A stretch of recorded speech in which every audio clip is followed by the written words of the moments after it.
Yo Shinobi fam, welcome back to Just a Shinobi. Today, we're diving into one of the wildest what-ifs. What if the Amagi was in Naruto? Part 2. How's the part 1? So buckle up for some serious action and twists. If you're new here, smash that subscribe button for more mind-blowing Naruto scenarios. Check out the other videos on the channel, share them with your ninja squad, and don't forget to drop your thoughts in the comments. Your support keeps this shinobi going strong.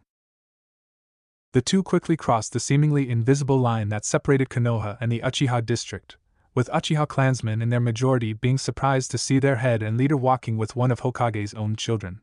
Aside from confusion, surprise and sometimes amazement, Naruto didn't feel any negative emotions from the Uchihas towards his person whatsoever, which was actually a much unexpected surprise for him.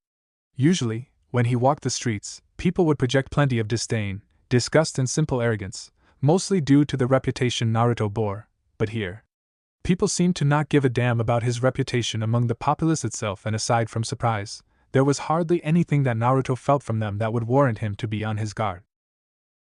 Same was with Fugaku, since the man was actually sincere and honest with Naruto, and seemed to genuinely want to get to know Naruto, as a person and not as a tool to get to his father. From what he had heard from Tomo, Fugaku was one of the few Uchihas that she actually respected and would consider to be, if not a friend, then at least a respected acquaintance. That alone, in Naruto's opinion, spoke volumes when it came to the person, since Tomo was a good judge of character, at least most of the time, with his father not being taken into the account. When Naruto's thoughts had turned towards his father and his relations with Tomo, he couldn't help but be forced to suppress a feeling of hatred and anger towards his father, as well as severe disappointment in him. Just as Tomo had promised him all that time ago, she told him everything there was to know about her son and Naruto's half-brother, Masamune, including who was the father. It was a shock for Naruto, to say the least, but it dissipated quickly enough, giving way to Naruto's usual demeanor and understanding.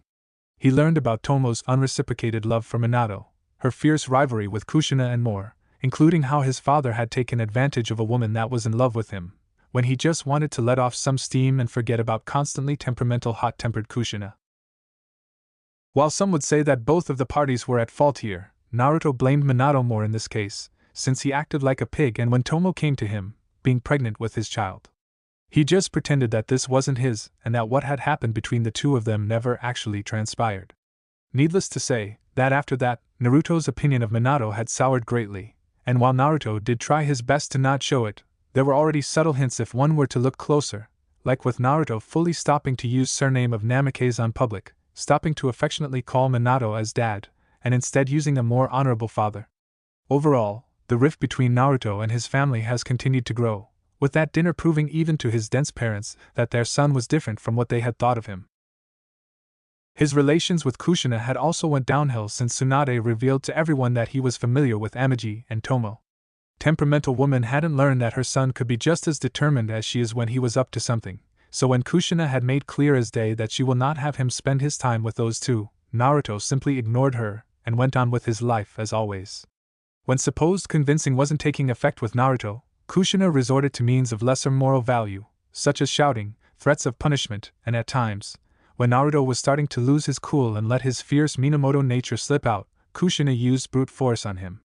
It didn't happen often, nor did it ever happen when Minato or someone else was in sight, but when it did, it was always because Naruto brought up Tomo in one way or the other.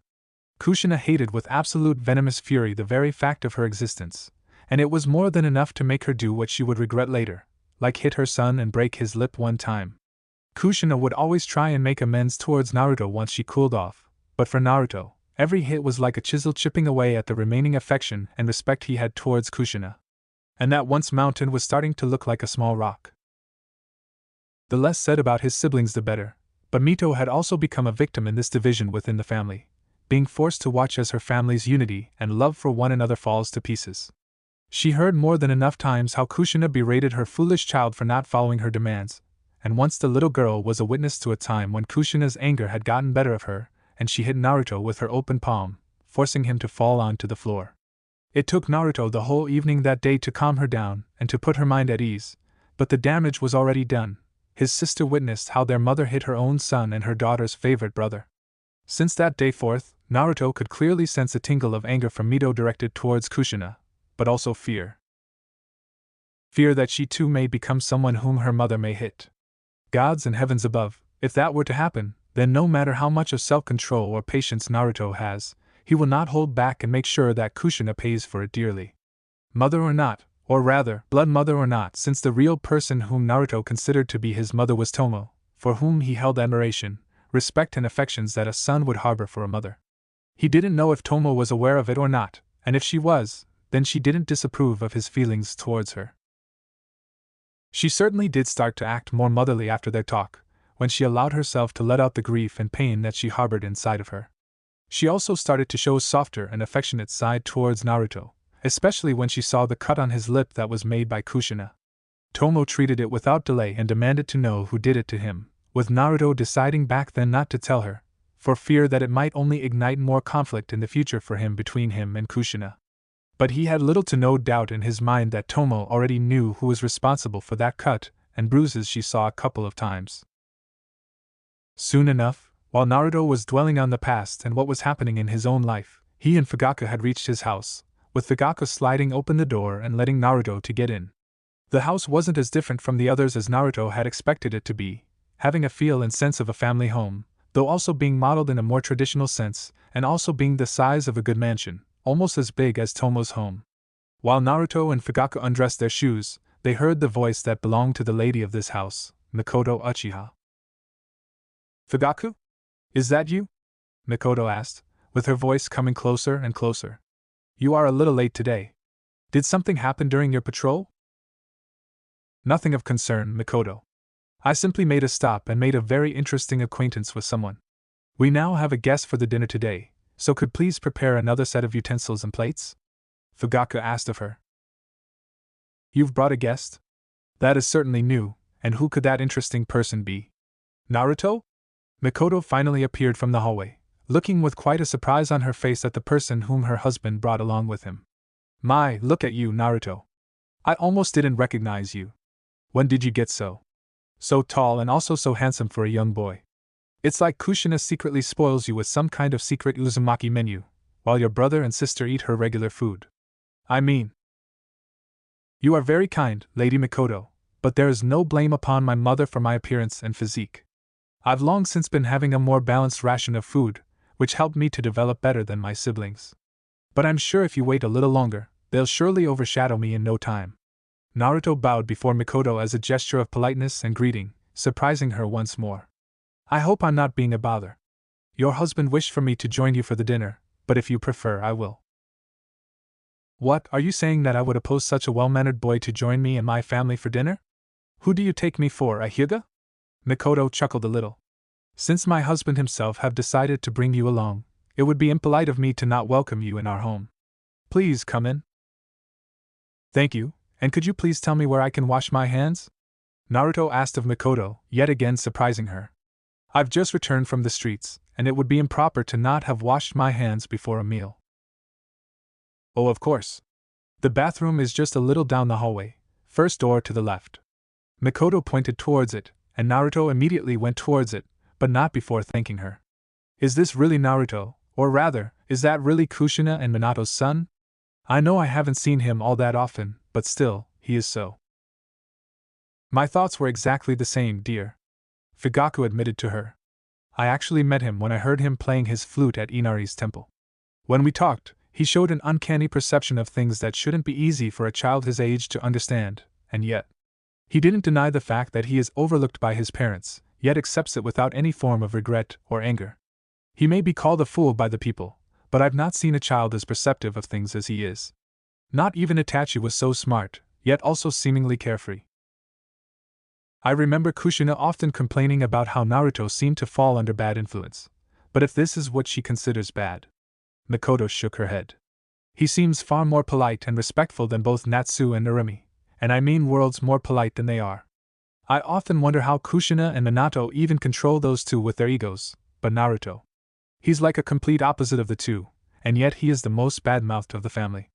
Either I don't understand something, or Kushina may be exaggerating things to the point of absurdity. We'll see soon enough, Fugaku told Mikoto, as Naruto returned from the bathroom. Thank you? Naruto thanked Mikoto, who smiled to him. Dinner should be ready by now. Come with me, I'll have you seated. Mikoto told Naruto, who followed her, while Fugaku went on to wash his own hands. Soon enough, Mikoto and Naruto entered the dining room of the Uchihas, finding that the rest of the family was already assembled there, save for the head of the family himself. The first one Naruto came into visual contact with was Itachi, the eldest son and child in the family, being 5 years older than Naruto himself, already not just an accomplished shinobi, but an umbu, from what Akagi once told him. While Itachi did seem surprised to see Naruto, he did give him a small smile and nodded, while Naruto felt from him quite complex and conflicting emotions, almost like with Fugaku. He felt a conflict between a son and a shinobi, an uchiha and a loyal-to-leaf defender, same as Fugaku, only there was also shame added to it as well. Shame for the fact that he was forced to work on people that oppressed his own, for the good of the village as a whole. Naruto couldn't help but feel sympathetic and sorry towards Itachi for the hardships he had right now, and also admiration for being able to hide it so well. Another person with whom Naruto met with his eyes was Itachi's younger brother and second son of Fugaku and Mikoto, Sasuke, and that is where Naruto was instantly reminded of the fact that he was a social outcast among the people of Konoha and children as well. Sasuke had a scowl on his face when looking at Naruto, disliking the fact that he was here and that he seemed to have grabbed the attention of others. Naruto could sense pride in the boy, much the same as with Natsu, but not yet to the same level, as well as a strong desire to prove himself and show himself before his parents. If Naruto were to guess, then he would have to say that Sasuke feels inferior before Itachi and his supposed best friend, Natsu, due to his status as a hero of Leaf. If only Sasuke were to realize the hollowness of that title. Naruto didn't stop for long on Sasuke, and soon enough he looked upon someone that truly had captivated his attention, and he seemed to have become a target of that someone's interest. It was a girl that stood practically as tall as he was, possessing long and very beautiful straight black hair reaching to her hips and 2 strands sticking up from top and slouching back, and beautiful violet eyes that reminded Naruto of gems. Though she was close to his age, if not being older a little, she was starting to show that her figure was going to be one of great envy to all women. She was dressed in a kendo training attire, consisting of black hakama and haori, intended to let her more without any trouble. Naruto noticed blisters on her hands, sign of someone who trained in weapons, but this was not the only thing that he noticed about her. Naruto could also sense from this girl a potent aura, one that was similar to that of Amagi, but only from a very great distance. Her aura was like pure energy made manifest, like lightning, but there was also something that Naruto couldn't fully pinpoint about this girl, something about her that he couldn't yet realize about her. In her emotions, Naruto could read surprise and amazement, but also slight fright, which quickly washed away to give place for curiosity. But along with that, Naruto could sense something around her that seemed to block his full powers on her, some kind of barrier that prevented him from fully seeing her as she was. What truly got his interest fired up towards her was the fact of a relatively normal-sized black cat with golden eyes standing near her, with the only thing seemingly out of the ordinary with it was the fact that she had a tail split in 2 and exuded powerful energy, along with being in the spiritual form. It didn't take Naruto long to realize that he was looking at a Nikomata, a cat yokai that possessed strong powers, much like with Kitsune, but one that doesn't serve to any deity or kami. They varied in their characters, much like humans, but most were usually just relatively harmless pranksters and troublemakers, like normal cats, though there were cases of Nikomata becoming a serious menace to the people in the past, from what Naruto had heard. But this one wasn't like that. Instead she, and Naruto could tell that this was female feline, was very protective of the girl next to Naruto and cared for her, feeling threatened by the fact that 2 5-tailed kitsune were in the same room as she and that girl are. Naruto had heard from Amagi that Nikomata are just as fiercely protective of their masters as are kitsune, if not even more, so Naruto made a very small gesture so as to make Akagi and Kaga to leave the room.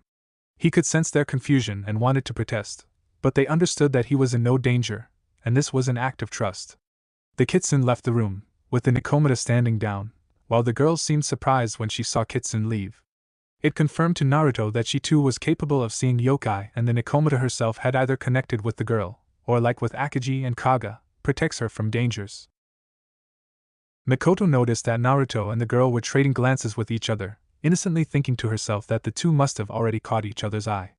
While a romantic inside Mikoto was starting to get excited, the motherly side of her took over and implemented itself, when she coughed a little, getting the two's attention. Once it was done, she spoke up. "Children, we have a guest with us for the dinner. Itachi, please be a dear and help me set additional plate for Naruto? Mikoto asked of her son. Of course, Itachi politely said before leaving for the kitchen to get all that was needed. Fool, why are you in our house? Did your brother or sister decide that they had enough of you and have decided to send you here to us? Sasuke asked arrogantly, which immediately earned him a scowl from Mikoto. Sasuke, where are your manners, young man? That is no way to treat a guest of your father, one that he personally had invited our home. Mikoto reprimanded her youngest son, making him flinch at the harsh tone of his mother. Now, apologize to Naruto this instant or I'll send you to your room without any dinner. Lady Mikoto, there is no need for it, since I don't really feel insulted or debased whatsoever. Naruto honestly said to her, surprising her and causing her and others to look at him. And no, Sasuke, my siblings haven't sent me here, though I am beginning to think that they are growing tired me. Oh well, not everyone can handle a fool like me on a constant basis. Even heroes of Konoha have their limit. Naruto half-jokingly stated, with Mikoto noticing that there was no ill in his words, either towards his siblings or himself. Naruto, this isn't a joking matter, and you shouldn't really talk like that, Mikoto told him in a concerned manner, with Naruto looking at her in a surprised way. Just because everyone may say you are a fool doesn't mean you have to call yourself that way. I know, Naruto simply told her, surprising her once again. I mean, if I were a real fool, would I be saying it like that without a care in the world? He simply plays the fool, while real fools state that they are geniuses, which begs the question, are you a genius, like your father and mother? The girl with Nikomata asked, finally speaking up and drawing attention to her. I'm afraid that I am not a genius like them and probably won't be, Naruto said, before continuing his thought. They've had years of training, experience in battles and a war. Most probably, I'll not be able to repeat their feats and follow in their footsteps so as to emulate them fully. And personally, I think that forging one's own path instead of following in others' footsteps is more important than just trying to repeat the successes of others. But wouldn't it be an insult to your parents and their pride if they heard you say it like that you would rather make your own way, instead of honoring them? She asked again, curious to know what he would answer. If they are good parents, then they would understand and support me, Naruto answered to her. And if they are not? She pointed out to him on the unanswered part. Then what would be the point of honoring them? Naruto asked back, making the girl muse at the question for a little, before Naruto spoke up again. My apologies, it is bad manners to answer on a question with a question of your own. I hope you can forgive me for acting like a fool I am. The girl gave Naruto a small smile when he spoke in a light-hearted tone. That makes two of us, she said with a small smile. I am Akino. Himejima Akino. Naruto Uzumaki, pleased to make your acquaintance. Naruto bowed politely before her, with Akino following suit. It was at that moment when Fugaku chose to enter into the room, finding the scene before him a surprising one. He hadn't seen Akino ever bow like that before anyone, but then he remembered her upbringing and past, and seeing how Naruto was repeating after her, he put his mind at ease, and with a small cough, he got everyone's attentions pointed towards himself. I see you've just met our with Mikoto goddaughter, Naruto. Fugaku spoke. Let me introduce you properly. Naruto, this is Akino. Akino, this is Naruto, my guest. We've just exchanged our names, Lord Fugaku. Naruto politely told him, with Fugaku nodding to him. Very well, but do please stop using titles at the table, Naruto. As a guest here at our dinner, you are seen as a friend and so you can allow yourself some informality. Fugaku told him, with Naruto nodding to him. Alright, since everyone knows each other, I believe it is time for us to eat. Naruto, you can take seat at Akino's right. Naruto nodded to him, moving past him, Mikoto and Akino, before taking his seat. Once everyone was seated, Fugaku and everyone else said their thanks for the food and began to eat, with Mikoto and Fugaku, along with Itachi, observing how Naruto was eating. As it turned out, Naruto's table manners were far better than those of his siblings and even Kushina herself, as Mikoto could attest to it. While Kushina was a good and dear friend to her, she always found appalling her friend's way of eating, or rather, stuffing her face with everything that fit her fancy, which in most cases was some variant of ramen. Mikoto was actually wondering, how was Kushina even capable of eating ramen like that, practically living off the diet that consisted of solely that food. She maybe had a preference towards tomato and all cuisines that used it, but even she didn't eat tomatoes all the time. Her children, at least Natsu and Narumi, were starting to be the same way as their mother, if not worse, when it came to table manners or social manners, talking with their mouth full or shouting any time they wished. To be quite honest, Naruto seemed like a necessary breath of fresh air when compared to the other Uzumaki. That's not to mention his manners and the way he acted and moved since coming here, which was the polar opposite of his siblings. Mikoto had visited Kushina with Sasuke plenty of times, and every time she had to observe nearly the same picture all the time. Natsu and Narumi bragged about something to Sasuke, teasing and borderline mocking him about not being able to do so, while Kushina seemed ignorant about it, or actively stating how proud she was nearly every little thing they did.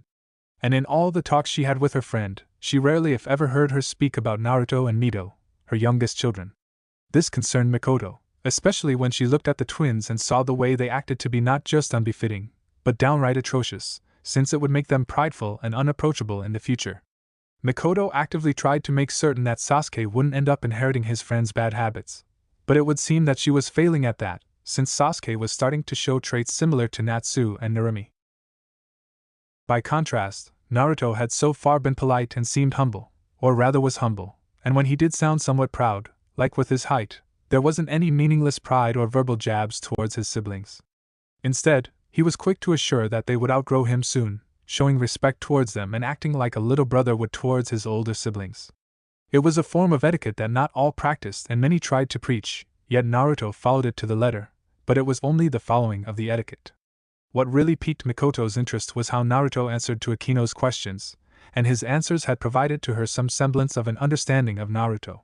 He may be a child, but he thinks not in the way that a child his age does, with his speech and thoughts being sharper and smoother than that of his siblings.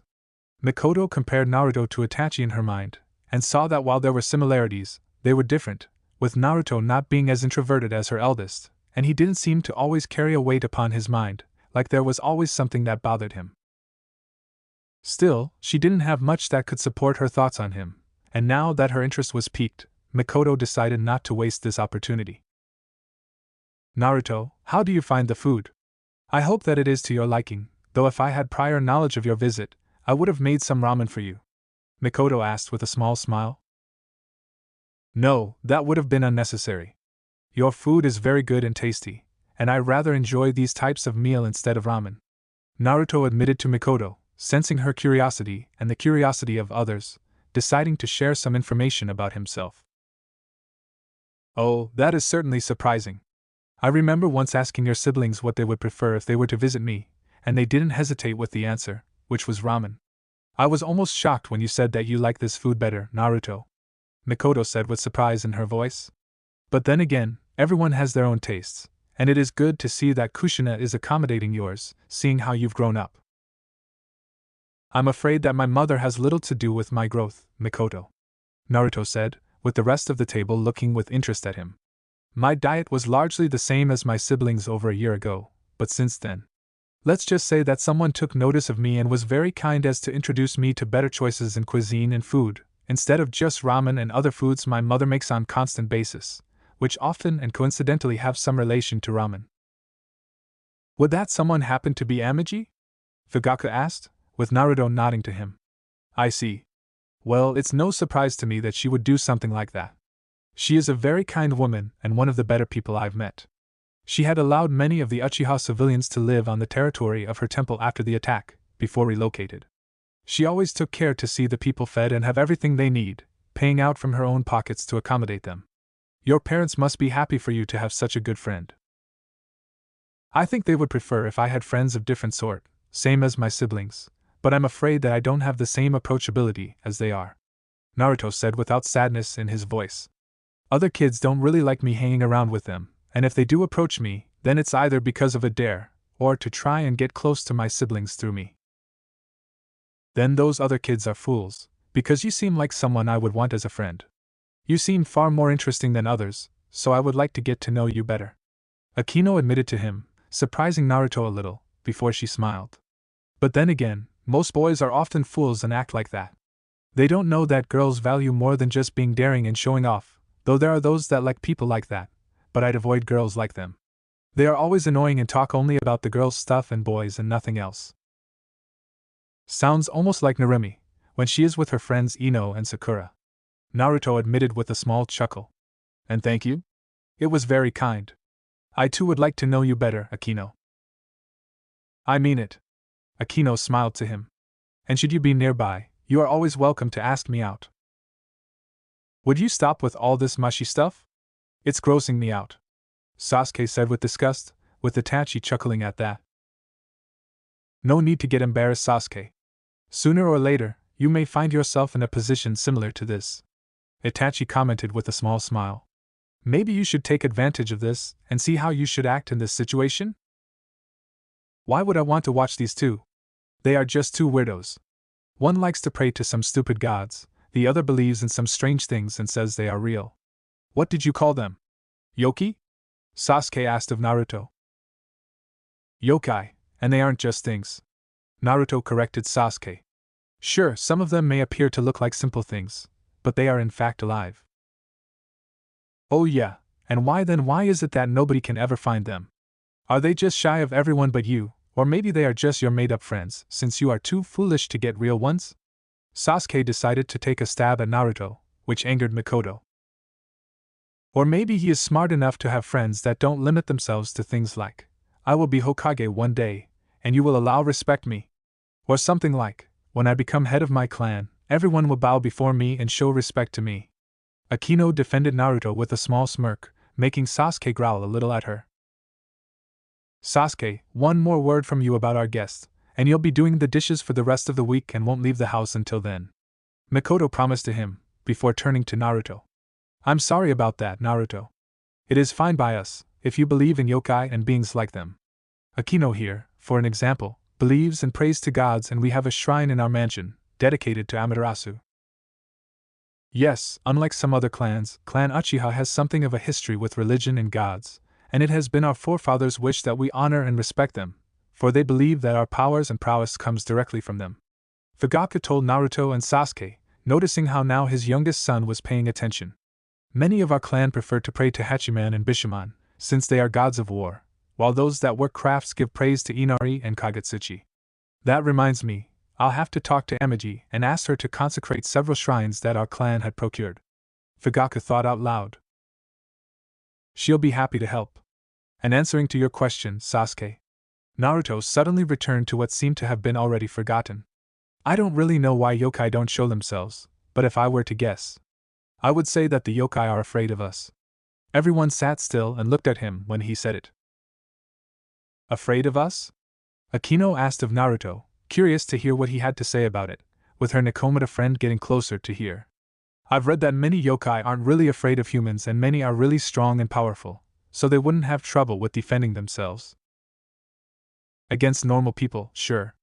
But when I said us, I should have better said shinobi, Naruto said with a calm and clear voice, which surprised others. PFT, of course they would be afraid of shinobi, since they would simply kill them and there wouldn't be much they would do about it. Anything that can do weird stuff we don't is worth killing. Sasuke arrogantly agreed with Naruto, ignoring the saddened tone in his voice.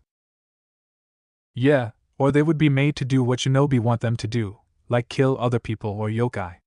Naruto continued, but disdain for that thought was clear in his voice.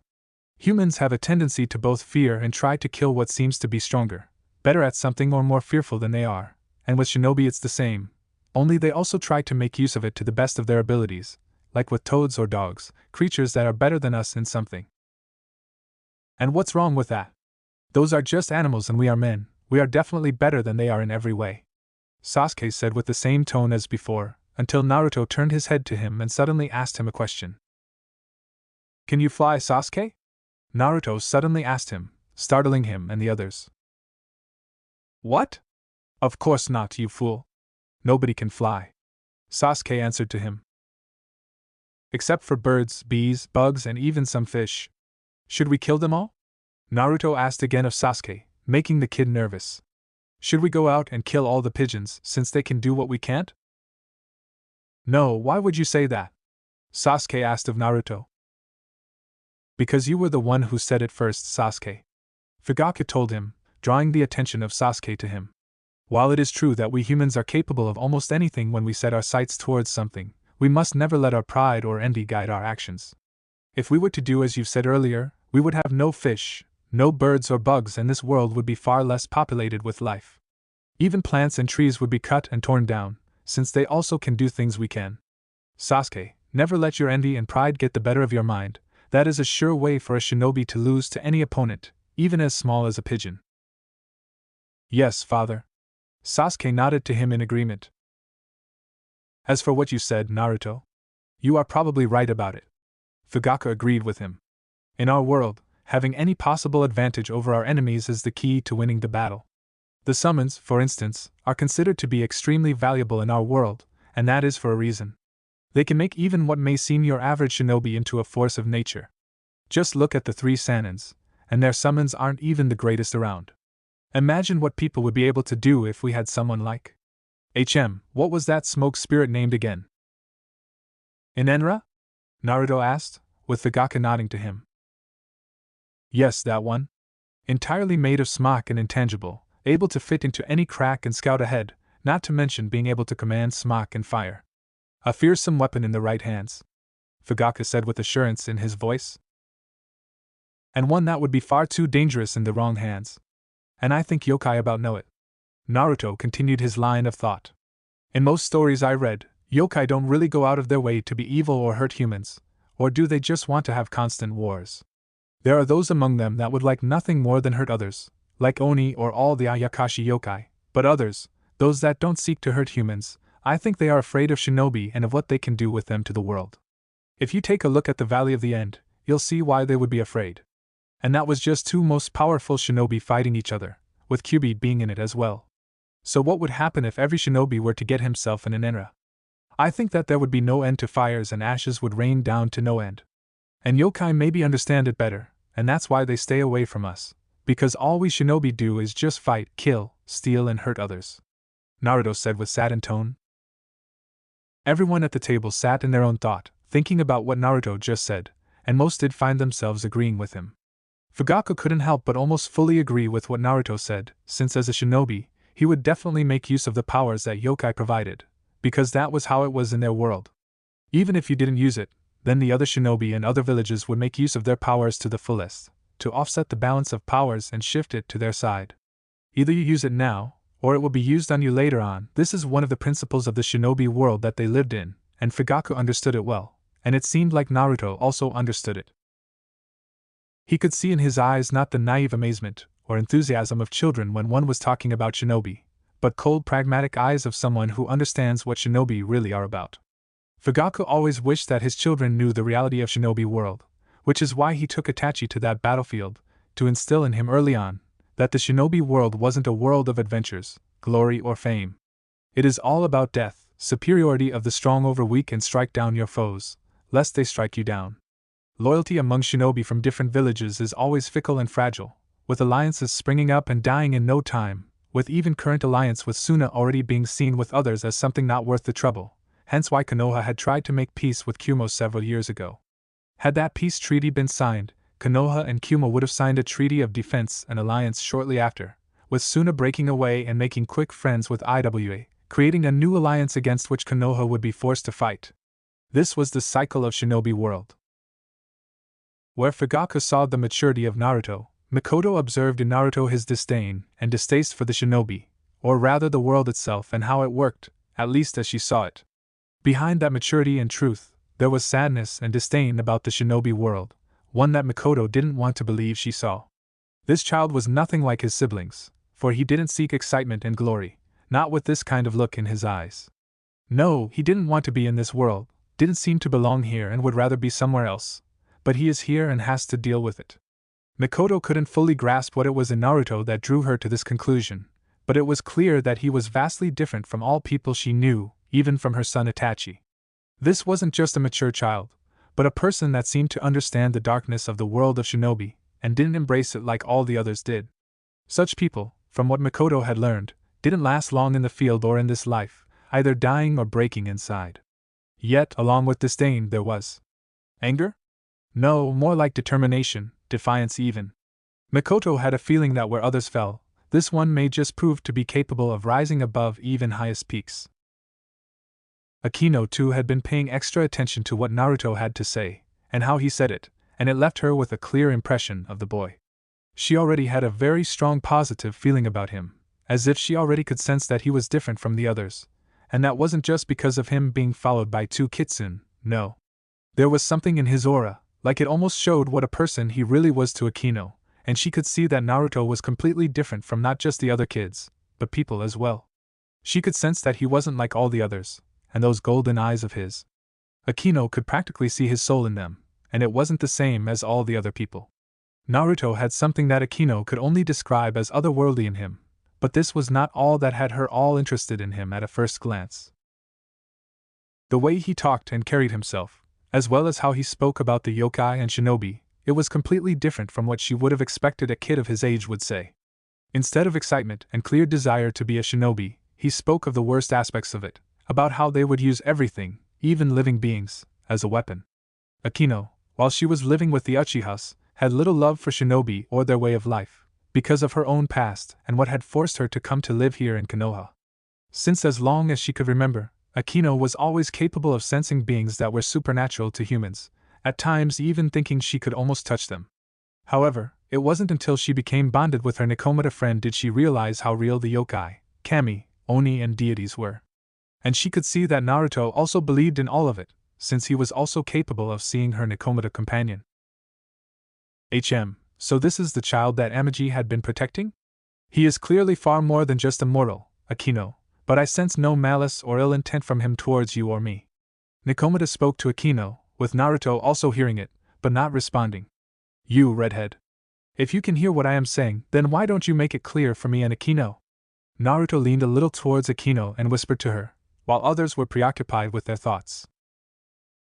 Your friend sure is protective of you, Naruto told Akino, who nodded to him. She is, and I trust only her completely, Akino stated to him, before putting down the chopsticks. Thank you for the food, Mikoto. I think I'll skip the tea and head outside for some fresh air, if that is okay with you. Certainly, Akino, Mikoto agreed, before noticing that Naruto too had finished his food. Oh, Naruto, you are done as well? If you do not mind and have time, then why don't Akino show you around the mansion, since this is your first time in here? Thank you for the food and offer. If you do not mind. Naruto turned to Akino, who already gotten up and pulled Naruto with her. Come on, I'll show you the garden. We got some really cute fishes in the pond. With that, she practically dragged the boy with her, leaving the room in stunned silence. Mikoto, why do I get the feeling like you have some kind of ulterior motive behind that offer? Fugaku asked of his wife, who looked at him with completely innocent expression. Fugaku, now what motives would I have towards Akino and Naruto? Mikoto asked of him in a manner that spoke of complete innocence, yet underneath meant that the woman had already began a new scheme in her mind. She's had this expression that time when Izumi was visiting, Itachi noted mentally, while finishing with his food. And she also asked me to show her our garden that time. Is it because we were alone that Izumi was blushing so hard? Itachi mused, while putting down his chopsticks and preparing to leave. Itachi dear, have you had enough? You know it very important for a shinobi to eat plenty of food, if he is to have enough stamina and chakra to complete his tasks. Until Mikoto stopped him in his tracks with her question. You know, you seem to have grown a little leaner since you've joined the ANBU. Itachi, tell me, are you feeling well? Mikoto stood up and moved towards Itachi, so as if to take a closer look at him. I am feeling fine, mother. And I believe I've had enough, and if I get hungry, I'll just come later and make myself something. Itachi was about to finish his sentence, when Mikoto forcefully made him sit back. Mother, is something. Just because you are feeling fine doesn't mean that you are well, Itachi. As I thought, you've lost even more weight since you've joined the Black Ops unit. You are almost just flesh and bones, with no mass or muscles in between. That will not stand, Mikoto said in a determined voice, before heading to kitchen for additional helpings. Father, what's gotten into Mother? Sasuke asked in a concerned manner, while Itachi had the same question in mind. Big brother doesn't look all that different, does he?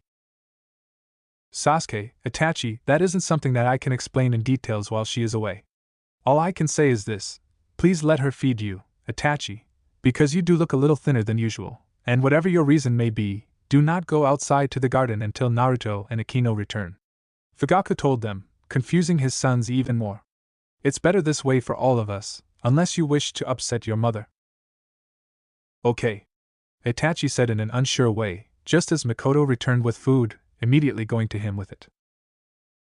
There you go, Itachi. Don't you worry, with me taking care of you, we'll have both healthy and handsome in no time. Girls won't stop chasing you once I am done.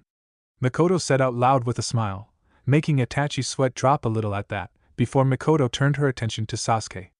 Sasuke, would you like some more rice or pork? Mikoto asked with a smile that said that he should accept it. I'll take more pork, Mom. Sasuke said a little nervously, with Mikoto going to him with food. That's my boy.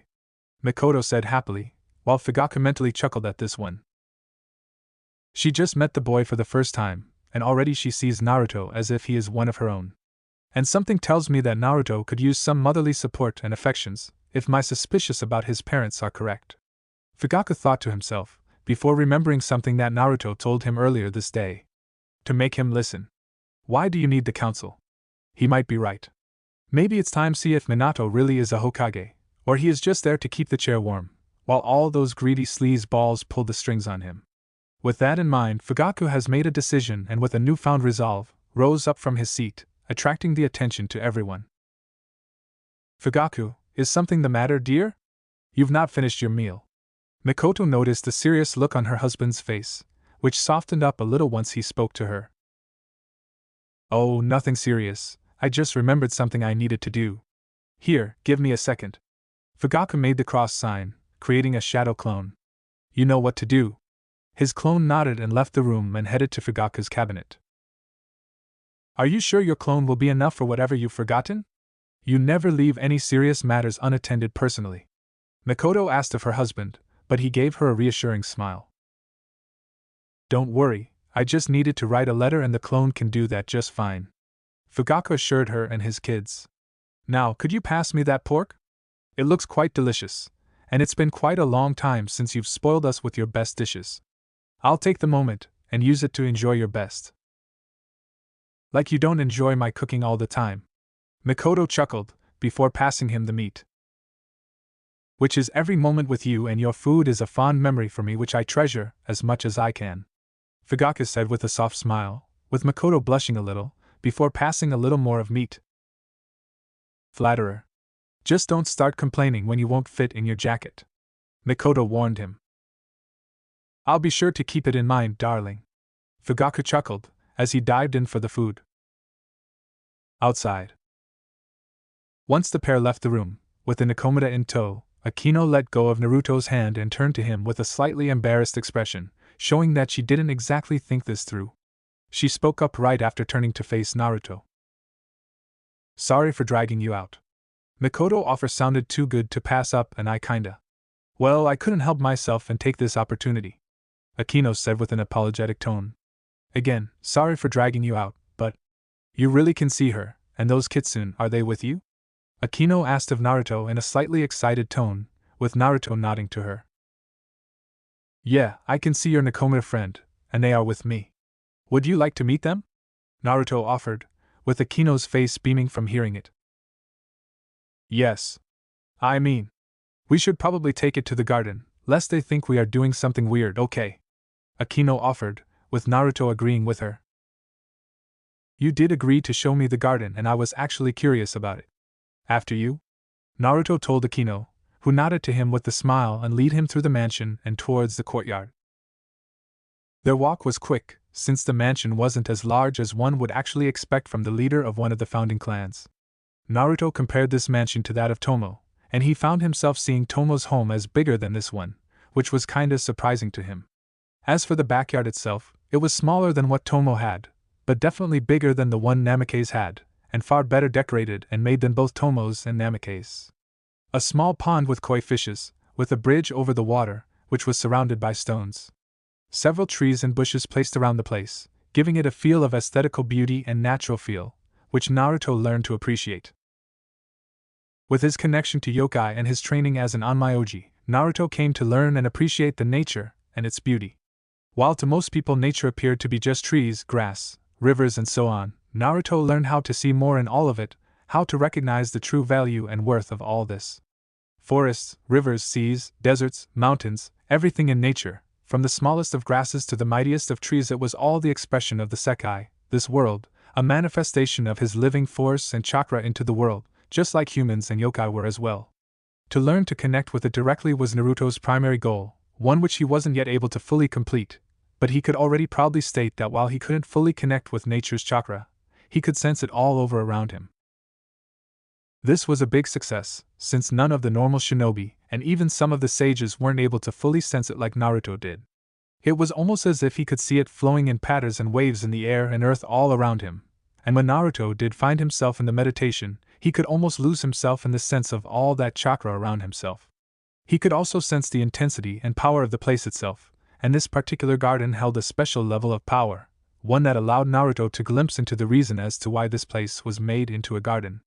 Uchiha may not even realize it, but this place had a recuperating effect on those that were here, letting them regain their power and rest their mind from the trouble of the mundane world. However, this was not what Naruto was fully focusing on at this moment, as he stopped reminiscing completely on the nature once Akino had stepped off the wooden floor and onto the grass. After she made a couple of steps, she turned to Naruto and looked at him with her violet eyes, full of expectations. It was clear that she had 101 questions, and couldn't choose which one she should ask first. Deciding to take the initiative in this time, Naruto offered Akino a reassuring smile and spoke up to her. "So, would you like to meet them?" Naruto asked of Akino, who beamed with a smile, nodding to him eagerly. "Can I? I mean, can you? I mean, are they?" Out of sheer excitement from meeting new yokai, Akino couldn't formulate her sentences, with Naruto chuckling lightly at her, making her blush.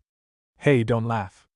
It's the first time I've ever met someone who can also see and talk to yokai, and it's the first time I actually saw such beautiful yokai."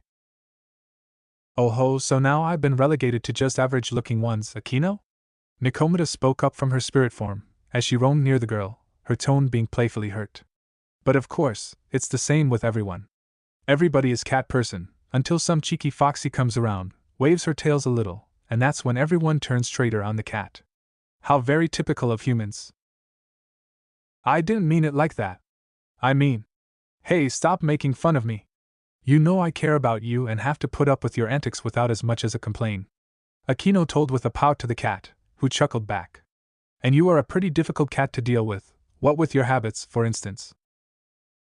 "Without complaints, eh? Sounds pretty much like complaining to me." Nikomata chuckled, as she turned to look at Naruto. "Well, Redhead, bring out your companions. Let's see them, since my little kitten here can't hold herself in place because of them. Plus I'm a bit curious about them myself. I could have swore I saw them before, but I didn't have much of chance to make sure," Nikomata said, with Naruto nodding to her and Akino, before sending a small pulse of chakra, which served as signal for the kitsune.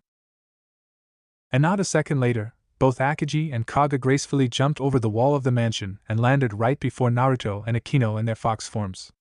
Akino looked at them with awe in eyes and expression, clearly enamored by the beautiful yokai and how they looked, while Naruto felt her excitement rolling off the girl in waves. It was almost addicting, and he barely had time to react when the Nikomata spoke up again. Well, if it isn't Akagi and Kaga in the furred-up flesh.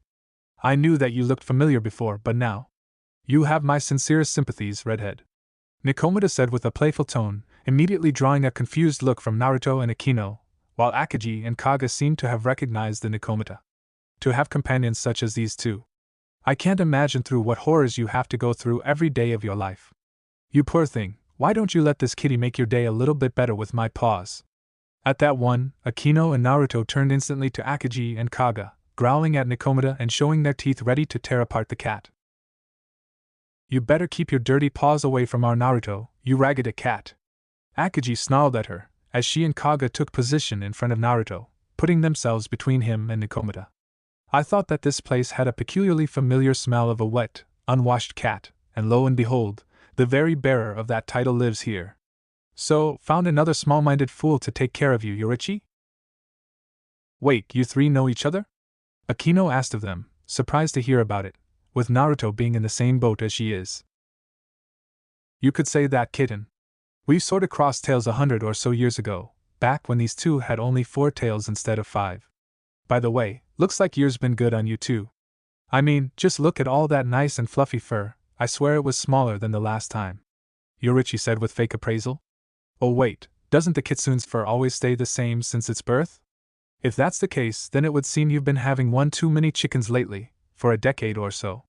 Careful, or you might not be able to jump as gracefully as you did. Perhaps you should go on a diet or something. Like the one you are partaking, consisting of everything that looks edible with liters of milk? No thanks. Kaga answered back. And also, a fat joke?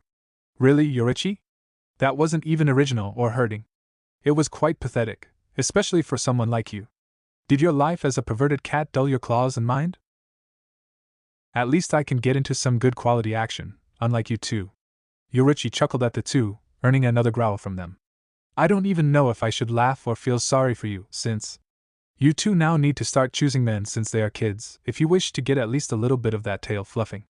How truly sad, to find kitsune so bad at love that they need a child to learn how to even kiss. Well, unlike some loose pussycat here, we have standards, while you seem to start wiggle your tails at the first person that offers you a bit of fish and milk. Akagi said back, with Yoruichi not really reacting to it. Also, unlike a certain kitty cat here, Kaga and I age like wine, getting better and better with years, while you are just like your favorite milk, sour up until it becomes just impossible to even smell. And besides, what's the point for us to have anyone but Naruto, who already knows how to read our tells and treat us right at the age of 6? Care to imagine what he will be able to do when he hits 14? Ho ho, wish to stress test this statement, Akagi?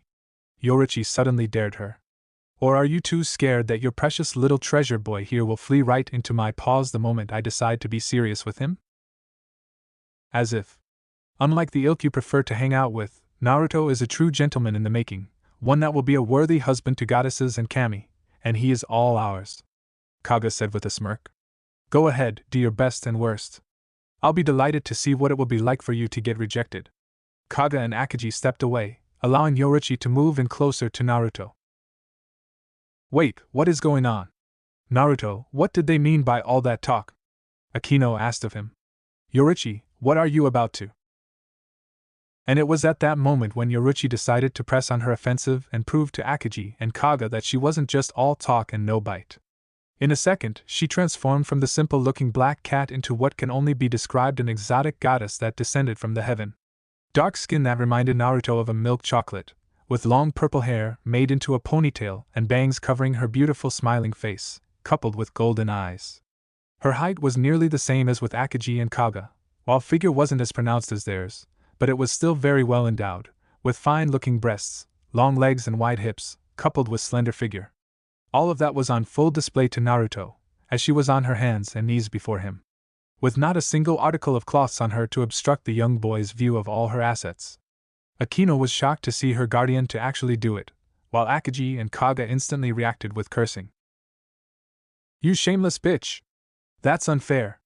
Both kitsune instantly responded, while Yoruichi smirked at them both. Ah, you didn't say anything about transformations, so it's fair game. And besides, I think he is liking what he is seeing, don't you, Naruto? Yoruichi said with a seductive tone, as she began to crawl to him in a slow, delicately enticing way. Now, no need to feel shy. I know this must be pretty new for you, but you clearly have something to say to me, HM? Go ahead, tell me what you want. Do you like what you are seeing, or would you prefer a closer view? Yoruichi practically purred to him, as she came up to Naruto's face and was just very inches away from him, while he wasn't even flinching. Yoruichi-san. Naruto finally spoke up. My, so official. No need for the honorifics, since we are getting to know each other very closely. Yoruichi said to him, as she placed her head near his ear. Now, what is it that you wish this naughty kitty to do for you? Could you? Yeez? Yoruichi sounded eager to hear what he had to say. Could you please put some clothes on? Naruto suddenly told her, surprising and startling Yoruichi. What? She asked again. Could you please put some clothes on? While I can see that you are comfortable in this way, Akino isn't, and it makes me uncomfortable, seeing her in distress like this because of you. Naruto explained to her, with Yoruichi looking at him with a clear surprise in her eyes. The way you act and look. It makes her sad, and if you wish to please me, then please do as I ask. Well, looks like you really are not like the rest of the boys. But then again, you are still just a child, so it was foolish of me to even attempt to seduce someone like you. Now I feel dirty. Yoruichi admitted with a sigh, as she rose up from her knees and snapped her fingers. In an instant, she was now dressed in a black form-fitting shirt with cleavage showing, and tight black pants and shoes. Akino's distress instantly dissipated once Yoruichi was done with it, while Akagi and Kaga both had smirks on their faces. Now that was worth waiting a century to see. Akagi chuckled, almost laughing at her. So what's it like, Yoruichi? To be found unappealing naked and be forced to put on some clothes, just to please a man? Oh Kinnett, you nympho fox. I can smell both of your smells all over him, so don't go judging me for what you two seem to be doing to him regularly.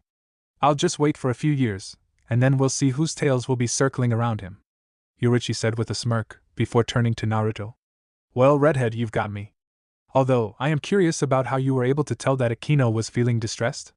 She is pretty used to my antics, and although that was something new for her, she shouldn't have been as shocked as that. It's something I've always been able to do, sense people's emotions and what they are thinking. I'm sorry I've used it on you like that without telling. Naruto apologized to Akino. Yeah, no problem, and thanks for it. Akino nodded to him. Also, sorry about all this. No problem. We just have very interesting friends with their own unique traits to them, Naruto said with a smile, making Akino also smile. Anyway, I'm Naruto Uzumaki. Pleased to meet you. Well, at least you have manners, which is at least some plus of having frigid disciplinary as a caretaker. Yoruichi smirked at the way Kaga growled at her. Anyway, I'm Yoruichi. You can think of me as a caretaker of this little kitten here. But if you want, I can adopt you as well, Yoruichi playfully suggested. Thanks, but I like my life as it is. And they aren't as bad as you make them sound. Had it not been for Akagi and Kaga, I wouldn't know a thing about yokai or sekai, and I wouldn't be who I am right now, Naruto told her, with Yoruichi sensing sincerity in his voice. I must admit, this is the first time I've met a Nikomata. Among all the yokai I saw, I didn't see a single one before. Well, most of my kind are rather solitary, not liking to compete or share with other Nikomatas either territory, mates or food. As for why you didn't see any here is because we largely prefer to avoid hidden villages and shinobi, preferring to settle in bigger cities or near outskirts of villages, where there are larger opportunities to find a suitable mate, Yoruichi told him.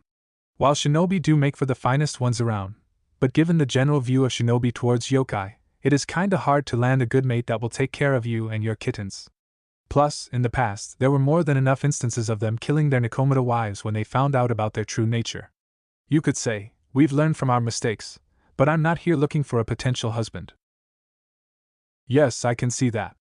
Your protectiveness of Akino really is impressive, Naruto noted, before turning to Akino herself. She cares a lot about you, Akino. I know, it's just. She can be really weird and strange to deal with, Akino said with sigh, before looking at Yoruichi with a small smile. But if it not been for Yoruichi, I would be dead, alongside my mother. Akino's face saddened when she said it. I'm sorry for bringing it up, Naruto could clearly see that there was great pain in Akino, and he didn't wish to bring it up to her. No, it's okay, Akino said before composing. You know, it's easy for me to talk to you. Like you have this aura around you, one that makes me want to talk about things and not fear that I'll get laughed at or that you'll not understand. That's our Naruto for you, Akagi said with pride in her voice, with Akino turning her head towards the two kitsune, getting a curious look from Akagi and Kaga. Is there something wrong? And no, it's just. I didn't really see any kitsune so close. I did notice a few in the village, but they were really far away. I'm just looking at you two and. You are really pretty, Akino admitted to them with some shyness in her tone, with Akagi and Kaga feeling pleased about it, while Naruto noticed that Akino wanted to do more than just say it, and then he decided to help her out with it. Akagi, Kaga, will it be okay if Akino were stroke you furs? Naruto suddenly asked, making Akino embarrassed in a second, while Yoruichi seemed a little bit peeved. Huh? Naruto, do you know what you are asking of us? Kitsune's fur isn't just some random fox's fur you can just grab on and stroke to your liking. We don't just hand the permission for it to everyone, it has to be someone really special. Kaga stated in a proud manner, making Akino feel saddened at this. 3 hours, with both of you individually, Naruto suddenly said to them, with both Kitsune perking up after hearing it.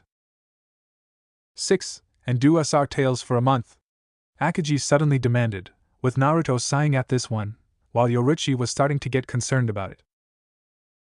Kiddo, mind telling me what are you offering these two, because I'm starting to feel a little bit uncomfortable, Yoruichi asked of him, with Naruto turning to her and speaking up.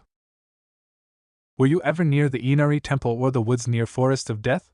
Naruto asked of her. Quite a few times, especially in the recent years. Why? Yoruichi asked of him, before Naruto pulled out from his shirt his flute. Wait, you are the one who is playing the flute all the time. Wow, you are the one who is always playing it? Amazing, your playing is so good, and it's really unique. It almost feels like you are playing not the notes, but a song from your heart. Akino commented with a smile, with Naruto giving her his own smile. Well, since I never did buy any notebooks with those things, I kinda do play from the heart, Naruto stated to them, before turning to Akagi and Kaga. 4 hours and tails for a month, but only on the weekends. I do have a life, remember? Fine, but no touching the tails. Those are reserved only for Naruto. Kaga made sure to look menacingly at Yoruichi, who simply smirked at her, while Akino beamed when she heard it. Well, go ahead, Naruto simply told her, with Akino nodding to him. Don't worry, they won't bite. Just don't be too rough on the fur, they really don't like it. Okay, Akino told him as she went towards them. And what was it about the tails? Yoruichi still had her curiosity not satisfied, with Naruto turning again towards her and simply stating to her the obvious answer. Tail brushing. They say I have a good hand and so they sometimes ask me to brush their tails, Naruto told Yoruichi, who looked at him with quite a surprised look on her face. Maybe it's because I often brush my sister's hair or something else, but they really seem to like it. Well, of course those two would like having their tails brushed. And I thought I was dirty. These two have been having their tails stroked for years now, and he doesn't even realize just what he was doing for them. Yoruichi gave the two Kitsune a dirty look, who simply smirked back at her. Although, if he is capable of making these two want him to do their tails for a month, I wonder just how good is he? I mean, to even be allowed to touch a Kitsune's tail, much less brush them. I wonder if he wouldn't mind brushing my fur one day. Yoruichi thought to herself with a measure of her in heart. Akino carefully approached Akagi and Kaga, both of whom decided to sit down, so as to give the girl an easier access to them. Once that was done and Akagi gave a nod to Akino, the girl reached out with her hand and gently put on Akagi's head just behind her ears. Akino was surprised at the softness and warmth of the fur, comparing it to the softest silk that she had touched and the warmest of cloths she wore. It was like there was fire underneath the fur which served as the heat source for it. Once she started to stroke it, Akino couldn't believe how easily her hand traveled through the fur and how nice it felt in her palm. Akagi smiled to Akino, showing that she liked the way she moved her hand through her fur, with Akino smiling back to her. After a couple of minutes of stroking, Akagi gently rose up from the ground and moved away, while motioning for Akino to move on to Kaga. Kaga seemed to look with indifference at Akino, but she still allowed her to come closer, which the girl did with some hesitation in her movement. Akino extended her hand carefully, as if preparing to pull it back, since Kaga seemed to be the scarier of the two Kitsune, from both her posture and way she spoke in a regal, commanding voice.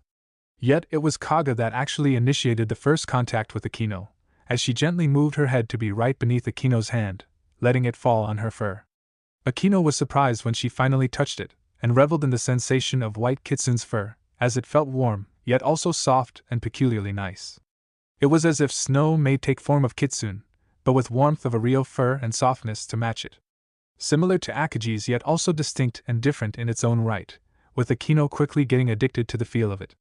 For the next few minutes, Akino stroked the fur of the white-furred Kitsune, until Kaga had decided that it was enough for now and moved up, without a word to Akino and leaving her to join Akagi.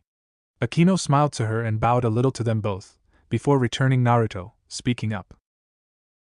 Wow, they are so fluffy and soft.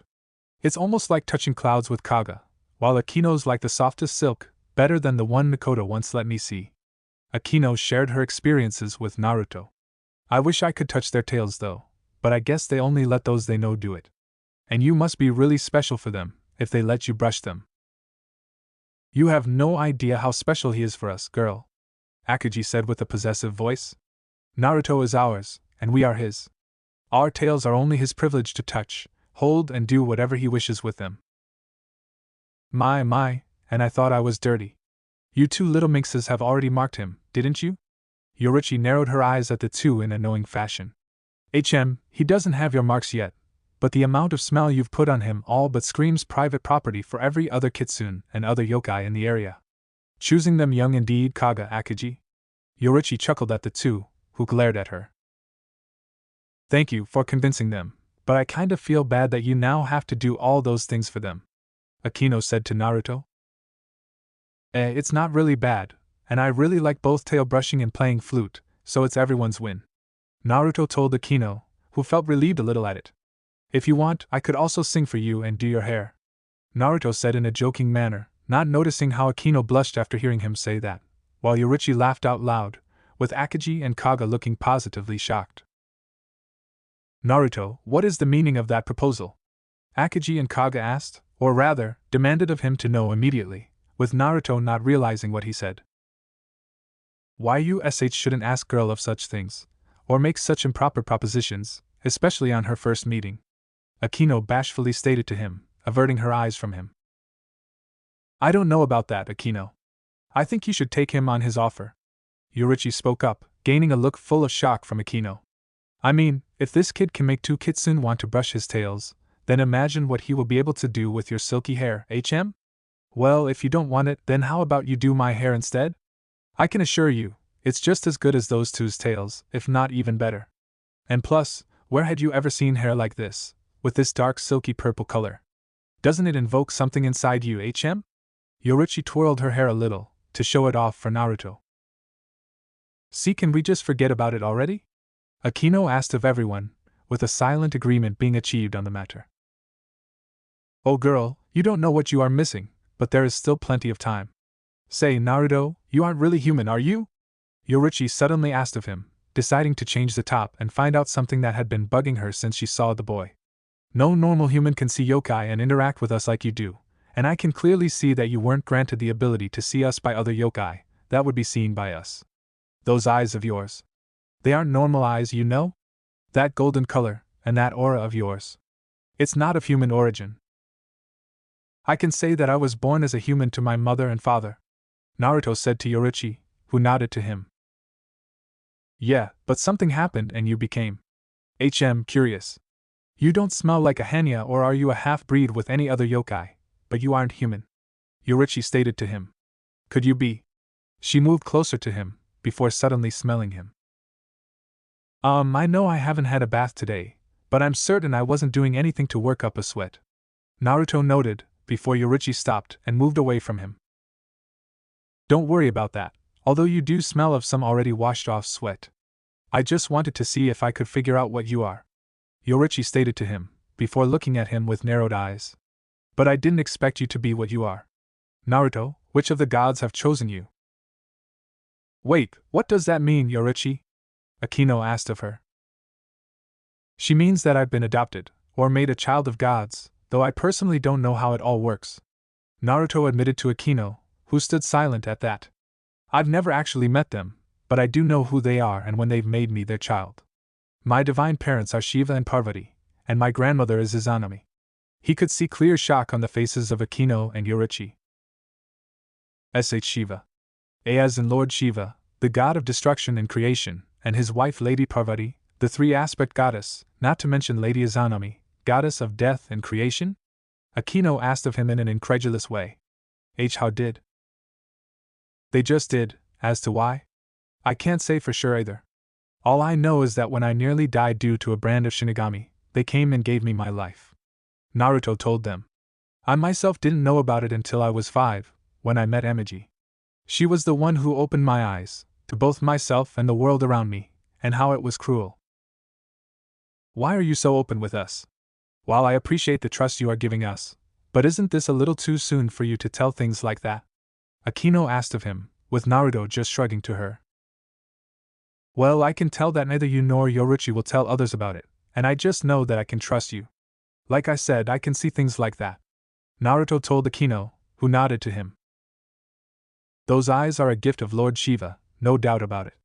He is gifted with such great perception and understanding of things, that it allows him to perceive every possibility that exists in the universe, of every being in it. Yoruchi told them both.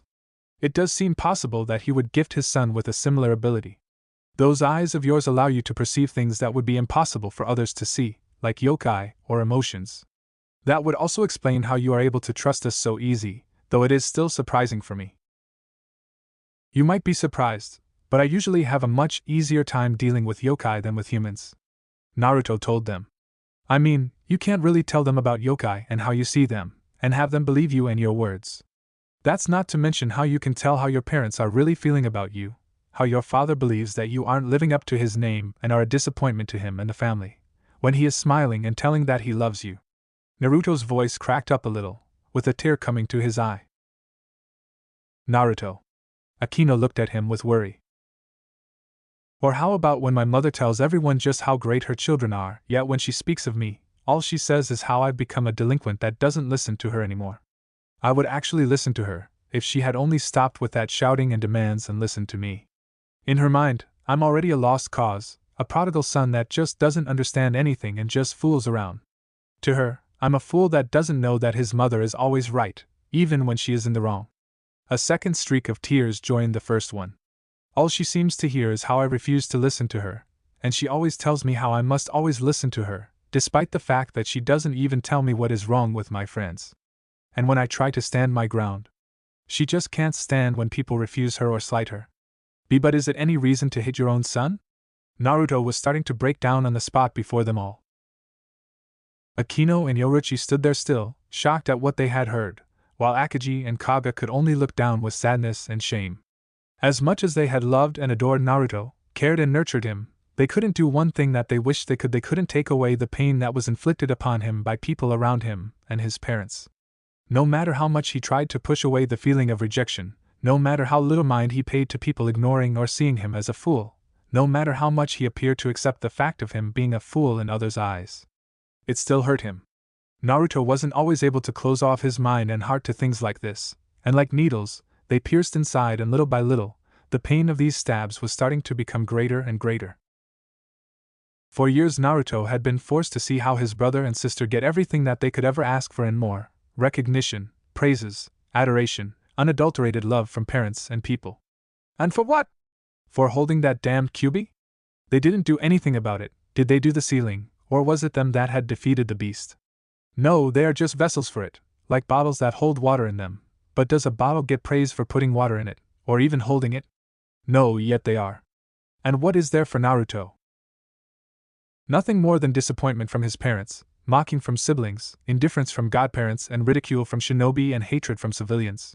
He may have been able to control his abilities, but that didn't mean he could take away the knowledge of people's feelings towards him. Naruto maybe made it seem like it was easy for him to not care about all these things, but how can a boy his age not seek recognition and love from others, especially when his siblings had it all?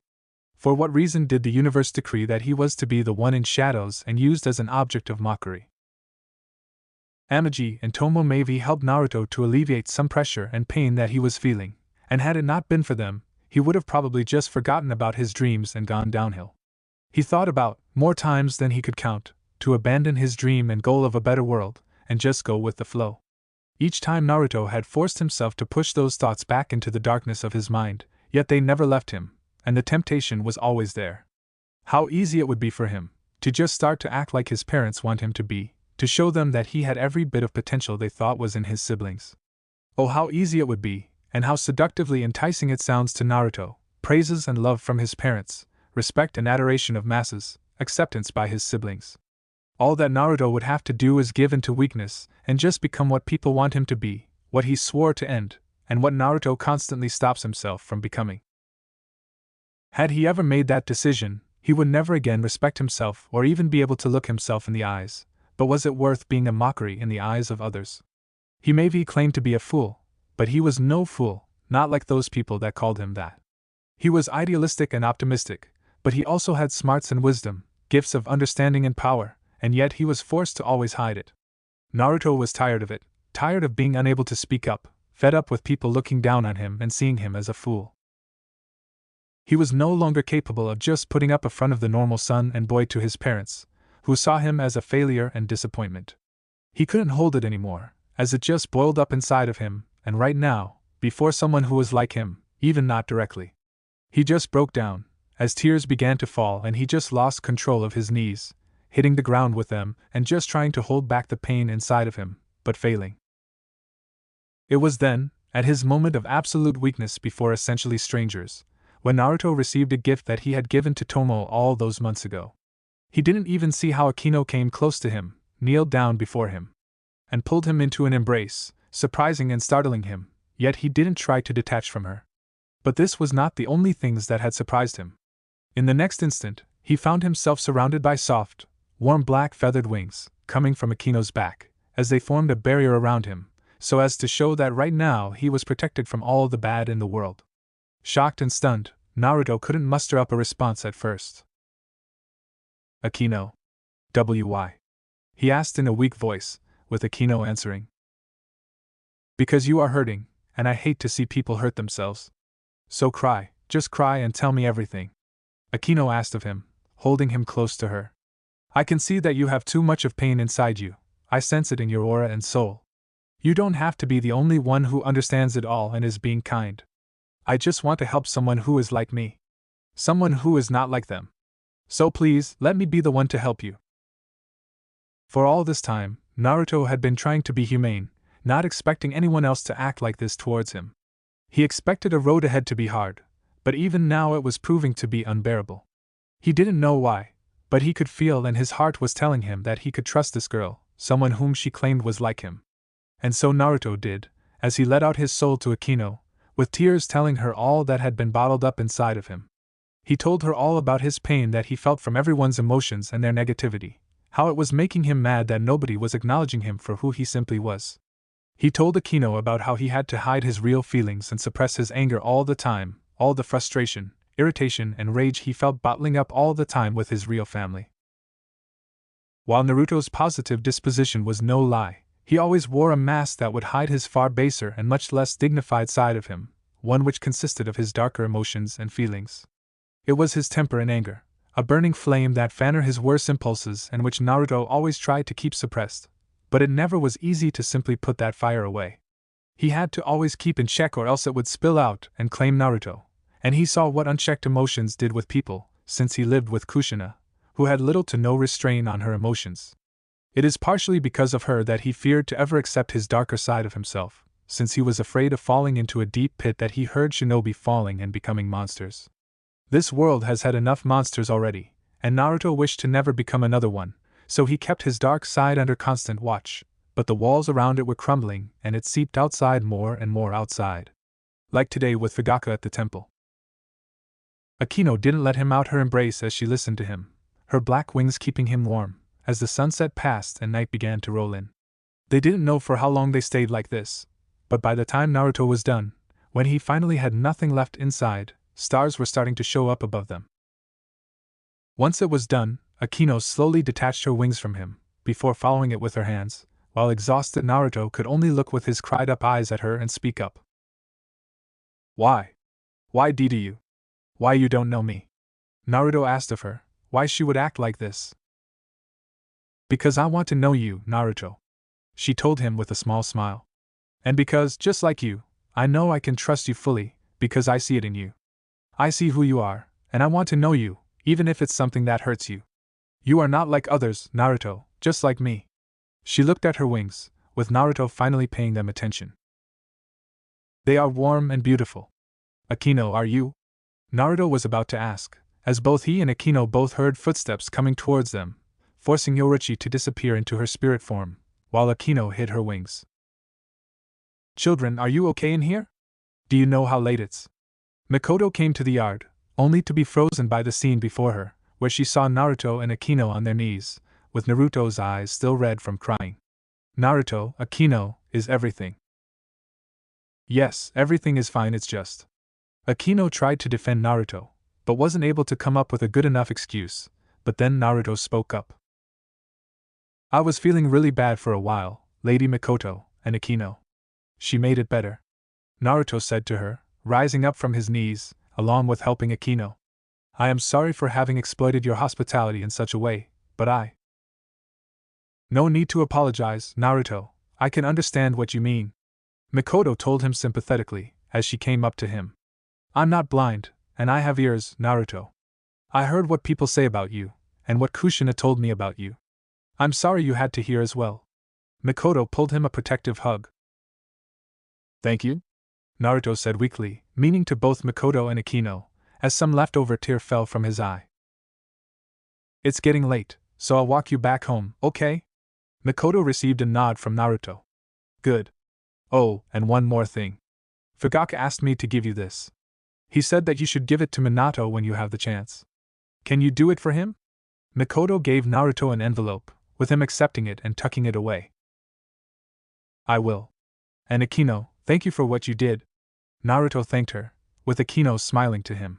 If you or your friend do not mind, I would like to hang out with you more. I'm usually at Inari Temple when I'm free. I'll be sure to look for you there. And about that proposal you've made. I'll think about it, Akino told him with a smile, as he and Mikoto left the garden, Akagi and Kaga following them. He is something else, isn't he? That would be what we in our industry call an understatement, kitten. Yoruichi told Akino, who turned to face her. He may be amazing as a person, and I can only imagine what he will become when he grows up, but at the same time, I can't help but feel sorry for him, for he has to carry such great burdens on his soul. Yeah, Akino admitted with a sad sigh. To always be aware of what people think about you, to not have your parents' support, and be despised for simply being alive. I can't imagine how he still manages to put up that smile and be polite to all, playing the role that he hates so much. Not any man would be able to live like that, and he is still a child, so it is even more impressive and far sadder than it would seem to live with a mask and in shadows of his supposed betters. Yoruichi said with wisdom in her voice. There is greatness in him, but he can't go on like that, no. Just keeping that anger and temper of his behind the bars is no good thing for him. He has to embrace it, take that fire and use it to fan himself, instead of trying to put it out.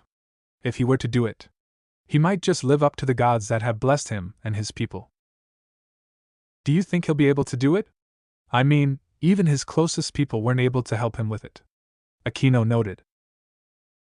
I think Naruto needed not Amagi or Tomo, but someone like him, someone who also has to live among men and act like them, when in reality he hides himself. This might be one of the reasons why he put his trust in you, kitten. Akino thought about what Yoruichi said. I think that he'll be able to do it, at least now. All those grievances and pain that were bottled up inside of him were weighing quite heavily on him, but now that load is lightened, and his mind shall see the road ahead far more clearly. Something tells me that maybe today he will be able to make the first step towards who he should be instead of pretending to be. Do you mean he was just pretending to be nice with us? Akino asked with fear in his eyes, with Yoruichi shaking her head. No, he was sincere with us all this time. I mean that he was just not being fully himself, and used his niceness to compensate for the lack of emotionality in him that is a usual thing to see among his kind, the Uzumaki. Yoruichi said with knowledge in her voice. Well, only time will if he will become the fire-breathing dragon, or ashes. By the way, kitten, I must say that I am very proud of you, and not just because of your kindness towards him. I wasn't expecting you to accept that proposal of his. Yoruichi chuckled suggestively, with Akino blushing deep red. I only did it because I want to hear him play, and not because of my hair and brushing. Akino mumbled out. Still, I'm proud of you, Akino. We might just make one great seductress out of you, though it is in your blood. Yoruichi laughed at the sight of Akino's blush reaching sun level. En route towards Namake's mansion. Mikoto and Naruto were well on their way towards the house of Namake's family, moving along the streets, with people in here trying to move away from their path, while also sending looks towards Naruto, who since leaving the mansion was deep in his thoughts.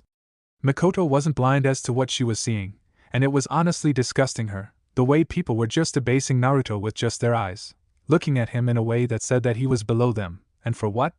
She heard rumors, but didn't think that there would be those that would actually believe such a nonsense, yet she was proven wrong now, when she took a good look at the good people of Konoha. Arrogance, sneer, contempt at the boy, and that was just the first thing she could see in their eyes. Now Mikoto started to feel really bad for Naruto, and also ashamed of herself for not noticing it all sooner. For a supposed best friend and someone who was the prime candidate for being a godmother to Kushina's kids, it was simply atrocious that she didn't see it all happening.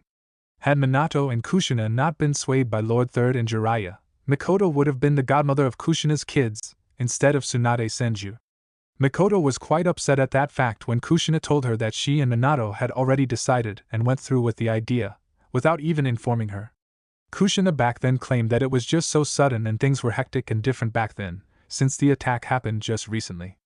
Mikoto may have forgiven Kushina, but the aftermath still remained, and this left a bad taste in her mouth when she looked at that pig Tsunade. It was clear that the woman cared not for her responsibilities as a godmother, especially towards Naruto, since Mikoto had heard plenty of things related to Slug Princess from her acquaintances and also Tomo Uchiha, being someone whom Mikoto saw as a friend, even if a distant one. To say that the famed best medic and one of the 3 legendary Sanins was a repulsive person to Mikoto would be an understatement. The woman was a terrible gambler and drunkard, far interested in spending her family's money and fortunes by losing and covering up her debts. Then there was also the fact of her taking advantage of Shizen Kato, a young, capable and very talented kunoichi, whom Tomo praised quite highly, but who was practically on a leash by Tsunade. Sure, she may have been her student and apprentice, but Tsunade practically utilized her as a servant to herself instead of acting like a master. If only the girl were to leave her master's shadow, she might flourish into something great. And this was the person that Kushina wants her children to inspire to be like.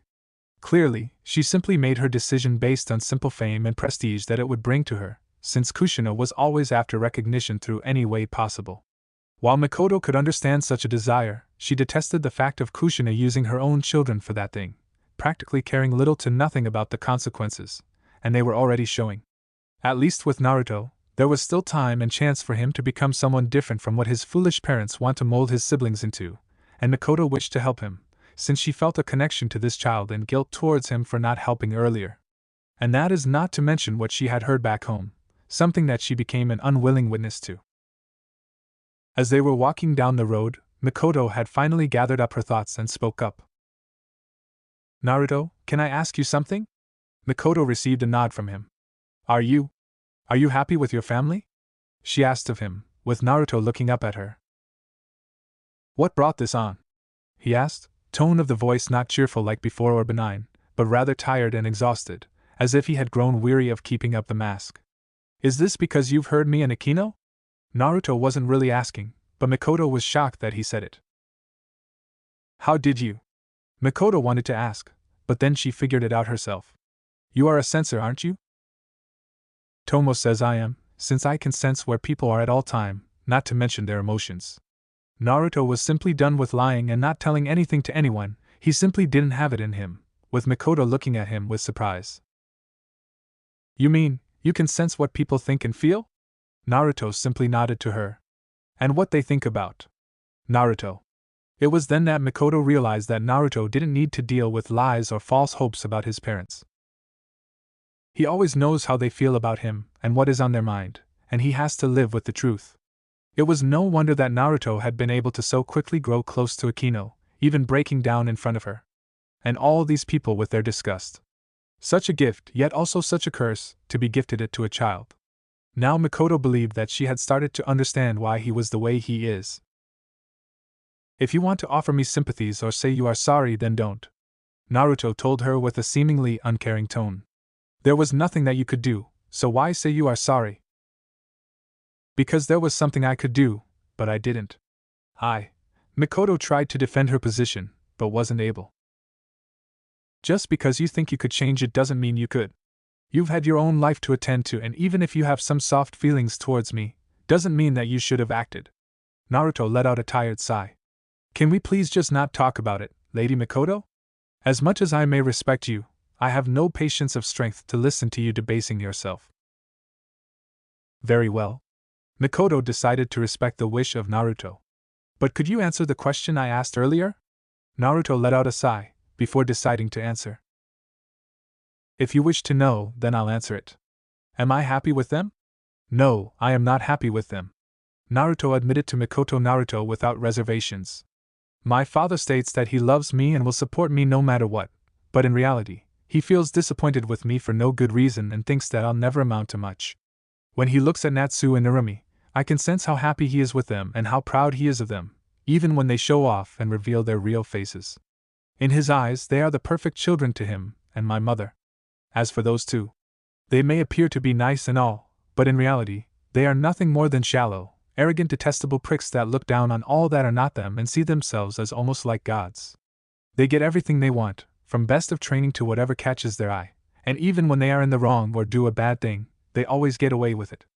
They get trained by our parents, Sanins, and even former apprentices of my folks, as well as having the admiration and respect, but for what? Holding that beast, serving as its bottles, and they get praised for it and stuff. PFT, Naruto let out a frustrated sigh. And then, there is my mother. Naruto, what I heard you say about her, that she hit you. Is this? Mikoto didn't want to believe what she had heard, but Naruto confirmed it for her. She did, a couple of times, when I lost my cool and mentioned to her Tomo. Every time I did so, it seemed like a switch turned on in her mind and she just lost it. Ever since she learned that I've been spending time with her and Amagi, she has been constantly demanding of me to stop my meetings, but I didn't and won't. Naruto told Mikoto. She always tries to make them look evil and bad, but in reality, all she does is just make herself look good. She thinks she is a great mother, and that all her children should love her, but how can a son love a mother that stroke him for not pleasing her, and which spends at best a fifth of time she gives to Natsu and Narumi? And that's not to mention Mito. She is the reason why I still go home, because she has to have family near her. And whom will she have near her if I leave? Two arrogant idiots that see her as someone who should worship them for simply existing, and the parents that have dumped their responsibilities for her on a caretaker, and still see themselves as great parents? I don't think so. How long has this been going on for you? She asked of Naruto. Since I got 5 and they started to train them. Since then, it just went downhill. If before I was just a fool kid that believed in ghost stories, I've gradually degraded into a disappointment in their eyes that isn't worth their time, yet they still make it for me in their mind, Naruto said with bitterness. And as for those two godparents, Jiraiya is a prideful, arrogant leech that brags about himself and embellishes those two idiots, while not even hiding the fact of thinking of me as a waste time. And Tsunade. She is just someone I don't get at all. She both seems to hate me, but also wants to get to know more of me. As if I'm a pet project to her, and something she despises for no good reason. I just try to get away from both as much as can. That would explain why you spend so much time away, as Fugaku mentioned it to me, although I'm surprised that you sound so different now. Mikoto admitted to him. I'm tired already to just hold it together, and not let all that anger and rage out. Naruto admitted to Mikoto. It wasn't an act, if you are wondering. I really do believe in what I said and I did mean it all, but the mannerisms. It's starting to feel kinda redundant for me, and I just start to get pissed at people just thinking I'm a fool for no good reason, other than believing in helping all the people regardless of their origin. I just can't continue to pull off that nice guy attitude. Then don't do it. Mikoto suddenly told him, making Naruto look up at her. I can see that you are actually a really good person, better than your siblings, but the way you presented yourself to us did give us off the feeling of falsehood, at least to me and Fugaku. But there was also like incompletion in you, a missing part in it. Now I think I can guess what it is. It's your flame. Flame? Naruto asked of her. Well, it's a metaphor. Oh wait, you probably? I know what a metaphor is, Mikoto-san. Unlike some, I do like to read books. Naruto gave her a rather not-so-kind look for thinking that he was illiterate. By flame, you mean my temper? Like with my siblings and mother? You could say that. You are an Uzumaki, and your people are known for the strength of character and willfulness, and I can actually see it in you, though it is in what I can only describe a purer and stronger form. Mikoto told him, with Naruto looking at her with a confused eye. Your mother Kushina, she also has a temper, true, and your siblings too, but from what I see, where their tempers are unchecked for most part, I see in you someone who can take control of yourself, if only he lets go of this strange inhibition that holds him back. It's not so strange. Naruto argued back. You saw my mother and siblings, and I know what are their thoughts and emotions. I don't want to turn out to be the same way as they are. I don't want to become a jerk like Natsu, or someone like my mother. I don't think that you will ever become like them. You are far too smart to be like them, and you seem to have something that they don't have: humility. Mikoto told him, surprising Naruto. Naruto, I can see that you may be scared of those impulses and emotions, which is surprising to me, but then again, you are not a simple child. You have a clearer view and understanding of things that many older shinobi can't comprehend, but you are still a child, though with a mind of sage it would seem. To cut off a part of your character is like cutting away a part of your humanity and soul. We combine in ourselves both the spirit and body, mind and instinct, yin and yang, with both parts existing in balance. To cut away one out of the body would be like cutting a person into two, and no one can exist like that. Even chakra itself consists of two parts, spiritual and physical, and so our people are made of good and bad emotions. What matters is how we choose to use our sides, Naruto. Don't try to cut away something you will never be able to replace. If you do, then you will become something horrific. Mikoto told him, with him being in deep thought about it, as they walked through the streets. To accept that part of himself instead of trying to cut it off. The more Naruto now thought about it, the more tempting it was starting to sound, like it was something that he needed. The fear of falling was there, but now that he had let out his grievances and pain out of his heart, Naruto could now think clearer and better, and he found himself agreeing with Mikoto and how it was aligning with what he was trying to achieve. Humans weren't perfect, and we were made in the way we are, with clear mind and powerful emotions, and if Naruto wished to remain humane and human, he couldn't let himself just cut off that part of himself. But he could accept that part of him, let it work for him and enhance himself. Maybe this was something that he was missing in his trainings, that part that Amagi commented he seemed to lack in order to become Amagi. Was he really so foolish as to cut away what made him human, his emotions and instincts? Just because they were of less benevolent nature didn't mean they were bad, and Naruto was foolish to think about it in such a way. He thought that he would need only benign feelings originally, but high morals mean little to nothing without passion and will behind them. To start up the fires in hearts of others, one will need to have the flame to share with people. As he was in deep thought, Naruto didn't even notice how he and Mikoto had reached the mansion. Mikoto smiled to him, and Naruto decided to smile her back, with Mikoto noticing that his smile was now different. It was more genuine, and with fire in it. Once she saw fit, Mikoto was preparing to leave, as she turned to move ahead towards her home. Naruto already twisted the doorknob and opened up the door, when a hand grabbed him and practically shoved him inside the house. Within a second's span, Naruto went from grinning to looking at an enraged Kushina. "Where the hell have you been?" she demanded to know of him. "It's night outside, and you are out there, carousing and doing God knows what. Where were you, young man?" Kushina's emotions were running rampant, with anger, suspicions, disbelief and Naruto being all mixed into a bad cocktail. "I was at Mikoto Uchiha's house," Naruto told Kushina, before he felt her grip on his collar tighten. "Don't lie to me, Naruto. I warn you, I am in a very bad mood and you are in deep trouble now, mister. Now where were you all this time? Were you with Tomo? What did she tell you this time, huh?" Kushina demanded to know. "I didn't see her, and I told you already where I was today," Naruto said with force, trying to get out of the grip. "Let me go already." "No, you are lying. Why would Mikoto want to have you at her house when there are Natsu and Narumi? I know it, I can see it in your lying eyes. Tell me what that bitch told you about us." Kushina demanded to know, until Naruto had suddenly managed to release himself from her grip, surprising her. "So, you want to go that way, huh? Since you don't want to listen your mother, I will have to discipline you." She was preparing to do the disciplining already, having raised her hand, when someone suddenly just up and grabbed it. "What the? Kushina, what the hell are you doing to your son?" Kushina's eyes widened when she heard Mikoto's voice behind her, before she was released by her, forcing the red-headed woman to turn and face an enraged woman.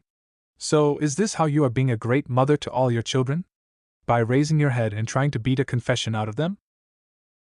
"Mikoto, I know it looked like I was about to do what you thought, but I assure you Kushina was trying to state otherwise, but Mikoto wasn't budging.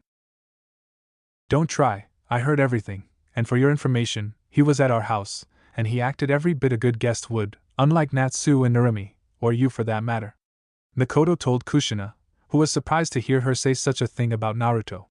"Now, what you will do right now is let your son go and get into bed, because he had a very eventful day today. And while he does that, you and will have a serious talk regarding your attitude." Am I clear? To emphasize her point, Mikoto revealed to Kushina her Sharingan, showing that she wasn't in the mood for jokes. Okay. Naruto, go to your room. We'll talk some other time about it. There will be no talk, and no more hands being raised at him for whatever reason you may come up with. Mikoto told Kushina with force. Naruto, I hope I will be seeing you around our home a lot more often now. I really enjoyed your company. Hey, you can bet on it. Naruto smiled to Mikoto with an Uzumaki trademark smile, which surprised Kushina, since she never saw it before being displayed by Naruto. Thanks for the dinner. It was really good, and I'll be sure to stop by when I get the chance. With that out of the way, Naruto dashed off upstairs to get into bed. But not before recalling what Fugaku had asked of him. 3 days later. Inari Temple. The clear night sky was illuminated by the moon, as it shed its light on the sleeping Konoha, as the three figures were moving towards the temple. When they arrived on top of the hill, they found themselves being waited on by the head priestess of the shrine. Amagi stood just in front of the three most important persons in the village at the moment, but didn't show either reverence or much of respect, only seeming indifference. Once they got close to her, did she speak up. Lord Hokage, I was informed that you would be arriving alone, without the company. Amagi said, looking at his companions. The circumstances have changed a little, Lady Amagi, but I am certain that this will not pose a problem for us all. Minato said with a small smile. Now, I believe we are awaited. Would you care to lead us in? No. Amagi suddenly said to him. I am sorry, what? Minato looked at her confused with his companions being in the same state. But why? Shouldn't we meet with? You should, but not Lord Third and Jiraiya. I have agreed to allow this meeting to happen inside my temple on the conditions that were discussed previously and agreed upon, and I will not deviate from them, no matter who you bring. Amagi stated to him with steel in her voice. Either we go in alone, or not go in at all. Hey, lady, watch whom you are speaking to here.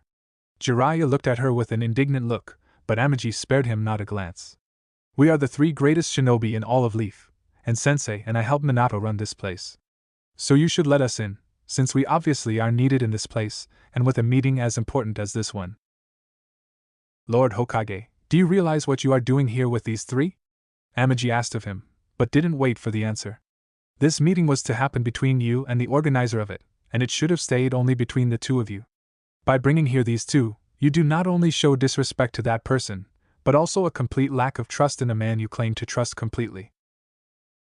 It never was my intention to insult anyone like that. Lord Third here has a great deal of experience in dealing with internal problems of the Leaf, and my sensei is one of the Sanins, and so. Minato tried to defend himself, but wasn't allowed. Are you actually a Hokage, or are you just someone who keeps the seat warm until someone else takes it? Amagi asked of Minato, challenging him. If you are a man you claim to be, and your intentions are to see this through, then you will step upon this hallowed ground alone, as the traditions demand.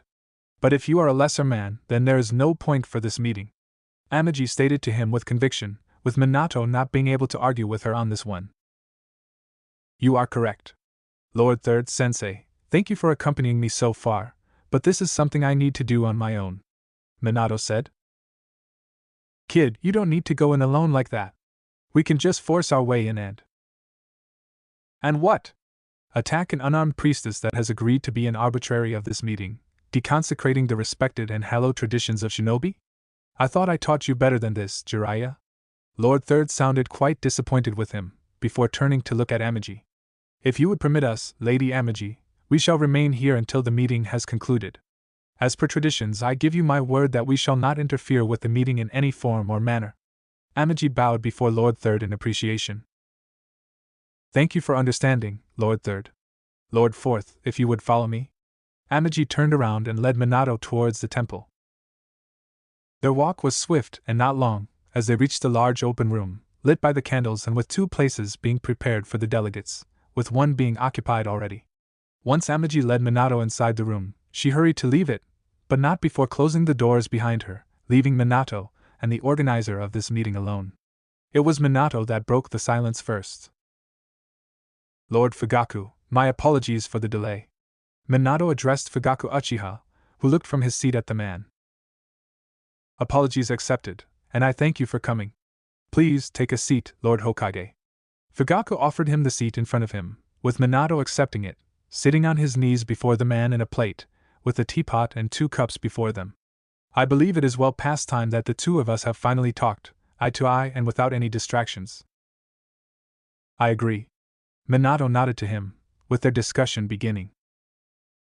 Minato was sitting behind his desk, enjoying the evening sake while sharing the company of the 2 sanins, his sensei Jiraiya and Tsunade Senju. This has long become something of a tradition for Minato and his friends, to have a quiet evening and use it to enjoy each other's company, to talk or just relax.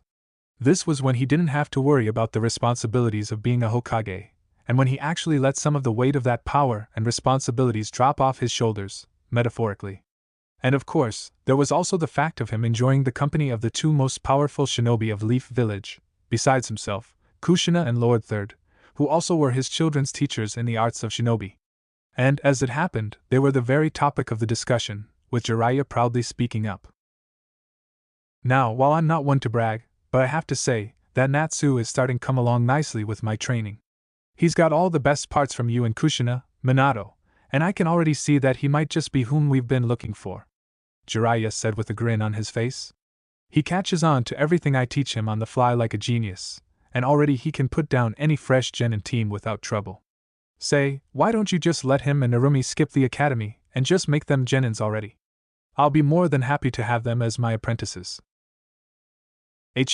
As if I would entrust Narumi to a perverted idiot like you. Give me a break, Natsu is a genius you say? Did you not see how Narumi made him eat dirt just the other day? Tsunade reminded them with a smirk. That was my training paying off. A couple of years with me, and she'll be able to put into the earth anyone who dares to cross paths with her. And she certainly has aptitude for medical ninjutsu, almost as strong as I did, in fact. Without a doubt, I'll be training her as my final apprentice and inheritor of my will. So, we can now expect to have another poor gambler and a violent lady roaming around, looking for trouble? Jiraiya decided to joke, with Minato chuckling a little, while Tsunade glared at them both. What about Shizen? I thought you said that she was going to be your only apprentice, and she seems to have a good handle of things. Shizen may be diligent and experienced as a medic, but she is no Narumi with her aptitude and natural talent. While Shizen might become a good medical ninja, Narumi's got every chance for that, and besides, I feel like there is nothing I can do to make Shizen a better medic than she already is. Tsunade chugged down another drink. I think it's time for her to finally spread her wings and fly, as well as to put her skills to use, if she is to make a decent living. Yeah, since you've wasted all of Dan's fortunes out gambling and drinking away. Does Shizen know that her guardian has left her essentially destitute and broke? Jiraiya asked in humorous manner, before being forced to catch Tsunade's cup. Hey, careful with that, princess. These aren't your cheap run-of-the-mill cups, but expensive stuff. Nobles from the capital drink sake from these. You know full well that I was grieving and was heartbroken, and Dan had left that money for me to use them as I see best. And I didn't waste them, I've used them as investments into Shizen herself, and now it's time to see how those investments will pay out. Tsunade smirked, as she caught back the cup. And besides, it's well past time that I've let Shizen do her own thing. Now I've got a real diamond in the rough waiting for me to work on her. So, Minato, why don't you just put Narumi as my apprentice from the get-go? 4 to 5 years under my tutelage, and she will be a Jonin material already, so why should she waste some 7 years in the academy, when she already can do all the stuff that is taught there? Yeah, same here with Natsu. Kid, you know that such a talent must be worked on constantly, and with the apprenticeship, I can turn him into a shinobi of the same caliber as Lord Third, if not Lord First. Jiraiya stated with confidence in his voice, bolstered by the alcohol in his veins. Come on, kid, cut some slack for your old sensei and his girlfriend here. Tsunade glared at Jiraiya glared for that last part. While appreciate what you are saying and can see the value in what you are proposing, Kushina and I have already decided that they will attend the academy once it starts in June. They may have no trouble with all that we had taught them and trained them in, but it is still very important that they attend it, since all of the kids of all shinobi clans will be in their year, so it's important that they form strong bonds with them. Not only that, but we also want them to enjoy their childhood while it lasts, and besides. Minato sighed, when his thoughts had drifted to his youngest son. Kushina believes that their example might be helpful for Naruto, maybe inspire him by their example. Minato, I know that you've got something of a soft spot for the kid, but if you want my honest opinion, Naruto isn't really cut out to be a shinobi like Natsu and Narumi. Jiraiya told him his opinion. Now, don't get me wrong, he may be capable to become a decent shinobi, but he'll not be like those two, and the problem isn't in the Kyuubi. It's his attitude, and his lack of talent for the arts of shinobi. I hear you, sensei, but that doesn't mean that I should just give up on him. Minato took a sip of his drink. While it is true that the last months he has been somewhat difficult to deal with for me and Kushina, that doesn't mean that he isn't capable of growing up into a person I hope he can be. And yet that doesn't change the fact that he didn't inherit any talent from you and Kushina. And let's not forget how he acted that time when I told you about him knowing Tomo and Amagi. Tsunade reminded him, feeling bitter at the memory of Naruto. I don't know about you two, but in my mind, Naruto's got not the talent, nor aptitude for that line of work.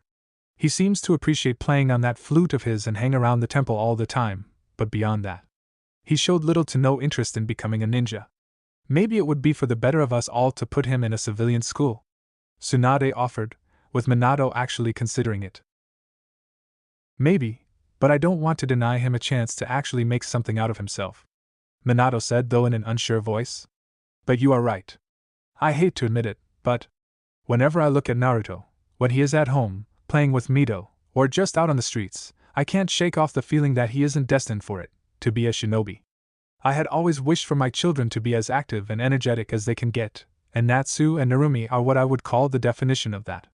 They are so bright and full of life, that it can almost infect people around them, inspire them and so on, but with Naruto, he's like the polar opposite of them, someone who lacks inside of him that fire that makes Natsu and Narumi burn like stars in the sky. Whenever I look at him, there is some kind of melancholy in his eyes, as if he finds everything dull and uninteresting, and when we talk about things related to Shinobi World, Kushina and I can't get the twins to sit still out of excitement, but Naruto seems completely uninterested. I can't see in him either determination, conviction, or even interest in being a shinobi, yet when he speaks of those yokai, kami, spirits, or plays his flute, that's when I can actually glimpse him being happy, but that isn't what I want in my child. I fear that with such an attitude, he will never even make it to being a genin. And even worse, at times I catch myself thinking that I don't see Naruto as my son. Minato said with shame the last part. See?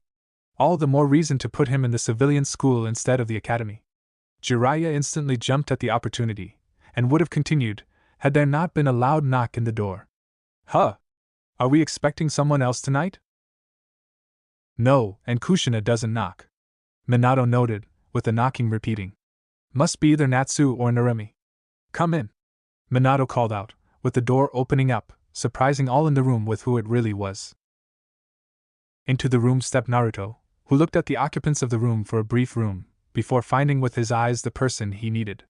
Minato and Sanins were surprised to see Naruto of all people to come in here, but what seemed out of place on the boy was his look and his eyes. Instead of a somewhat meek, composed and even elegant posture, Naruto held himself without restraint, his face betraying little emotions, but also showing that he wasn't in his usual mood. And as for his eyes, Minato and Jiraiya both saw that in them was something they hadn't seen in before, flame of determination. Naruto was the first to speak up. Sorry for intruding on your meeting, father, but I to talk to you. It will only take a moment. Naruto spoke up, his voice not laced with politeness like usually, but with need and demand, as well as force, which was unusual for him. Look, brat, can't you see that we are busy here? And isn't it past your bedtime? Go back to your room and let the grown-ups do their business in peace. Tsunade practically shooed Naruto out of the room, but he didn't react to her. Hey, didn't you hear me? I said. I heard you, but I wasn't speaking to you. Naruto turned his head towards Tsunade, his golden eyes looking into her honeyed ones. I'm here to talk to my father. Don't worry, it won't be long, 5 minutes at most, so you shouldn't sober up in that time without a cup and a bottle in your hand. Huh, what did you just say, you brat? Heated up with the booze in her blood, Tsunade was quicker to anger than usual. Now, Tsunade-sama. I'm certain that Naruto didn't mean any insult by that, so please calm down. Minato managed to calm her down, before turning his attention to his youngest son. Naruto, can't this wait until tomorrow morning? It is late already, and we can discuss whatever is it you wish to talk about in the morning. Now, if that is all then. Minato was already prepared to send his son to his room, wishing him good night, when he suddenly shocked him and others. No. Naruto spoke with a serious and determined voice. It isn't all, father. It can't wait until tomorrow, which is why I'm here right now. And since you aren't busy at the moment with anything important, then surely you can spare your son a fraction of your attention, can't you? Well, Minato was preparing to speak up, but Jiraiya decided to intervene. Listen, Naruto, can't you see that your father and we are in the middle of something important? Look, if you can get asleep, go to the kitchen and drink some milk, or have Kushina read you something. Your father has more important things right now on his mind. Jiraiya said to him with some sternness in his voice, with Naruto looking at him with a look that said disappointment. And what important things would that be? Naruto asked in a tone that was laced with sarcasm, another surprise for all. If drinking sake with two drunks and sharing old tales is considered important business, then what I have can considered a matter of life and death, in comparison. Naruto stated without a shred of joking in his voice. Brat, aren't you getting too full of yourself? Tsunade stood up and walked over to him, looking down on him. Whatever it is you want to talk to your daddy here, can wait for tomorrow. Now be a good boy for once, turn around and go to sleep, before I decide to put you to sleep myself. Tsunade, as if in demonstration, cracked her knuckles. Try then, pighead. That was one thing that none expected to hear from Naruto, which silenced the entire room. What did you just call me? Tsunade, already sobering up due to anger, looked menacingly at Naruto. Brat, I'm sorry, I'm a little up here. Could you repeat what you just said, because it almost sounded like you called me a... I said to try, pighead. Naruto repeated without hesitation or fear in his voice or face, which made both Jiraiya and Minato pale in their faces. Now you've done, you stuck-up brat. Without any reservations or hesitation, Tsunade's knuckle closed and she sent her fist downwards, planning to smack Naruto on his head really hard. Only when she made contact, it wasn't with the boy's head, but with the wooden floor, cracking and breaking it. Tsunade looked in surprise to see that she hit the mark, yet didn't hit the boy, and only once she looked up a little, did she see him looking right back at her, eyes showing clear disappointment. It was as if he was openly mocking her, that brat. Tsunade rose up and looked right in the eyes of Naruto, before speaking up. Okay, brat, I'll give you one chance. Apologize to me, go back to sleep, and I'll let you off the hook for calling me a pighead. Tsunade offered to him. Now, what should you say to me? You need to sober up, because your aim is a bit off. Also, I am not leaving until I am done with my father. Naruto stated with cold determination, while Tsunade was starting to fume. So either you let me pass, or I'll just move past you. Oh ho, so you think that you can play the big shot with me, do you? Well, too bad, because unlike with your sister, you can't even land a single solid blow on me. I bet you can't even defend yourself against bullies. Tsunade mocked Naruto. Tsunade, maybe you need to calm down a little. Jiraiya decided to use that opportunity to intervene, but he was not heard by either party. Wanna bet on that? Naruto suddenly offered, surprising Tsunade. I land one solid hit on you, and you let me pass. You land a hit on me, and I'll pass out, and you get to laugh your pig ass off. Tsunade was starting to get really angry at Naruto.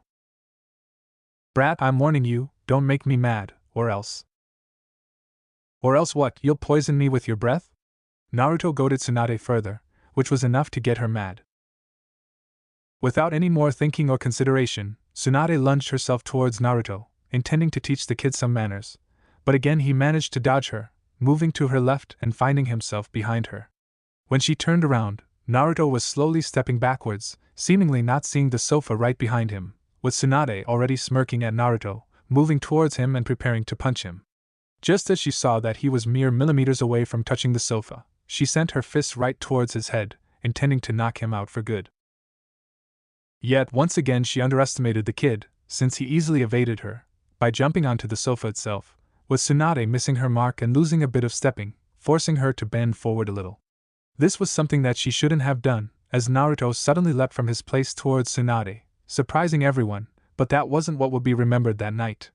What will go down in memory and history was Naruto's fist, punching Tsunade squared in the face and hitting her left eye, causing her to cry out of pain.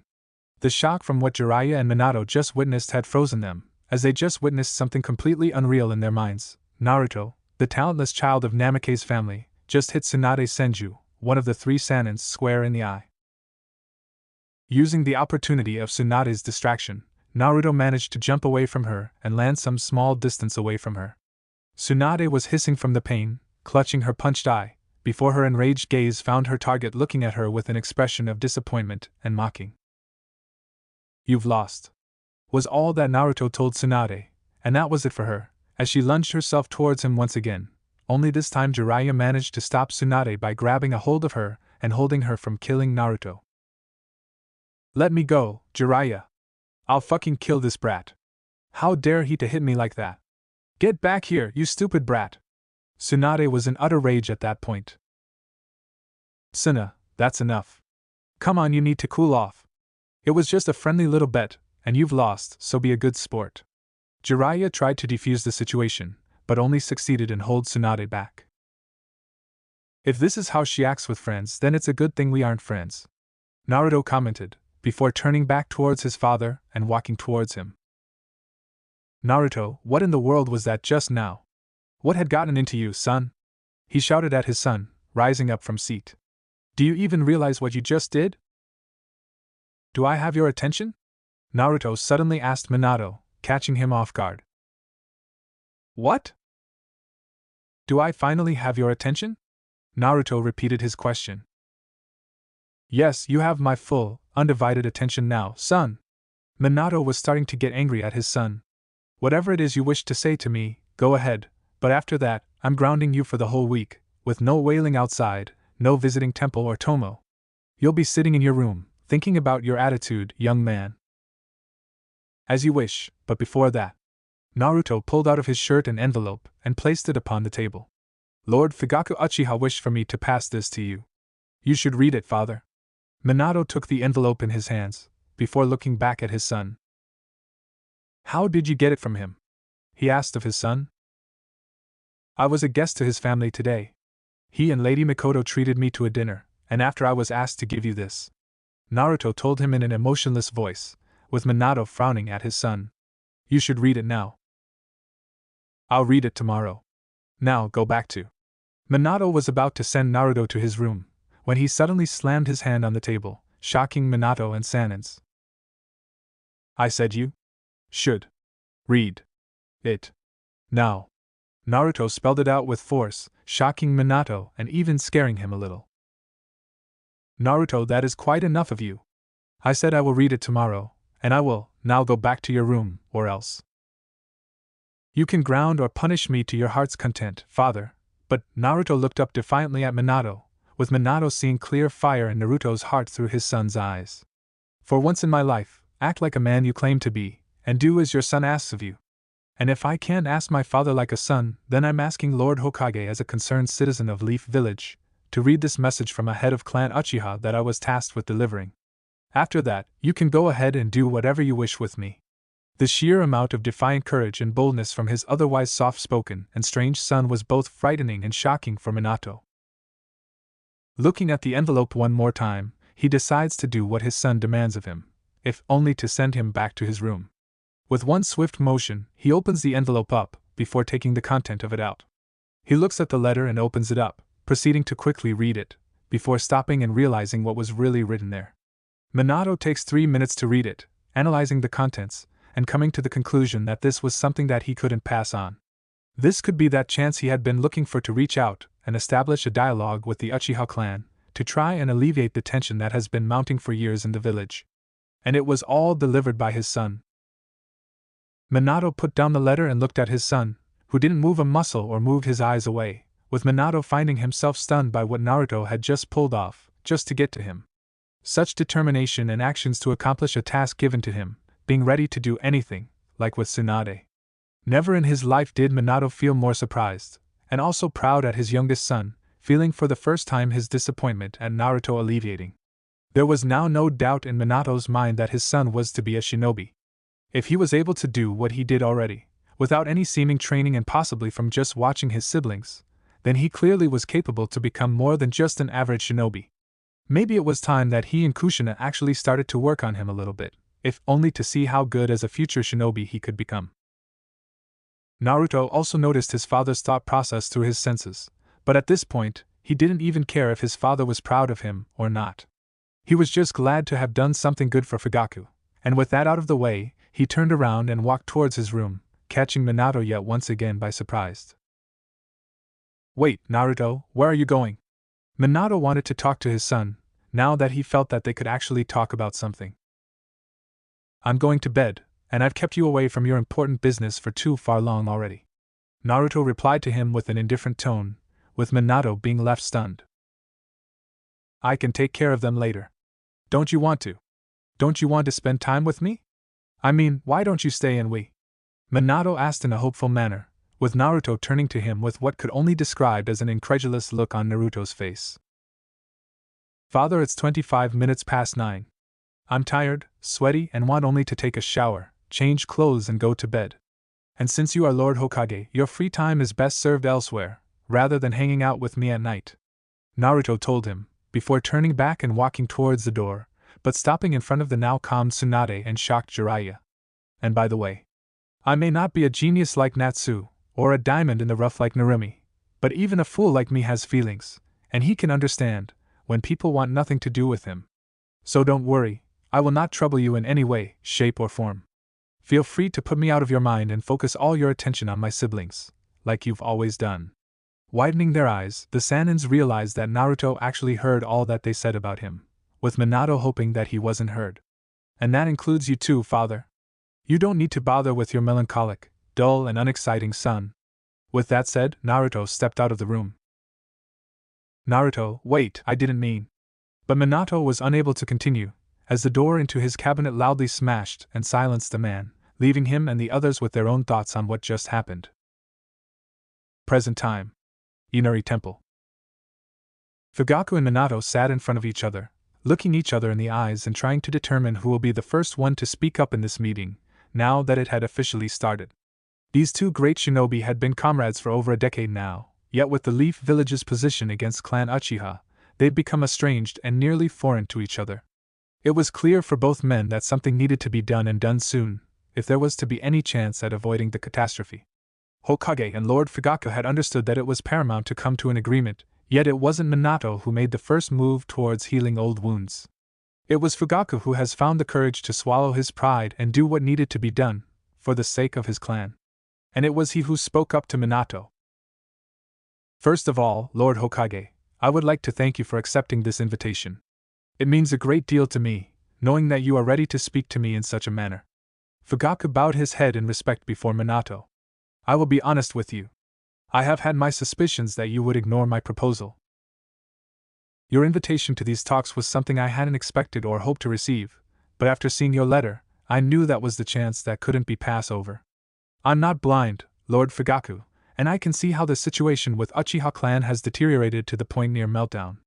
I consider this meeting to be a chance that could prevent what might happen in the future.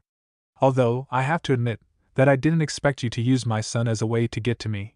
Minato admitted to Fugaku, who didn't react to it, yet didn't expect Minato to speak of this right now. While I do know that he was a guest at your house, I would, however, like to know for what purpose did you actually invite him there? Did you invite him simply to take advantage of my youngest son? Minato asked with some steel in his tone and a little narrowed eyes, but Fugaku remained composed. I came across Naruto when he was playing his flute at the Inari Temple, alone. I will admit that I found it quite odd for a child of Hokage to be there, all alone and not with his friends and family. Fugaku spoke up, with Minato watching him closely. When he stopped playing, we had a very interesting conversation, one that I did not expect to get from a child his age and left me with quite an impression. And what exactly did my 6-year-old son say to you that it impressed you so much? Minato asked after letting out air from his nose, with Fugaku noticing some passive hostility coming from the man. If you are trying to guess if I was trying to take advantage of Naruto, then I can assure you that it was not in my thoughts or plans. I wished to get to know him better, and after a conversation, I invited him in. Fugaku explained to Minato. I will say that he was hesitant to go, due to the fact that we had only formally just met, and even was ready to leave at the first chance when he arrived to my home. It is only at the insistence of Mikoto did he remain as our guest. And he proved to be a very interesting and entertaining guest to have. Entertaining for you in a way that you would play upon a fool's naivete? Minato narrowed his eyes and said with anger at Fugaku, who now started to look rather displeased at what the man said. I'm well aware that the Uchiha clan doesn't look favorably upon me, but for you to use my son as a way to get some form of satisfaction, at the expense of his inexperience and naive attitude is just. Inexperience? Naivete? Fool? Lord Hokage, are we still speaking of Naruto, or did you assume that I brought in your eldest son for a dinner? Fugaku asked with the tiniest note of sarcasm in his voice. Because the person my wife and I shared table and food with was one of the brightest I've had a chance to speak to. Had I not known better, I would have assumed he was a son of some wise sage, due to the fact that Naruto had operated with valid and strong facts during our conversations, and that is not to mention that there isn't a shred of foolishness or naivete in his eyes. If anything, all I saw in his eyes is clarity and comprehension of our world and what it really is. He didn't see us, shinobi, as heroes of those tales people tell, but as what we really are, people that do unspeakable things for the gain of ourselves and our villages. Fugaku stated with conviction, which surprised Minato. Naruto said that? You must be joking. Naruto isn't like that, he is more like. Minato tried to deny it, but Fugaku didn't let him. More like what? A naive little fool that believes in grandmother's tales of yokai and kami? Don't think that I am not aware of the reputation your son has garnered around the populace, Lord Hokage. A reputation that I consider to be a complete hogwash and an insult towards him, you and your family, yet one you do nothing to disapprove. Fugaku's voice said with steel in his voice. Just because your son has belief in supernatural doesn't mean he is a fool, especially when he managed to use one of those imaginable yokai as an example to demonstrate what we shinobi are. He managed to leave us all in deep thoughts after he made his argument, and I was forced to admit that he was correct. So, the way you speak of him as a naive fool makes me think that you don't even know your own son, Lord Hokage, but from what Mikoto told me, I find it unsurprising. Is this some manner of insult? Did you invite me just to mock me? Minato was ready to rise up, when Fugaku finally decided to raise his voice a little. No, I invited you here so that we could finally talk face to face, as grown men, about the fate of our village. However, it was not my intention to start spouting accusations or insults, nor did I start doing so. I came here to talk to Lord Hokage, not Minato Namikaze, so if you are incapable of being the former, then this entire meeting is pointless. Fugaku's voice was filled with steel resolve, making Minato flinch, when he realized how he was actually acting. Just the way you spoke to me earlier is reason enough for me to leave, given the fact that you've insulted not just me, but my family, clan and a guest of my clan and family. Under any other circumstances, I would entertain an idea of calling for a feud between us.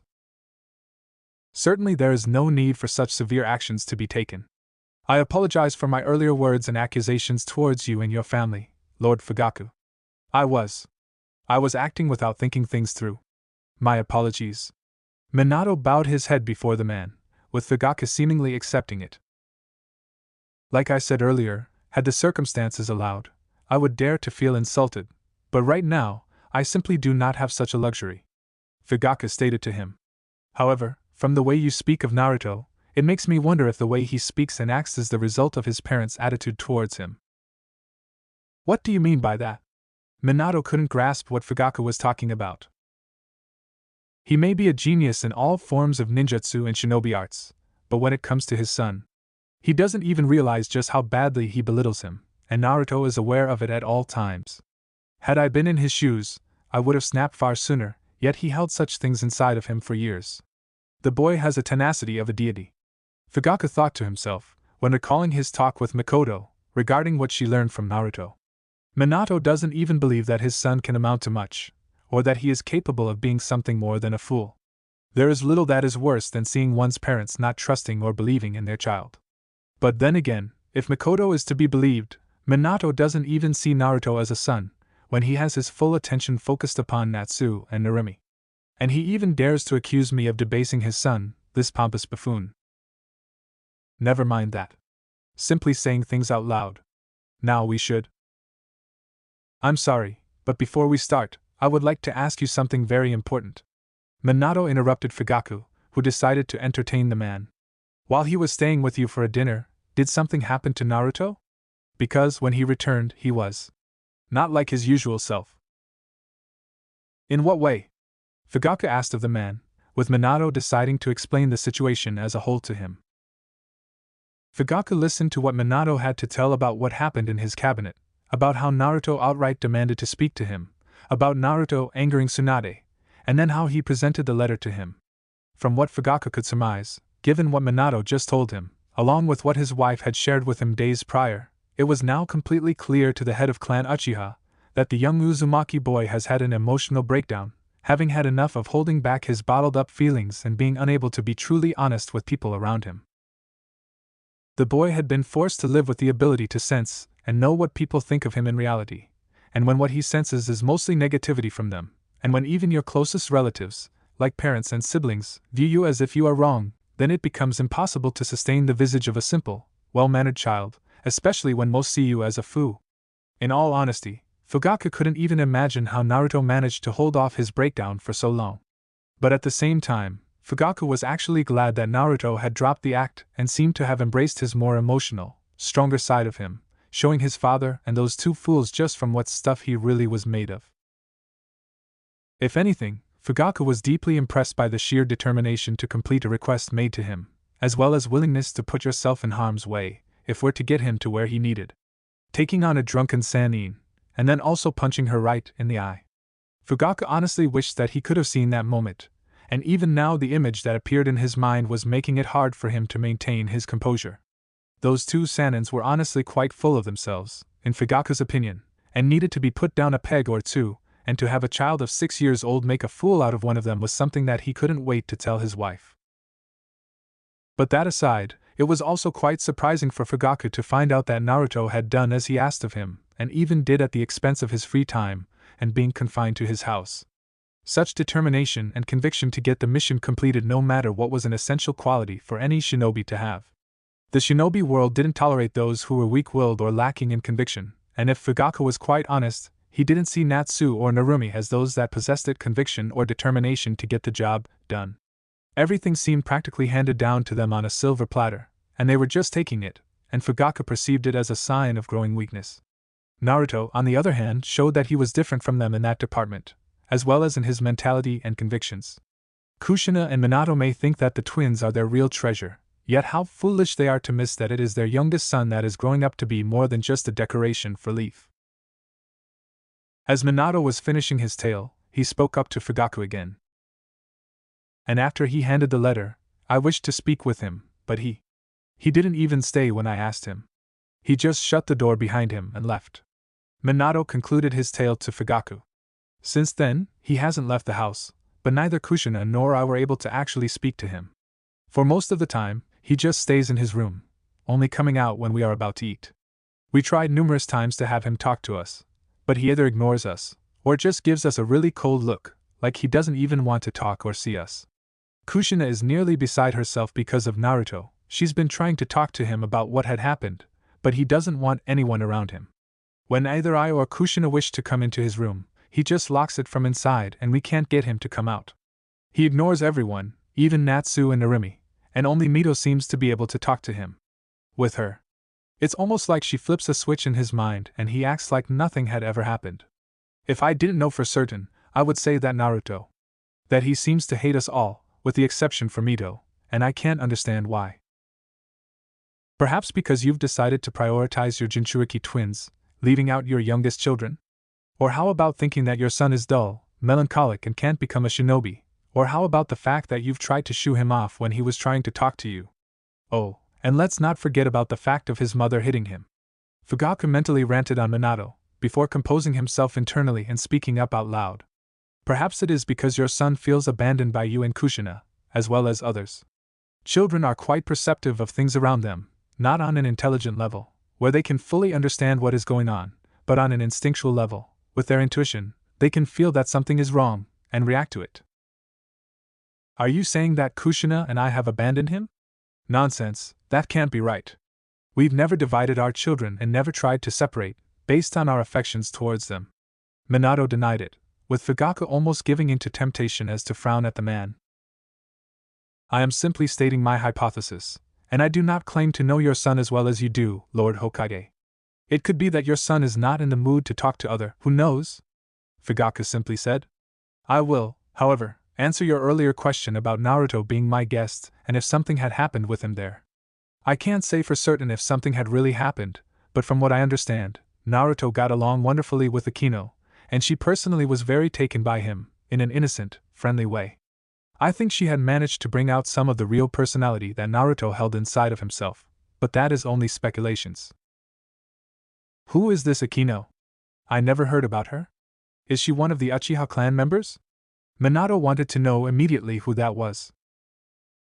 She isn't a member of Uchiha clan, or someone who was born to any of the shinobi clans, or even in the Leaf Village. Akino is my ward, or rather my goddaughter, whom I and Mikoto had adopted almost 4 years ago. Fugaku spoke up to Minato. Like I said, she wasn't born in the Leaf and doesn't have any relatives here, but to us she is as important as family, and I swore to protect her with my life. Why is she so important to you? Minato asked. Are you familiar by any chance with the Himejima Temple in the northeastern part of Land of Fire, dedicated to God Indra? Minato nodded to Lord Fugaku. 8 years ago, when the war was starting to reach its conclusion, I led an excursion to Land of Lightning, with the task of intercepting and capturing Lightning Daimyo's treasurer, carrying funding for Kumogakure. Yes, I remember that mission, and as I recall, that mission was a narrow success. The treasurer was killed the fighting, but you did manage to retrieve the money intended for Kumogakure, yet you did lose over 2/3 RDS of your men in the process. Still, had you not done it, we wouldn't be able to achieve peace with them when we did. You and the others had nearly escaped death, from what I heard. Minato stated, with Fugaku nodding. You are correct in saying that.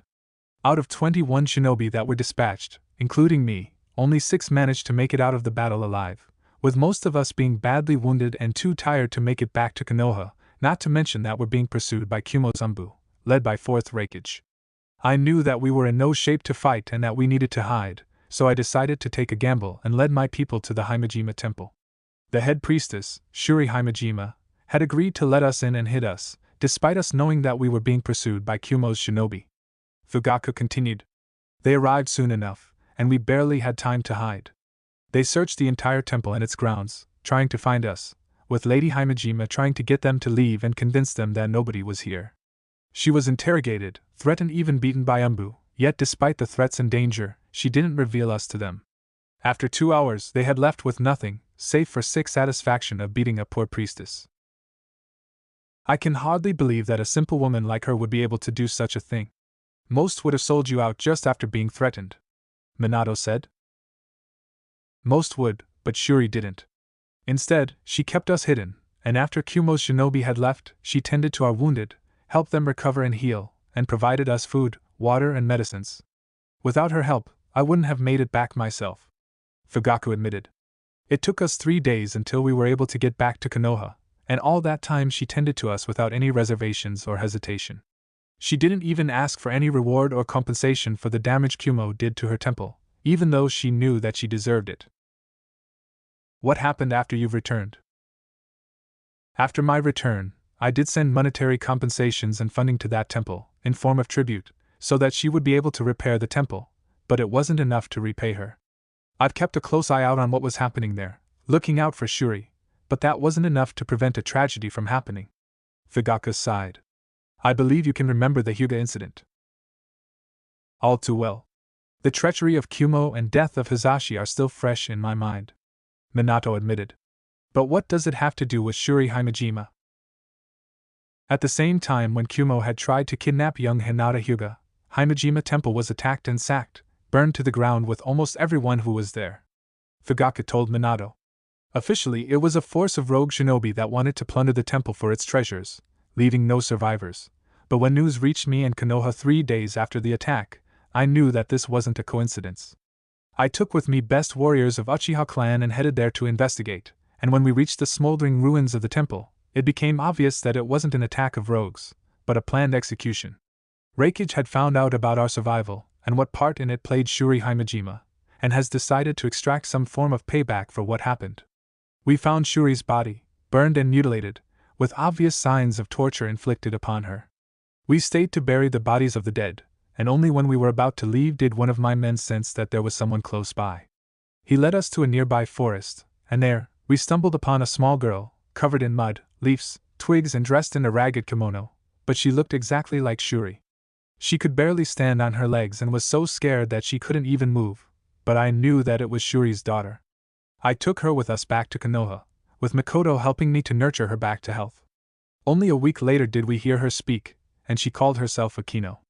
After that, I decided that I couldn't put her in an orphanage, so Makoto and I decided to adopt her as our goddaughter. Why wasn't I or the council informed about it and your excursion to that temple? Also, what about her father? Minato asked. I had sent a missive, informing you and the council of it, but it is my understanding that with what was happening at the time, you and others simply never took notice of it. As for Akino's father or relatives of her mother, I didn't have much luck with them. Akino spoke little of her father, and it is my understanding that he perished in the attack, and as for the Himejima family and clan, it is my understanding that they were responsible for informing Reikage of the truth regarding my mission's success. Fugaku admitted to Minato. Shuri was an outcast of the clan, and one that had garnered a great deal of enemies within her family, and they were more than willing to kill her and her daughter. As for how they learned the truth, they have their people in here as well, or at least had, when they were alive. Were alive? Do you recall the Great Fire in Capital, over 3 years ago? One that was caused a thunderstorm and flooded half the province in the process? Minato nodded to it. As it happened, the Himejima clan was also gathered in its entirety in Capital at the time, all in their mansion. And the lightning struck first their place, starting the fire and killing all of Himejima in the process. I like to think that this was a form of divine retribution, exacted upon those bastards. By whom? Do you honestly think that Susanoo had exacted revenge on behalf of that girl? Minato asked. Not Susanoo, but Indra. I would ask Naruto about that deity, when you have the time, if you are curious. If anything, it might serve you or Kushina as pretext to actually have a talk with him about something that he can talk with interest and passion. Fugaku suggested, smirking internally at the illiteracy of the so-called genius. However, I believe that we've sidetracked a great deal already from the actual reason as to why we've come here, Lord Hokage. Yes, I believe we did. My apologies for it. Minato bowed a little before the man. I simply. Never mind, we have more important things to discuss, yes. As the one who organized this meeting, it would only be appropriate if you were to start the negotiations first. As you wish, then with your permission, I shall get straight to the point, Lord Hokage. Fugaku stated, as he poured some tea into his and Minato's cups, before putting the teapot back in the place. Lord Hokage, as leader and representative of Clan Uchiha, I must inform you that due to the policies of the Leaf Village, numerous previous misgivings and general distrust from Konoha's leadership, the Clan Uchiha has reached the point of openly rebelling against the Leaf. In other words, my clan is on the verge of starting a civil war in this village. That's... Minato was aghast at what he had just heard from Fugaku.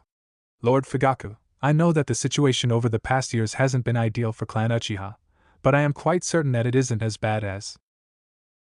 It is much worse than you were informed over the past year of by my son Itachi, and definitely being considered not ideal. I am not exaggerating here, Lord Hokage. Fugaku's grim and steel voice proved that he was serious. I am excellently aware of the fact that you have put my son Itachi in the Umbu under command of Kakashi Hatake with express intention to have him become a double agent for both Uchiha clan and you, as well as elders.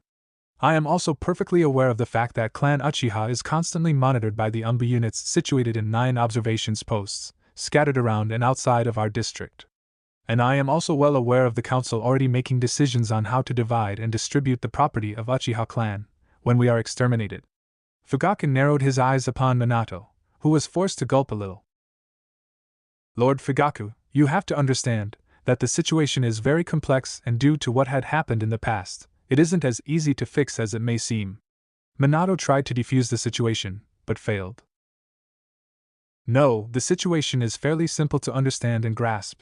A lone Uchiha, most likely a rogue, had nearly destroyed the village, and you've decided that if one Uchiha was guilty, then the whole clan was to bear the guilt, even if they can't be determined as having committed the crime. Fugaku stated to Lord Hokage. Of course, nobody took into the account that my clan had lost 1/6 of our numbers, both shinobi and civilians alike, had most of our district destroyed and left a great number of our people homeless. Many of them actually found shelter in the very temple and its grounds where we currently are. And what did you and your council do? You've segregated us further away from the rest of the village, limited the number of shinobi we can maintain in Konoha's forces, and placed us under constant surveillance. All because of that one, lone, thrice-damned rogue, whom you had implied was supported by my clan. I never had implied that. I only stated to the council that the man responsible was from your clan. Minato said in his defense. I never directly accused you or your clan of treason. You've left room for implementation, which the others have done for you, especially the elders and counselors. Fugaku stated back, as he took the cup and brought closer to himself. You never did state anything concrete about that attacker, which was enough to give room for speculations. Nor did you speak up in defense of my clan. Instead, you've decided to listen to the advice of those that have hated us for decades, and followed their advice. Lord Fugaku, I can attest to the fact that the council isn't out to destroy your clan. Minato wished to calm the man down, but he failed, when Fugaku smashed the teacup onto the floor, scaring Minato a little. Stop acting so naively, Minato. You are Hokage, yet instead of leading our village as a shepherd, you are being led like a lamb to the slaughter. Fugaku finally snapped at the man, hoping that this will finally get his full attention and lift the fog of ignorance, before he calmed down. Koharu Yuditane, Danzo Shimura, and Hamura Mitokado all three have served to our village when it first came to life, but it wasn't Lord Hashirama Senju that they drew their wisdom from. Instead, it was Lord Second, Tobarama Senju, who trained and taught them, and it is thanks to him that they learned to distrust and despise the Uchiha clan. Do not try to deny it, we both know very well that Lord Second hated clan Uchiha and had done everything in his power to limit our power and influence, from denying us the seat on the council to openly seizing our lands and mines, driving our traders and craftsmen out of the market. In his mind, all of us were just another one Madara Uchiha in the making. Then perhaps he was correct in that assessment, since the Uchiha that had attacked me and my wife that night claimed to be Madara Uchiha. Minato stated with anger, surprising Fugaku.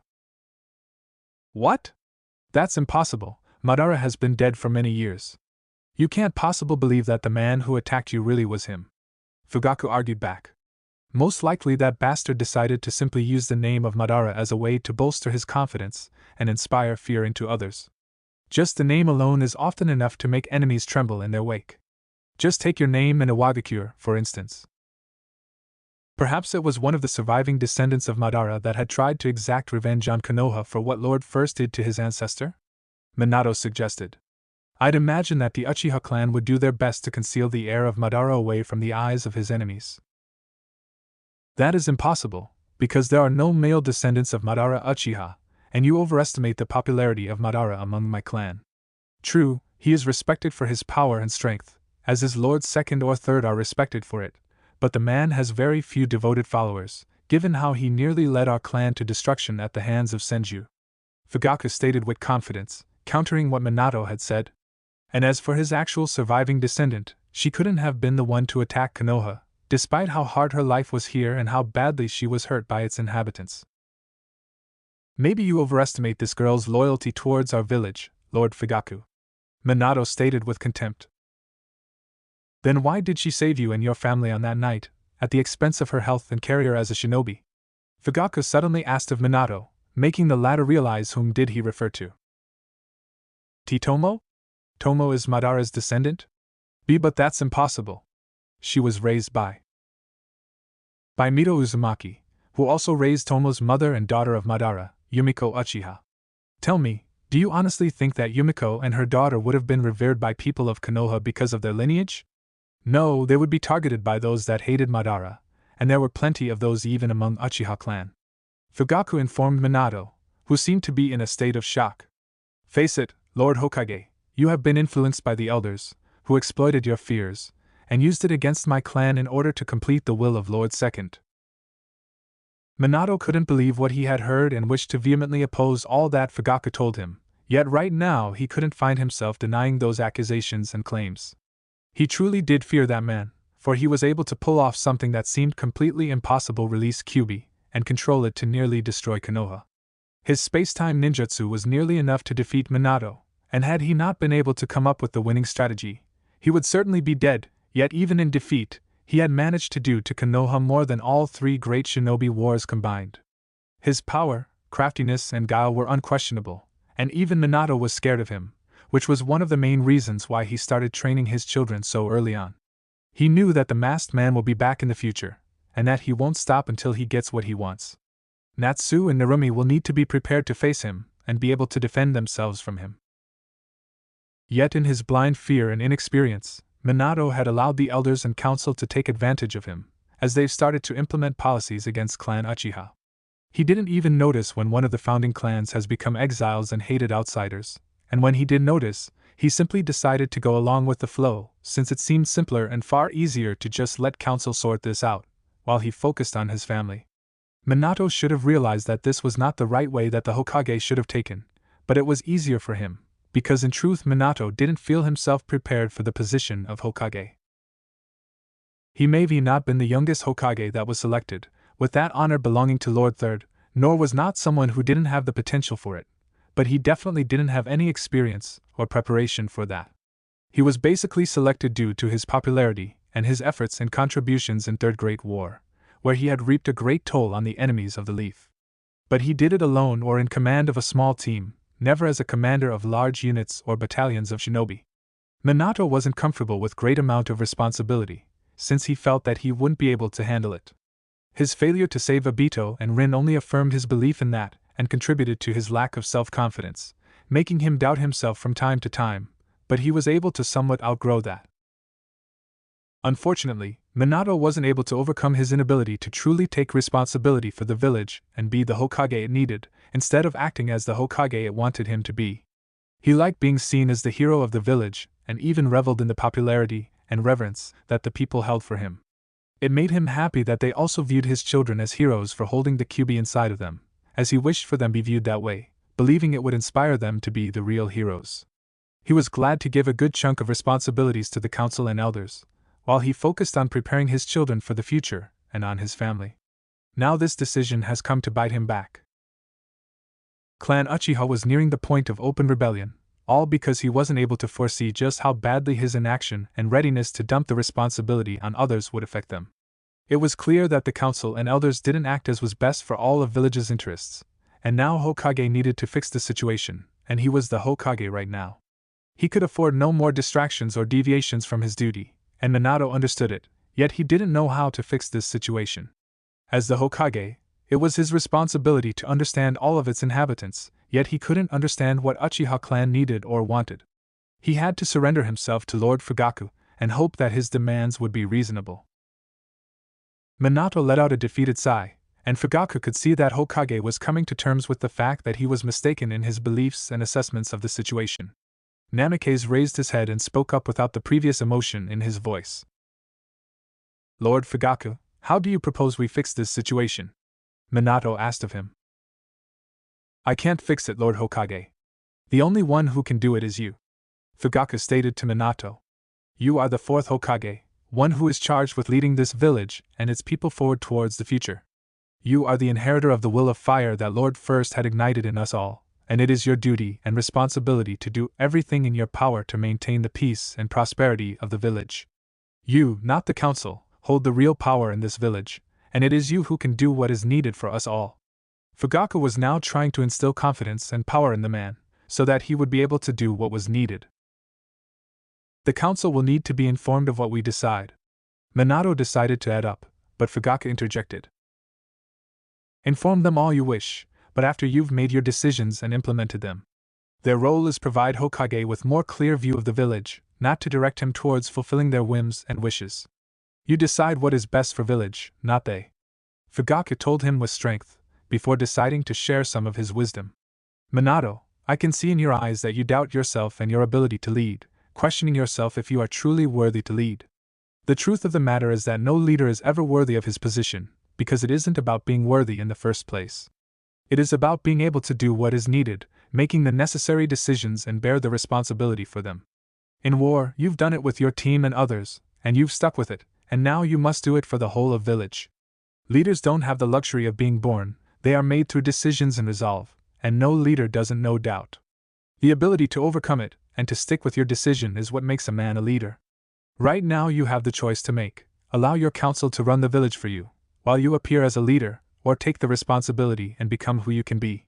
Minato let out a sigh and looked up at Fugaku and asked him. What is your proposal to solving the situation we find ourselves right now? Minato asked of him, with clear determination present in his voice. I assume you've come here with a proposal of sorts, or a number of demands that need to be fulfilled. Let me hear them, and I'll see what I will be able to do. And it was at that moment that Fugaku knew that he was finally dealing with the real Hokage, instead of the puppet that he was earlier. Now he could really save his clan. 1 month later. Konoha Academy. Summer has come in full to the land of fire, with Konoha bathing in sunlight and warmth brought to it by the season. People have shed their coats and other warm garments, allowing the air and sunlight to warm their bodies, which they did well, since many were dressed in very light clothes. Although most of Konoha was already very warm, there was one place where the temperature seemed to be at the highest, and that was none other than Konoha's Shinobi Academy, where almost the majority of the village's population have assembled. Today was a very special day for all of Konoha and its people, especially for shinobi and clans, since this was the inauguration of the children into the students of the academy, meaning that they will now begin their path to becoming real shinobi of the leaf. Such a day was something that entire families waited with reverence and impatience, for it was the entrance for their children into the life of glory, fine service to the leaf and riches, as well as an opportunity to create their own shinobi clan, at least for the civilians. For those that came from the clans, it was an honored and hallowed tradition of service and succeeding their predecessors on their path as a shinobi, and this time, it was a very special occasion. Members from nearly every major shinobi clan, many of whom were heirs and heiresses, were to become students today, and that is not to mention the 2 great heroes of Konoha, children of 4th Hokage and his wife, Kushina Uzumaki, the eponymous Natsu and Narumi Namikaze Uzumaki. Naruto, from his position near Mito and Izuna, who was holding Mito's hand, could clearly see how many of the civilian and even shinobi sides of the population were already looking at awe at his siblings, and he could hear their thoughts of clear admiration and devotion, as well as greed and ambition that these same people wished to satiate through having their children become friends with Natsu and Narumi. A revolting cocktail for Naruto's senses, one that wished not to partake in anymore, turning off his ability, until he had to hurl, especially if he were to get a taste of his siblings' emotions. He didn't even need to have his abilities turned on to figure out what his siblings were thinking, since they've been bragging about acing through every class and taking charge of things in the academy. His parents didn't stub their pride and arrogance, which by this point has become almost toxic for Naruto to partake in, especially after he took Mikoto's advice to heart and embraced his other side. While he had thought that it would be a crutch at first, due to how he behaved previously, Naruto quickly discovered that living with peace with his yin and yang was far better than being in conflict with his own darkness. He stopped hiding and hindering it, embracing that side of himself and putting it to use so as to fuel his resolute determination and ambitions, while balancing it with benevolence and moderation. He no longer felt like he was fighting a demon inside of himself. Now Naruto felt like he was an Uzumaki and a Minamoto, and he liked this feeling very much, especially with the changes that came with his decision. With Naruto achieving balance within himself, he had changed his attitude towards the people and himself, altering the way he acted towards people that despised or belittled him. Now he didn't hide his real emotions from them, showing that it didn't please him to be seen as nothing more than a fool, but he didn't lash out at them like his brother and sister would do. Instead, he would simply smirk at them, remember who and what he was, and walk away, leaving most of them in disbelief and bewildered, as well as feeling like they were fooled in some way, which was a nice emotional touch for Naruto. Naturally, his seemingly deteriorated attitude didn't earn him any new friends among the villagers, but when did he start to look for them in the first place? Those that were important for Naruto were Amagi, Tomo, Kaga, Akagi and Akino, all of whom had seemed to prefer the new and improved Naruto to the one that was before. All of them have noted that he was far more at ease and peace now that he was in balance, as well as feeling natural. Amagi and Tomo both were pleased to see Naruto having overcome his previous weakness and fear of emotions, and grow up to accept them and put them to good use. The benefit of that decision has already started to show, with Naruto achieving far better control over his chakra and being able to call upon even greater amount than ever before. He was now even able to focus and concentrate pure yin and yang energies inside of himself, something he was struggling to even call upon before, but now he was able to do it at will. Although Naruto didn't have much of a chance to further his training and deepen his connection with the nature chakra, due to the fact that Naruto has garnered something he now wished to avoid attention of his family and their friends. Ever since Naruto had delivered that message from Fugaku to Minato, and with Mikoto straightening out Kushina, they, along with Sanins, have finally decided to dedicate some amount of their attention towards Naruto. In the past, he would have been happy to receive it and bask in the attention of his parents, but that was a memory now, and the modern Naruto found himself not wanting for his parents' attention, finding it to be infringing and irritating. Almost every day since he had to show off a portion of his skills against Tsunade, Minato was trying to come up and talk with Naruto, or trying to invite him to take part in the training with Natsu and Narumi, with the two finding it shocking and strange to say the least. Naruto declined, stating that his siblings needed his and mother's attention more than he did, especially now when they were preparing to take Academy by the storm. These kinds of responses visibly saddened Minato and Kushina, who expected and thought that Naruto would jump in at the opportunity, but to hear a rejection was not something they expected. Instead of training with them, Naruto practically made a show out of either helping Izuna with Mito, reading a book, studying something unrelated to the shinobi, or doing anything that wasn't related to the shinobi activity. This seemed to peeve Minato, who would often try to come up and try to convince Naruto to put aside whatever his was doing and come with him to the yard. In response to that, Naruto would always look Minato's smiling face and state that he wanted none of it, and that he would get all the training and more at the academy, just like he and mother told him years back. That was always a metaphorical stab at Minato and Kushina, who recalled their previous lack of desire to train Naruto, and now fate was laughing at them, with their son lacking desire to train with them. Yet despite many times trying and failing, Minato seemed determined to drag Naruto to the training yard, to the point of Naruto even going as far as snapping out at him just a few days prior. The way he did was simple, yet on point, as he reminded Minato of what he heard that night when he was drinking with Sanins. Minato had tried to apologize to his son a number of times, even trying to buy his forgiveness with gifts, but Naruto wasn't someone you could buy. As it turned out, Naruto had quite a resentful side to him as well, which showed in the fact of Naruto never forgiving or forgetting what his father had told Sanins about him, how he was dull and uninspiring like Natsu and Narumi. And also that he was thinking of Naruto as if he wasn't Minato's son. Naruto maybe lost some measure of love and devotion towards his parents over the years, but he did love and respect them, despite their failings. Yet to hear that your own father didn't even view you as his own, found you dull, uninteresting and not answering his standards. That hurt Naruto. It made him mad and sad at the same time, forcing him to cry for the second time on that day, only that time he was in his own room. Now he finally understood and realized why he was seen by Minato like that, like he was someone foreign to him, and Naruto found himself, for the first time in his life, unable to contain his own resentment at his father. Love and respect have been washed away, replaced by resentment, something that Naruto knew wasn't what he should be feeling towards his family, but he couldn't help himself. Even if he was aspiring to destroy this world that bred resentment and hatred, he himself has found himself infected by it, and all Naruto could do now was control his feelings towards Minato and Kushina. Kushina, after she had been found out by Mikoto, has also changed in her own ways, now changing her obsessive anger and suspicion to overbearing devotion and need to have Naruto involved in every single activity that the family was partaking. Naruto wished he could have known what Mikoto told or did to Kushina, because if before he was suffering from the overbearing jealous woman, now he had to deal with an overbearing caring woman that wouldn't take no for an answer. Along with Minato, Kushina took it upon herself to involve Naruto in the training of the children, though she was clearly unaware of what transpired in the cabinet. Like with his father, Naruto declined, but unlike with Minato, Kushina wouldn't take no for an answer straight away, trying to practically drag Naruto towards the training field. In response, Naruto would state that he had better things to do, always pulling out some kind of book about sciences, arithmetic or something like that, showing to Kushina that, unlike with Natsu and Narumi, her youngest son was also training, only instead of body, he was training his brain, which was also true. That seemed to cool Kushina off a bit, and make her leave Naruto for a good few hours, while he partook in his, what he called, sharpening his wisdom with intelligence.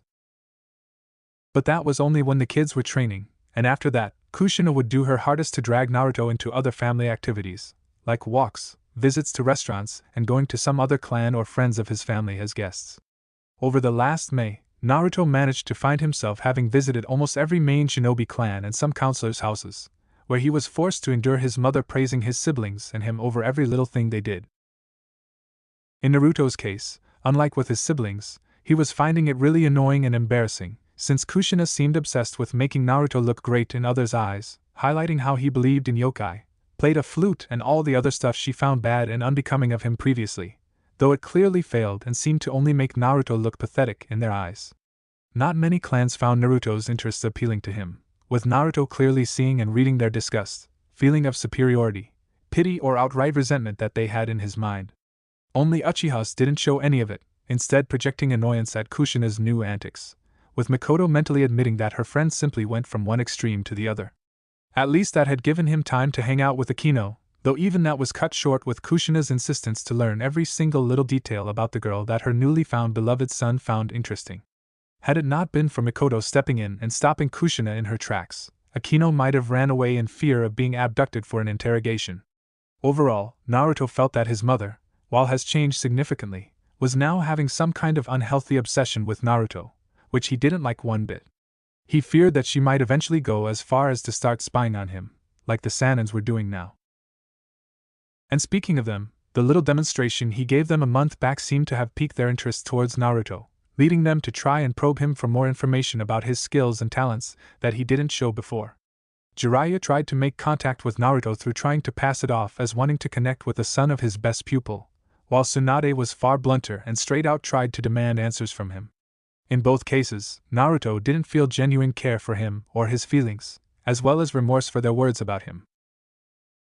All they wanted was to know how good he was as a potential shinobi, as well as either he could be a potential inheritor of his legacy, in case with Jiraiya, or just wanted to know how did he do it, with Tsunade, with either trying to gain Naruto's attention for their own wishes. That peeved and infuriated Naruto even more, because he could clearly see that in their minds, he wasn't a godson to them, but a way to stroke their prides and wishes, when Naruto didn't want anything to do with them, yet they didn't care about it. They had gone as far as to start spying on him, suspecting that he was getting training from Tomo, and this has led to Naruto slow his training in both shinobi and Amagi arts, so as to throw the two off. It was a good thing that Amagi and Tomo understood him and agreed to it, with Akagi and Kaga reporting to him if Tsunade and Jiraiya were nearby, or one of their summons was following him. So far, all that those two had found out about Naruto was that he really liked to play his flute in the woods or at the temple, was taking lessons from Amagi in etiquette, court decorum, religion and other things, along with Naruto hanging out with Tomo and Akino now. At least with Akino things were well, since the two connected to each other almost instantly, and Naruto felt quite at ease with the girl, and Naruto could tell that Akino too was comfortable with him. They've hung out with each other a number of times, having fun together, though throughout that time, they never mentioned either the yokai or their not-so-human origins, since Naruto was able to inform the girl, thanks to Kaga and Yoruichi, that he was now watched closely. But even without that, the two had plenty of fun talking to each other, Naruto playing his best songs before the girl, while Akino was dancing, coming up with the moves on her feet. Naruto had to admit that watching the girl move as she spun around or moved with the grace of a beautiful spirit was something he never expected to find himself wanting to see more and more, with Akino's smile and laughter forever memorized to him, all of it serving as a banquet to him to partake in. Naruto didn't quite yet understand what it was he felt towards her, yet this feeling, this warmth and nice feeling, he didn't want to depart with it. Turning away from his thoughts about Akino, who, as Naruto had suspected, wasn't present in here, since she never aspired to become a shinobi, young redhead looked towards the small podium that was situated before the small ring. He wasn't with Kaga or Akagi, which was a rare sight for him, but they were needed to take care of some errand for Amagi, which couldn't wait. He saw how the teachers stepped onto it, before his father and Lord Third had stepped forward and Minato began his usual speech. Welcome everyone, it is my pleasure and privilege to see so many young and determined children today, ready to begin their path as shinobi and defenders of the Leaf Village. Minato smiled, with many clapping to him, before he continued. I shall be brief with you, and say that today is a very special day not just for you, future shinobi, but for us as well. Today, we, your parents, your elders and predecessors, watch with pride and anticipation at you, seeing in you not just future shinobi and heroes, but those that shall carry forward into the future the very foundation of our village, the Will of Fire. This concept and philosophy that binds and unites us all into one mighty family is the key to Konoha's continued prosperity and bright future. Right now, you may not be able to fully comprehend what it means, but when you start learning what it means to be shinobi in here, then you will understand and embrace it as our way of life, just all before you have done it. And now, with your permission, I would like to join my family, not as Hokage, but as a proud father whose children today start their tenure as students at the academy. With that out of the way, I give way to the man that had seen our village through ups and downs and has led us to the peace that we have today, Lord Hiruzen Saratobi. With that out of the way, Minato teleported out of the stage and reappeared right next to his family, causing awe from others. Couldn't use your feet, could you? Now I start to understand where Natsu and Narumi get it from. Naruto thought to himself, with Hiruzen beginning his own speech, while Naruto found Minato looking at him with a small smile. Feeling nervous, Naruto? Minato suddenly asked of him, making Naruto once more a center of his family's attention. I know I was when I first started here. Boy, you should have seen me. I was fidgeting like a leaf in the wind, but you handle way better than I am. Still, if you ever feel like you can't handle something, never be afraid to ask me and Mom for help. That's right, Naruto, we are always here for you and are ready to help you. I know that you may not have the same talents as Narumi and Natsu, but no doubt, you will dazzle everyone in here, especially with Minato help. Kushina grinned to him.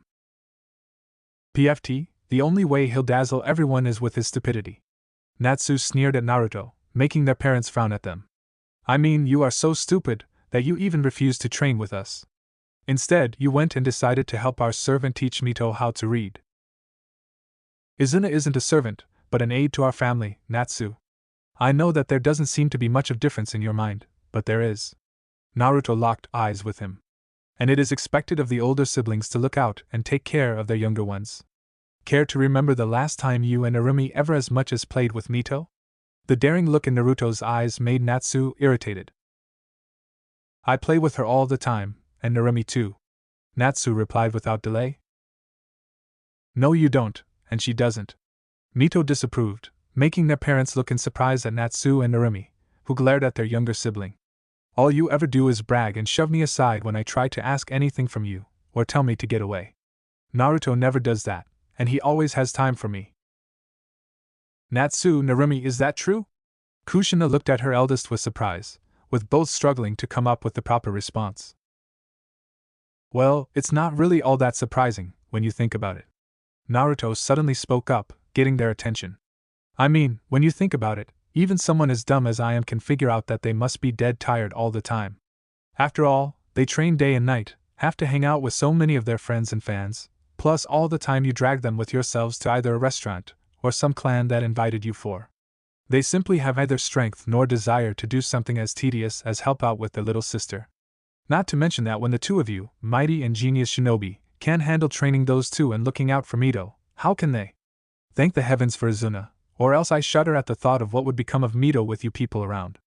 Naruto looked with eyes full of sarcasm, taking in the sight of his parents starting to realize what they have been doing to their youngest child for over a year and a half.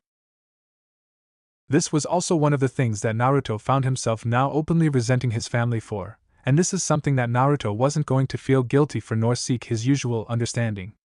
The treatment his little sister was receiving from his siblings and parents, which reached all-time worst since the training had begun. If before Mito could freely come up and speak to her parents, without fearing being sent away, now she had to wait when her parents weren't doing anything related with his siblings, or anything else for that matter. She had stopped seeing her parents as often as did, now seeing them only at the dining table, and even then not always, since his parents took to a new habit to take them all to some restaurant or a clan, leaving Mito in the care of Izuna.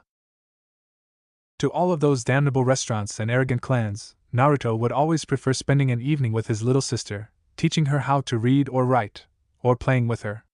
This is one thing that hasn't changed about Naruto and his attitude, his love and devotion towards Mito. Instead, it only grew and strengthened, with Naruto feeling and understanding that he was responsible for the protection and upbringing of his little sister, seeing as his parents weren't even willing to spend time with their little daughter. For Naruto, a thought of ever turning his back towards Mito, or even as much not being able to help her, was repulsive and beyond capacity. From what he understood, the Uzumaki people would put their loved ones and family as highest priority, and would go to any extreme for them. Naruto saw Mito as his family, just as he saw Tomo, Amagi, Kaga, Akagi and even Akino as part of his family, his clan. The ancient Minamoto clan's blood in him boiled at the way his parents didn't even treat him and Mito as their own children, and no matter how hard they may try to change it now, there was no going back now, not in Naruto's mind. Mito, darling, tell me that this isn't true. Kushina wished to hear her daughter deny what Naruto had just said. Mito, we always. And now, as per our old and honored tradition, We shall hold an exhibition match between the two new students starting this year at the academy. Do not be concerned, we will only select those that have decided to participate via writing their name on a piece of paper and putting it in this box. Hiruzen produced a large box, putting his hand inside to draw out the name of the first contestant. And our first contestant shall be Natsu Namike Uzumaki. The public went wild with ovations as the star made his way to the center of the ring, showing off as if he was a peacock. That's right, I'll show you all how a real shinobi fights. Come on, old man, bring out whoever is to fight me, Natsu demanded, with Hiruzen taking it with laugh, as he moved his hand in the box, but Naruto sensed that something seemed off, as his sensory ability spiked up. And his opponent shall be Naruto Namike Uzumaki. Surprise came upon Naruto's face, along with faces of others that knew him and not. Naruto, why didn't you tell us you also put your name there? Why, I'm so proud of you, being so daring. But don't worry, I'm sure that Natsu will be. Kushina had tried to inspire her son, but Naruto didn't listen to her. I didn't put it in, he simply said, with Izuna and Mito looking at him with concern. Naruto, what do you mean? Izuna asked, though she already knew the answer. I didn't write my name, nor did I put it in, Naruto replied, before he decided to use his senses and snuff out who was it that did it. It didn't take him long to find out who it was, since the person who did this wasn't to be surprised, and Naruto quickly determined who it was that had set him up. He sensed three sources of satisfaction and anticipation, coming from the three persons that were to most likely want to see him in action. Naruto had to grit his teeth in anger and clutch his fist, as he looked up at his father, who was smiling to him, but stopped when he saw his son's knowing and angered look. Minato immediately realized that his son figured out that he was the one who put his name there, but he didn't know that Naruto also realized that he also convinced Third Hokage to purposefully call out Naruto. Nor did Minato know that Naruto already sensed and snuffed out that it was the idea of Tsunade and Jiraiya, who decided to use this exhibition match as testing grounds. This whole thing was a setup for Naruto, who was now put against one person he wished he could beat into the dirt half the time he spoke with him. Well, Naruto, don't worry about it so much. Just go out there and give it your all. Minato wished to encourage his son. I know you may be scared, fighting your own brother, but this is just an exhibition match, not a real battle. All you need to do is show us what you can do and… I know, father, Naruto said, as he narrowed his eyes upon him, making Minato flinch. And I'll be sure to remember this. The double meaning was lost on Kushina, Narumi and Mito, but Minato understood what his son meant. Big brother, do you have to fight? Mito asked of Naruto, who looked at her. Nah, there's no point to it, so I'll just… Naruto was about to finish his sentence, when he was suddenly pushed right towards the ring with force, with Naruto soon finding himself well past the edge of it. He turned back and saw grinning Jiraiya giving him a thumbs up, with Naruto giving him a glare that made the man flinch at seeing. Mito and Izuna looked at Naruto with concern, while Kushina and Minato were encouraging their children. Naruto simply let out a sigh, knowing that he wasn't going to give the public what it wanted to see, and they wished to see Natsu wipe the floor with Naruto. Well, he couldn't exactly do the wiping if Naruto were to simply leave the ring after the fight started. He might be called a coward or worse, but in his mind, a meaningless fight was a fight not worth ever fighting, and to fight for the entertainment of these people was to take a bath in sewer water for Naruto. So, he turned around and looked at the anticipating Natsu, who already assumed the fighting stance, while Naruto remained in a relaxed pose, only regaining his footing.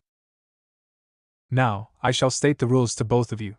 The duel will continue until one of you hits the ground 3 times, or is forced out of the ring. No weapons, jutsu or genjutsu are allowed, only your taijutsu. Hiruzen explained the rules. Combatants, you may begin. Hiruzen gave the signal, with the public already cheering on for Natsu. Come on, Natsu! Put this fool into the ground. Make this idiot eat dirt. Show him who the real deal is and who is just a bastard child. Show us how a hero skins the fox monster.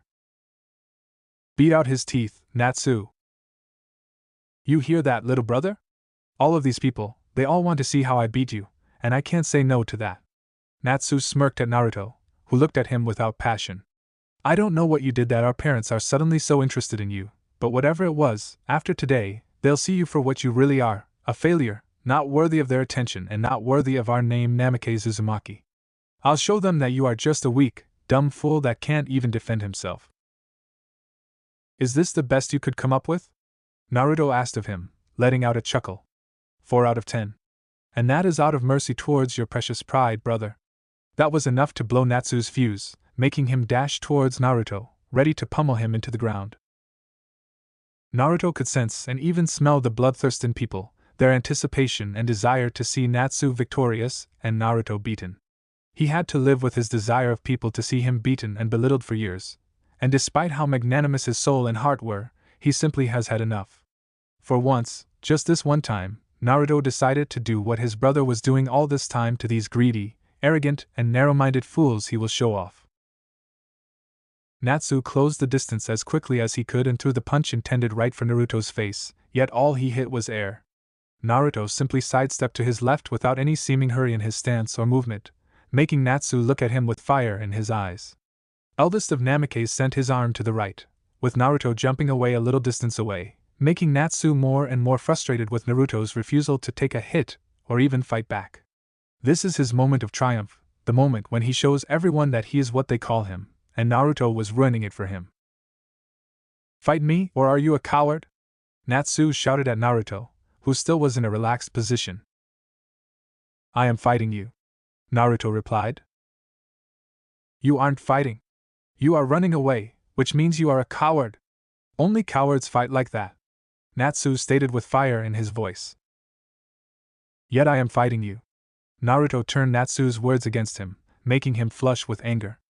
Just as you've said right now yourself. Shut up. Natsu launched himself at Naruto, hoping to beat him. In the eyes of the public, be they civilians or shinobi, Natsu moved faster than anyone they saw at his age, and his was throwing punches and kicks stronger than any child his age could muster. But for Naruto, he could see every move Natsu was going to make before he made it, react to each punch or kick, sidestep from each hit, and evade any attack that his brother was throwing his way.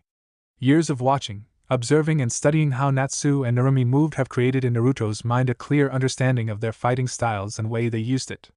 It was an aggressive style that his brother used, relying primarily upon overwhelming enemies with brute power and speed, sacrificing stamina and defense.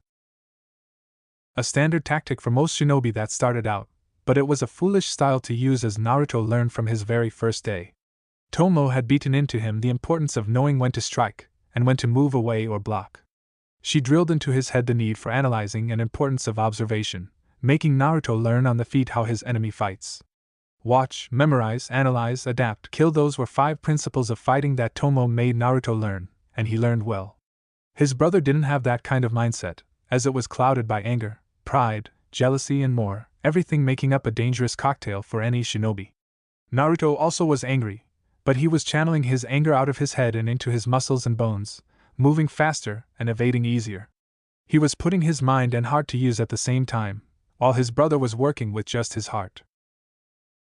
The public was infuriated at the fact that Naruto wasn't only hit, but was just dodging and moving away from any attack thrown his way and being seemingly untouchable for Natsu. While the general public was crying out for blood, those that cared for Naruto and this fight were all in their own thoughts and concerns. Minato was in a state of shock at hearing what the people were shouting towards his sons, calling out for Natsu to practically kill Naruto, which was nothing short of outrageous. How could people just demand for his son's blood like that, and even claim him to be a bastard and fox monster? Minato couldn't comprehend when and how did people start to think that way towards his youngest son. He was already regretting this whole idea of his sensei and Tsunade. Kushina was exactly the same way, only she was being restrained by Minato from going out and trying to kill these people. Jiraiya didn't care about what the people were calling Naruto out, or what they wanted. All he was focused upon was Naruto himself and how acted. Ever since that night a month back, he was incapable of putting the boy out his mind, especially after recalling all the time how he gave Tsunade a black eye. His trained eye for talents instantly recognized something that he should have foreseen ages ago, an untapped well of potential and talent that was Naruto. Granted, he didn't really give a damn about the boy before that, but still, now he saw what he did and how he did it, and Jiraiya found himself wanting to get his hands on that kid, since in him he saw another way to further his reputation and legacy. While he did consider his greatest achievement training Minato, He never said that he was going to rest on his laurels, and his pride wouldn't allow it to him. He had every intention of training the genius in the making that was Natsu, but he couldn't let someone else get their hands on Naruto either, not after Toad Sage saw what he could do. The matter wasn't about suddenly feeling responsible, or starting to feel affections towards the boy, no. It was his pride that demanded that he be the one to shape this kid into another follower of his ways, just as his father was and his eldest brother will be. Minato was Jiraiya's and Natsu was his as well already, so why couldn't he have another boy? With a little bit of a work on his mind, beating out all the needless stuff, and Jiraiya would have another great disciple to spread his fame and name. That's why he and Tsunade, who also seemed to have the same ideas in mind, decided to convince Minato to go along with this idea. So far, all that Jiraiya was able to learn was that Naruto could keep up with Natsu, which was already something, but there was clearly something else. Tsunade had an irate look to her, as she saw Naruto so easily move away from another punch of Natsu, finding himself behind him. The kid could easily put him to the ground, yet Naruto didn't and simply let Natsu catch up and try to attack him again, failing once more. Tsunade was starting to fume at seeing it, since the way Naruto moved was irritating and annoying for her, as he seemed to show with his entire posture that he could easily beat Natsu to the ground, yet didn't, playing with him, just like he played with Tsunade. That night. It was the single time when Tsunade was humiliated in such a way, and by a child. She never, ever, hit by some child like that, not even Narumi was able to land a single solid hit on her, yet this brat, who dares to defy fate every time she sees him, was able to do the impossible. Again. Tsunade wanted to put that kid in his place, make him know that he wasn't invincible or that he had the devil's luck on his side, so she went along with Jiraiya's stupid idea. She wanted to see Naruto hurt, beaten and without any way to recover from his first real loss, to make him feel as a loser. That way, in Tsunade's mind she would teach him that he wasn't better than her dead lover Dan and brother Nawaki, both of whom she had done her absolute best to save, yet failed. However, this child, who was cursed by the very gods, somehow survives his impending death, after Tsunade had tried out every single technique, more than she did on anyone, yet still failed. She was already prepared to concede and did so, but then he got better, despite Tsunade already giving up on him. If she had given up on him, then what right does he have to do what Dan and Nawaki couldn't? What right does Naruto have to walk away from death when her loved ones didn't? She couldn't allow fate to continue mocking herself like that, and that is why Tsunade was so eager to see Naruto put in his place. Tomo watched from the sidelines as her apprentice maneuvered away from Natsu with a trained ease, noting to herself that he has truly come far, further than Natsu and Narumi. She knew that because had trained Naruto to move faster than that and be able to exploit every possible opening he sees in his enemy, and there were plenty. No, this wasn't a fight for Naruto. This was a child's play, a way to get at the people that are calling out for his blood, and she couldn't fault him for that. Natsu and Narumi needed to be put in their place, and who is better to do than Naruto? While she didn't know it, exactly the same thoughts were in Fugaku at that moment. For more than a few minutes, Naruto has been entertaining the crowd and provoking his brother, and now he felt that he was done with all of this, and so he was now simply waiting for the right moment. And it came, when Natsu decided to make a spinning kick at Naruto, hoping that it would get him, and much to his shock, he did feel like he hit something. But that was wrong, because he saw in the next moment how Naruto's right arm was made into a block, before moving and grabbing Natsu's ankle with both his hands. Without any delay and much to everyone's shock, Naruto twisted Natsu's leg with enough force and speed to make him do a flip and then land on the ground, face down. Naruto released the foot and sensed the sheer shock from the crowd, seeing how Naruto was the first one to put his opponent on the ground. This was the least expected thing. At first strike on Naruto, Hiruzen announced with shock present in his voice.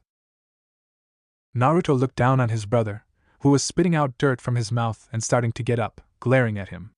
It was at this moment that Naruto decided to do one thing that none would ever forget, or that Natsu would ever forgive him. Naruto turned around from Natsu and started to walk away from him. Natsu looked in shock at him, as he was rising on his knees, before calling out to him. Hey you fool! Where do you think you are going? You think you got a lucky shot and can now walk away victorious? Don't think you just won! Natsu shouted out at Naruto. I don't think I won. In fact, you win? Congrats. Naruto told him without looking back. What? What the hell is that supposed to mean? Natsu was red with rage at this point. I'm leaving the ring, so you get to win, Naruto explained to him, closing in on the edge of the ring. Hey, don't you dare step outside, Naruto. This isn't over. You can't just leave like that, Natsu shouted out at him. You damn fool, you think that you are better than me? You didn't win. You are a cheater, nobody quits like that. But I do, was Naruto's reply to his brother and everyone else, with Natsu shaking out of rage and fury. Natsu just couldn't believe his own eyes, he refused to accept what he was seeing.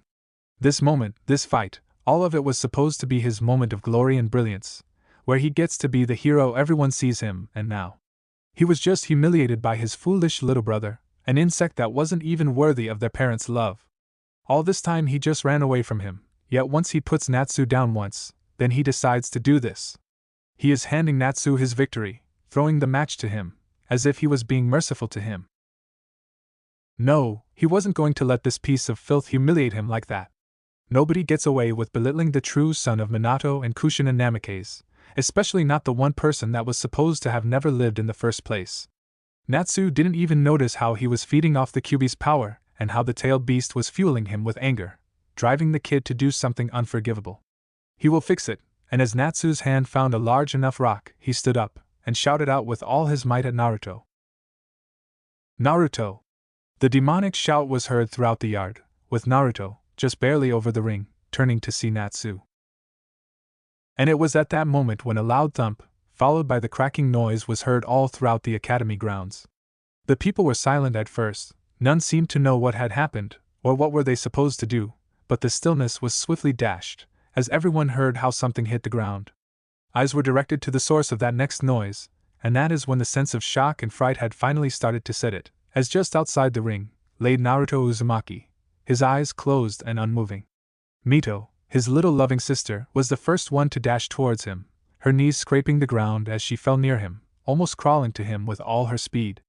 Once she was there, she began to shake her brother. Naruto, Naruto, wake up. This isn't funny. Mito's hands moved from his shoulder to the head. And Naruto. She raised her small hands, and then she froze in place. They were red and slippery, covered in blood, more blood than many ever saw in their life.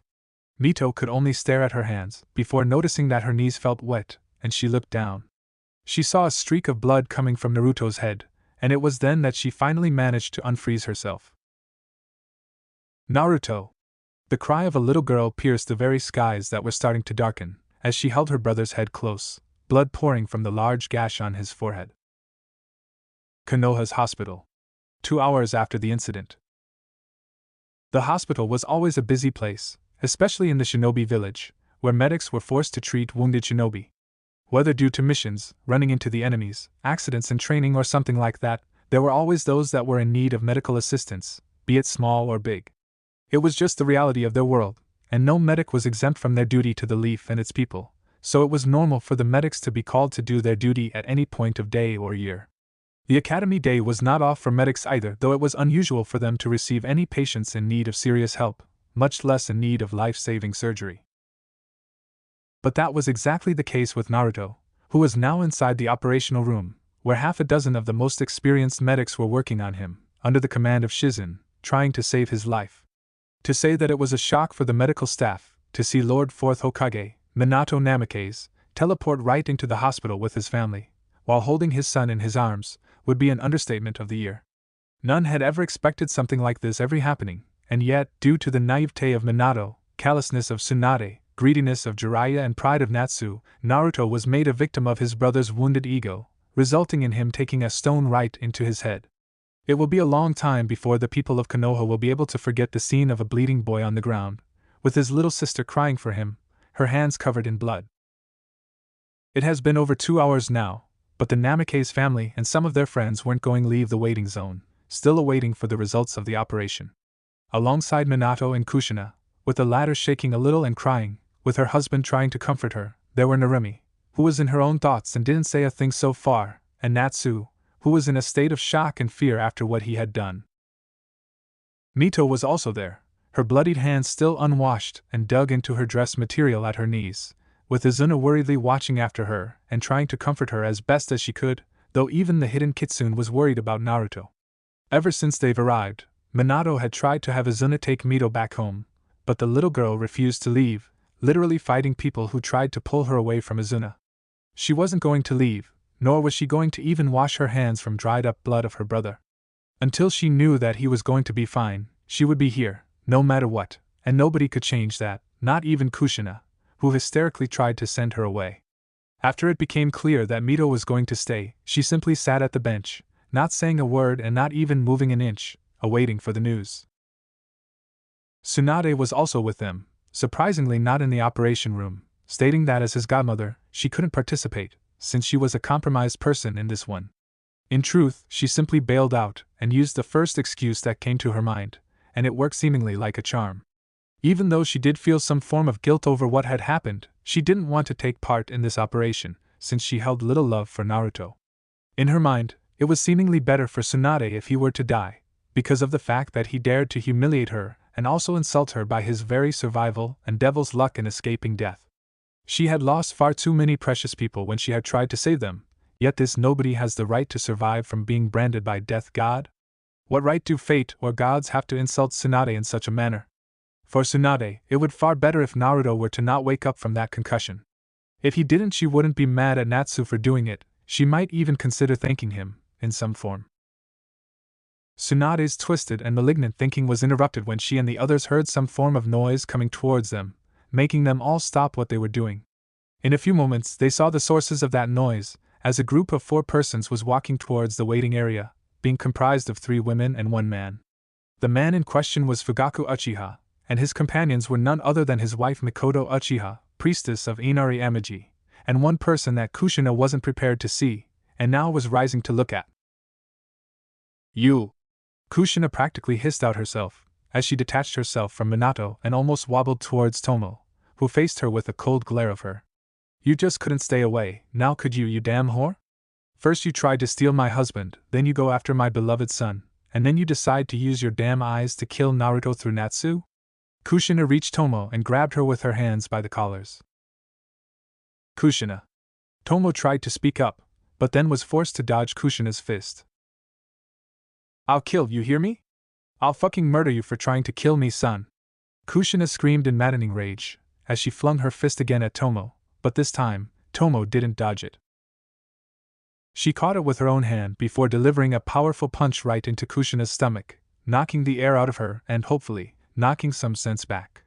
As Kushina fell on her knees trying to catch breath, Tomo grabbed the woman by the hem of her dress and pulled her closer to her own face, which showed that the fellow redhead was barely holding off tears in her own rage. Tomo spoke to Kushina. Despite what you may think with that head of yours, Naruto is the last person I would ever even think of hurting, unlike you. Tomo practically growled at Kushina in rage. It takes me all of my willpower not to snap your neck like a twig for beating him, but I know that right now, that will do me nothing of worth. Now, if you want to find someone to blame, then look right back at your precious beloved son who threw that rock at him. And if you think I was the one who put him up to that, through cunning, genjutsu or something else, then I have news for you, Dunderhead, your precious husband, his teacher and that drunkard of a Sannin are the ones responsible for this. With that, Tomo practically tossed Kushina right back into the hands of Minato, who stood in shock after hearing this. What is the meaning of this, Tomo? Fugaku, Mikoto, why are you 2 here, and why did you bring them with the 2 of you? Minato asked in something of a panic. We were going to come here and find out about Naruto and his condition, with Amagi pleading to come with us. I didn't refuse her, since I saw no reason to do so, given her connection to Naruto. Mikoto spoke up. As for Tomo, she too demanded to come, but not before she found out what had really happened out there. Mikoto glared daggers at Minato and Tsunade. Oh, and what did she find out? Tsunade arrogantly asked, with Fugaku turning towards her. That the whole exhibition match was set up from the start, and 2 out of 3 so-called conspirators are right here with us. Fugaku said with steel in his tone. And as for the 3rd one, he was the one who sold you out, after Tomo convinced him to explain to us what had happened. What? What do you mean by that? Kushina asked with a weakened voice, trying to stand up straight. I had a feeling that the entire match was wrong, mainly because I know Naruto would never even think about participating in something as pointless and crowd-pleasing as that match. He never would have put his name in there, and even if he did, what are the chances of him being picked from that whole roster?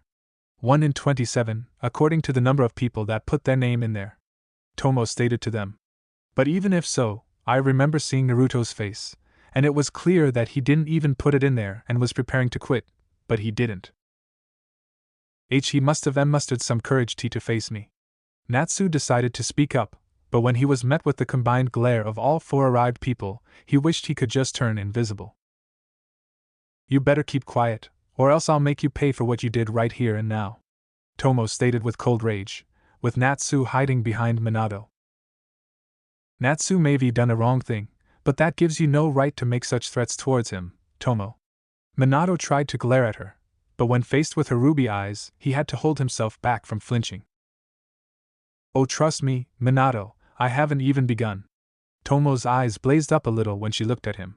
But we'll get to that eventually. Back to Naruto, and how he was pushed right into the ring by none other than the Toad Sage himself, Jiraiya, forced to participate in a fight he had no desire to be in, and one that he could have ended within a single minute. All because his idiot of a father had wanted to see what his son was capable of. Tomo looked right into Minato's eyes. Wait. What do you mean, he could end in a minute? Narumi spoke up finally. But Naruto. He is a fool, talentless idiot who what, little girl? Can't even defend himself, knows how to play the flute, or spends more time in temple, studying etiquette, social subjects and culture, while his siblings are off parading themselves like prostitutes in a summer heat? For the first time in many, many years, Amagi allowed for her calm and charming demeanor to drop, revealing her other side that made even her sisters Akagi and Kaga terrified of her. Allow me to dispel that urban myth for all of you, since none of you seem to comprehend that Naruto is anything but a fool. In fact, in terms of intelligence and wisdom, he beats both of the Sanins and the supposed genius over here, all because he realized that there was no point of bragging about his abilities or talents to all the people around him. Unlike his ignorant parents, their twisted mentors and his prideful, insufferable siblings, who care only for how much of spotlight they can get from all those insects that they call adoring fans. What are you talking about? Narumi asked in shock. And Natsu and I never said something like that. Is that so? Then how do you explain how you treated him, HM? You know, I've seen some dysfunctional families, but this is the first time when I see 2 out of triplets wishing that their sibling would not be born or died when he was little. Amagi narrowed her eyes at Narumi, who was shocked at the fact that she did in fact thought of it, while Natsu said it out loud. That is something not just bad, but outright inhumane and cruel to say about one's blood. Almost as bad as claiming that everyone is inferior to you just because they aren't holders of a demon inside of you, or were trained by these 2 neglectful idiots. We never neglected our children. Kushina finally regained her full functions, as she glared at Amagi. And who do you think you are to call us like that? You and this bitch here have been trying to steal my son away from us for years now. I can see what you were trying to do. You tried to turn him away from his real family, make him turn against his Uzumaki blood and use him against me. Kushina, for the love of gods, just shut up for once and listen to what they have to say, before I smack you so hard that it will make slaps you planted on Naruto look like child's play. Mikoto glared at her friend, making Kushina shut up. I thought you would have changed your ways when I found out you were trying to strike Naruto, but instead of learning from your mistakes, I see you not trying to mend your relations, but violently push him into the life he wants nothing to do with. This isn't just your usual stupidity, but a damn ignorance fueled with pride, if you can't even see that your son isn't what you wanted him to be, and that he won't change just because you want him to be your beloved perfect son. And what did it lead to? Your other beloved son had sent Naruto here, nearly killing him. I didn't mean to do it, Natsu weakly stated, with everyone turning their heads to him. I didn't know what I was. I was hearing a voice, he suddenly stated. A voice? Kushina asked again, before moving to her eldest son and kneeling before him. Natsu, what voice did you hear? Was it the fox? Did you hear the fox telling you to do it? Was he tempting you? Tell me, was he telling you to hurt Naruto? Kushina desperately wanted to know, with Natsu, seeing this as a way to get away with what he did, nodded eagerly. Why, you little bastard. Do you really think that you can play to us this damn tune of fox tempting the innocent me? Tomo growled at him, with Kushina taking position in defense of her son. He is clearly lying. He knows what he did and now he just wants to get away with it scot-free. And what do you know about being a Jinchuriki, huh? What do you know about that endless sea of rage and fury that is Kyubi, or how about he is always trying to manipulate you? Kushina was now defending her son. You don't know anything, Tomo, and never will. My children are forced to live with it, always fighting against that demon as I did for so many years, just as Mito did. You don't know what a manipulating creature he is, always trying to make you do what you will regret later on. It is clear that he made Natsu do it, after he was provoked by Naruto. Provoked? Tomo shouted out of her mouth, as she moved closer to Kushina, only being stopped from striking her by Mikoto. Naruto never even wanted to be in that fight, and all he did was dodge him and his strikes. Hell, he had more than enough reasons to pound this brat into the dirt, yet all he did was make him land on his belly. You want to know who provoked this little shit? Then try the people of his oh-so-glorious village. They were practically demanding that Natsu tear him apart, you demented red-haired wench. Tomo, that's enough. Minato stepped in, trying to de-escalate the growing conflict. There is no point in pointing fingers at anyone here. It is obvious that all of this was just one huge unfortunate incident, and that it won't repeat itself. Natsu was manipulated by the people and Fox into doing what he now regrets, and when Naruto wakes up, he will apologize to him, and all will be. He's lying. Mito finally spoke up, making everyone look at her, as she rose up from her seat. Mito, what are you talking about? Surely you don't think that your older brother would. Kushina tried to speak up, but was interrupted by the little girl. He is lying. He lies, he did it himself, and he wanted to hurt Naruto. He wanted to hurt him really bad. And he felt good from doing it. Mito glared at Natsu, who flinched because of the glare of the little girl, coupled with her tears showing itself. Naruto didn't want to fight you, yet you wanted to hurt him. You always look down on him, but he is 1,000 times better than you will ever be. He isn't mean or stupid, and I hate it when you call him a fool, when you make fun of him. You always so mean to him, and I hate it. I hate how you all just don't love him. I hate how he has to suffer for it. Mito revealed with tears pouring out of her eyes. And Mito, how can you say things like this? We love Naruto and never would have tried to hurt him. Minato tried to play into denial, but his little daughter had more to say. Then why did you always let Natsu and Narumi insult him? Why do you let Jiraiya and Tsunade say bad things about him? Why do you always leave him behind? Mito demanded to know from Minato, with the man having nothing to say. And why did you allow Mother to beat Naruto? She hurt him very badly, and you did nothing. You don't love him, you hate him. Mito, I don't hate Naruto, and what is this you are blabbering about? Kushina would never even think about hurting Naruto. Minato denied it, with Kushina paling at the fact that she was about to be discovered. Mito, that is enough, you are tired and need to go home. Izuna, take her home now and…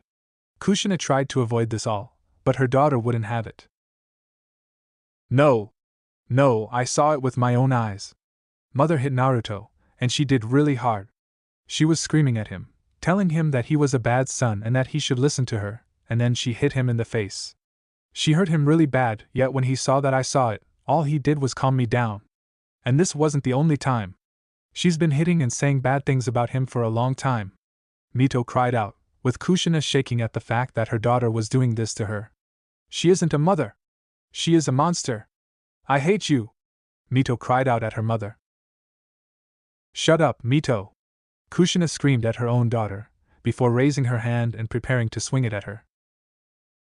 But before anyone could react to it, Kushina's hand was caught in the air by one person none had expected something like that from. In a matter of split second, Izuna, Mito's caretaker, placed herself right between Mito and Kushina, managing to catch Kushina's hand in the air and grip with force that was unexpected of the woman. Kushina's glare dissipated when she looked into the furious eyes of Izuna, capturing for a moment how they changed from normal ones into the irises of a kitsune. Mito stood there in shock, realizing that her mother was about to hit her, but she was saved by the one who had been taking care of her for all this time. Izuna pushed Kushina's hand away and spoke up in an angry tone. Don't you dare to raise your hand against her, you ignorant, neglectful bitch. Kushina and Minato were in shock at what they just heard, since they never heard the usually polite and good-natured Izuna swear. I've held my tongue back for long enough, and I've had it with you two pretending to be good parents to Naruto and Mito. I am sick and tired of watching how you allow these two spoiled brats have their way with everything, from presents to insulting your own youngest children, while you just smile and wave hands at the public. You two don't even care about what your youngest want or what is going on with them. You don't even know them, and don't even want to get to know them. You just don't see the point in learning why your son loves to play flute, or why he doesn't want to train with them. Had you ever even asked yourself, what do I know about Naruto? And don't even get me started on Mito, because you've basically dumped and forgotten about her, and now you even dare to raise your hand on the one person in this family that loves Naruto for who he is, instead of what you freaks just want him to be. The outburst of Izuna was enough to shut up the Namakes and force them to think about what she had said, but at the same time, it was enough to divert the attention from the operational door, which, as it happened, was opening up, and from there stepped out Shizen, dressed in an operational attire, pulling off her face mask, and noticing that there was some serious commotion going on in here. She was forced to cough to get the attention of people here, and once she had it, Tomo was the first one to speak up. Shizen, how is Naruto? Please tell us he is. Tomo's face betrayed her desperation and need for hope. I do not know if this is luck or do gods seem to favor him, but Naruto is alive. Shizen informed everyone, as she heard a collective sigh of relief. The operation was arduous and very stressing for us, and as for Naruto, it was literally a point of either living or dying, but we've managed to save him. His life is no longer in any danger. Thank the sage. Minato let out a sigh of relief. So, when will we be able to see him? Unfortunately, that is where the good news ends. Shizen suddenly changed the tone.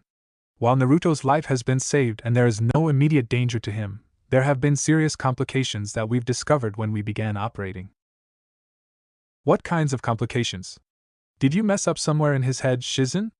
I knew I should have taken over that operation, Tsunade said, with an intent to stroke her own pride, but this was a really bad thing to say. So that you would finish off your job of killing him? Tomo practically hissed at Tsunade, who froze at the coldness of the tone. Don't think that you are off the hook, Tsunade. I know full well why you cooked up that damn scheme of yours, and be thankful to the gods that Naruto is alive. Or what, you would kill me, your last surviving relative? Please, you may pose all dangerous and stuff, but you've slacked off in the years, and you can't even use your Sharingan. Tsunade didn't take Tomo seriously. I mean, what could you possibly be able to do to me? Well, maybe I did suggest to Minato that he convince Hiruzen that he put Naruto and Natsu together. Where is the crime in wanting to see what those two could do? After all, they are Minato and Kushina's kids, so both would have done great and all that. Except for the fact that Natsu was trained by you all for a long time, and Naruto just so happened to have given you a black eye when he was trying to deliver my husband's message to Minato. Mikoto glared at Tsunade, who glared back at her. It's no secret that even though you are a Sannin, you are as spiteful and prideful as they get. It doesn't even surprise me that you've decided to use that opportunity to hurt Naruto. If anything, you probably even hope that Shizen had made a mistake there. Why, you damn uchiha? Tsunade was about to step forward and give Mikoto a good punch, but when Tomo stepped forward, shielding the woman, Tsunade was stopped in her tracks. Step aside, or else. Or else the next person to be put in that operational room will be you, Tsunade. And I assure you, cracked head will be the least of their problems. Tomo assured her, with Tsunade deciding to relent. Shizen, what is it that you can tell us? What complications did you encounter with Naruto? Now you are willing to listen? Shizen sarcastically asked, before answering. First of all, I do not know what the two of you were teaching him, but Natsu threw that stone with not just enough force to break skin and flesh. That thrown stone had cracked Naruto's skull, not to mention giving Naruto a serious concussion. That got a shocked look from everyone in the room. A concussion and a crack in the skull. Does that mean that Naruto is in? Tomo already could guess where this was going. Unfortunately, it means exactly what it looks like. Due to the received trauma, Naruto has fallen into a coma. Shizen continued delivering bad news. Due to the concussion and crack, Naruto's brain received serious caused by hematoma, with blood rushing into the brain cavity out of the destroyed vessels in his head and brain. Had you not brought him as quickly as you did, Naruto would have died on the operational table, if not even earlier. The fact that we've managed to pull him out of the grasp of death is a miracle. Gods have always looked after him, Even as a newborn he held his attention. Amagi noted out loud. Though he is in coma, he is alive and there is no more danger to his life, am I correct? Amagi asked of Shizen, who nodded to her. There shouldn't be, but I fear for the consequences of what had happened. Shizen admitted, before pulling out a small vial, where on the bottom laid what could only be described as tiny white stones. These are the fragments of Naruto's skull that we've extracted out of his brain cavity. They were in his brain, having pierced and damaged it. Damaged it how? Minato asked in a fearful tone. Physically, we've managed to regenerate the damage and repair it, but had it been any other organ other than brain, I would say we've managed to save Naruto from any serious damage, but this is his brain. Shizen let out a tired sigh. It's not just his flesh that was hurt, it's his mind and most essential functions of his body. I'm not just talking about memory loss, that would be the least of the problems, if we are lucky. The area of the trauma was the frontal lobe of Naruto's brain, the part of his that is responsible of functioning of his emotional and critical thinking, which includes making decisions, speaking, and so forth. If we are lucky, the worst that Naruto will have to deal is a sensory disorder and trouble with his emotions, but if we are not, Naruto might end up an actual fool, like all of you claim him to be, only this time, he won't be able to even speak normally. That put everyone into the state of shock, while Shizen walked to Natsu and glared at him. I hope you are happy with what you've done, because now your little brother is running a high risk of never even being able to say a normal word, if he wakes up. This is something I wouldn't wish to even my enemy, Shizen stated with steel in her voice. But there has to be a way to prevent such a thing. I mean, you've healed his brain, right? Surely you can restore it to the full capacity. Tsunade, you are the land's greatest medic, so you surely should be able to bring Naruto back to life. Minato wishfully looked at her, before Shizen spoke up. Lord Hokage, no matter how good Lady Tsunade may be, we can't interfere any further with Naruto's recovery, Shizen stated with knowledge, making Tsunade frown at her. Operations on the brain are extremely dangerous, and application of Iryo ninjutsu is especially dangerous, because they can cause cancerous growths. You wouldn't be saving Naruto, you would be forcing him to a gruesome and painful death. Are you saying that I wouldn't be able to do it, Shizen? I thought you were of higher opinion of me than that. Give me a few hours and Tsunade was preparing to march in, but Shizen put herself in front of Tsunade. Shizen. Lady Tsunade, as a medic, it is my job to ensure that my patient recovers in the best and safest way possible. Had I believed you were capable of expediting his recovery without complications to his health, I would have personally begged you to help him, but in this case, there are just far too many dangers and complications. You yourself know just how dangerous Iryo ninjutsu when used on a brain. We are talking about not just cancer, but destruction of impulses and memory pathways inside, and you know what that will cause. Shizen reminded Tsunade, who glared at her. As a medic, the best way for Naruto right now towards recovery is through natural way. He will remain here, where we can monitor and assess his health and condition. The best thing you can do right now is let us do our job, and not disturb him with your arguing. If you wish to do something to help him, then go and pray to gods, so that they may help him pull through without any serious damage. Now I demand that you clear the place. Can't we be allowed to see Naruto? Kushina asked with tears in her eyes. I am afraid it is impossible at the moment. He is in the extensive care and is extremely weak, having suffered a near-certain death trauma, not to mention severe blood loss. We've only managed to stabilize him, but we need to maintain a close eye on him for the next week, or else we may risk his health. Shizen informed them all, as she let out a sigh. Lord Hokage, Kushina, Tomo, I know that Naruto means much to you three, but right now, if you wish the best for him, then let us do our job in peace. No more fighting in here or interruptions, and since I'm his doctor, it is my conclusion that he is to recover naturally. You do know that I can overrule you on this one, Shizen. Tsunade reminded her and everyone, with Shizen narrowing her eyes at her mentor. Look, you may be unable to revive him, but that doesn't mean I can't. Just let through and... It was at that moment, when the entire corridor heard a familiar click of a sword barely leaving its sheath. You make your move towards that room, and I'll cut your arms off, before going for your head, Tsunade. Tomo's left hand was on the sheath, her right thumb pushing her tachi out of the sheath. You all heard Shizen, Naruto is alive and will recover. Best we can do is sit back and wait for him to get better. Tomo's tone indicated that this was non-negotiable, with Tsunade deciding to relent, while Shizen let out a sigh of relief. Now, if all of you were to please leave the hospital and go back home, before the storm outside really picked, that would be great for me and the personnel. I will keep you informed about Naruto's condition, so if there are any changes to his condition, I'll be sure to inform you," Shizen stated, with the group deciding that it was for the better to leave. "This has been a difficult day for us all. Kushina and I will deal with Natsu and what Jiraiya with Tsunade have done, so you can." Minato was about to state his opinion, but Fugaku interrupted him. "I'm afraid that this is no longer just your family's problem, Lord Hokage. If what your son has said is true, then we have a much more serious problem at our hands, and I am certain you know what problem that is." Fugaku crossed his arms upon his chest, with Minato and Kushina realizing what he meant.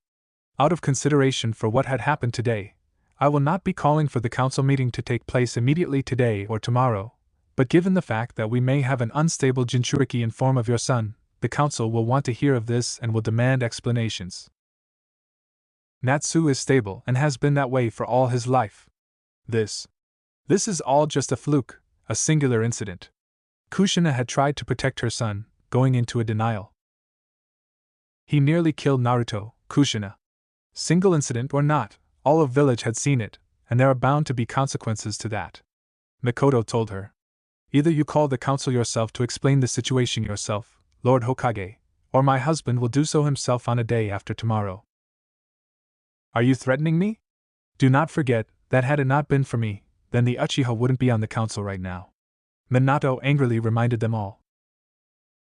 "If you don't do it yourself, then I'll make sure the Lord Daimyo hears of what had happened, and then this will become a matter of national security.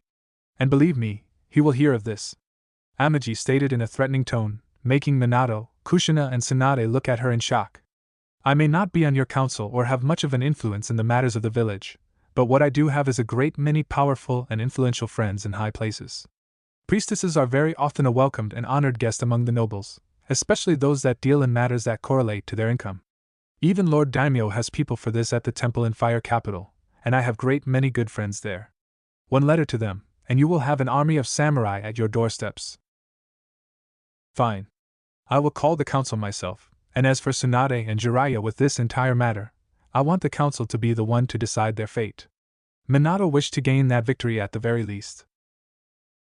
"As you wish, but until the council had assembled, I will have both put under surveillance of military police." Fugaku made it clear that this one was non-negotiable, while Tsunade glared at him. "If you try to leave the village, or enter the hospital without good reason, then my men will be forced to arrest you, like they did with Jiraiya." "Are you claiming that I would want to kill Naruto?" Tsunade made an aghast face, with none buying it. "Given that you've set up that whole match, just to watch Naruto get hurt? You can bet I'll make sure that those watchers know what to do if you come even close to that door," Mikoto promised her with the glare. "Would you all leave already?" Shizen practically shouted at them, with the group looking back at her, before she left the corridor and headed back to Naruto. At that point, it became obvious that there was no point in further arguing here, so Hokage with his family and Tsunade have decided to depart. There were far too many things said and done, too much revealed, and things came up that shouldn't have been made known. It was clear that there were going to be serious tensions in the family of Hokage, especially for Kushina, since now her husband had learned of what she had done to Naruto, and what she had nearly done to Mito. As for the girl herself, she stayed close to Izuna throughout the entire event, and was the last one to leave with her, but not before casting one long look at the door. As she was moving with Izuna, she stopped before Amagi and Tomo, looking up at them and asking them something. "Are you friends of my big brother?" she asked of them, with both Tomo and Amagi nodding to her. "He is a very dear person to both of us. We consider him as nothing short of a son of our own," Amagi stated with sincerity, with Tomo agreeing with her. "He always spoke about you and how you are always able to make him smile and laugh at the smallest things.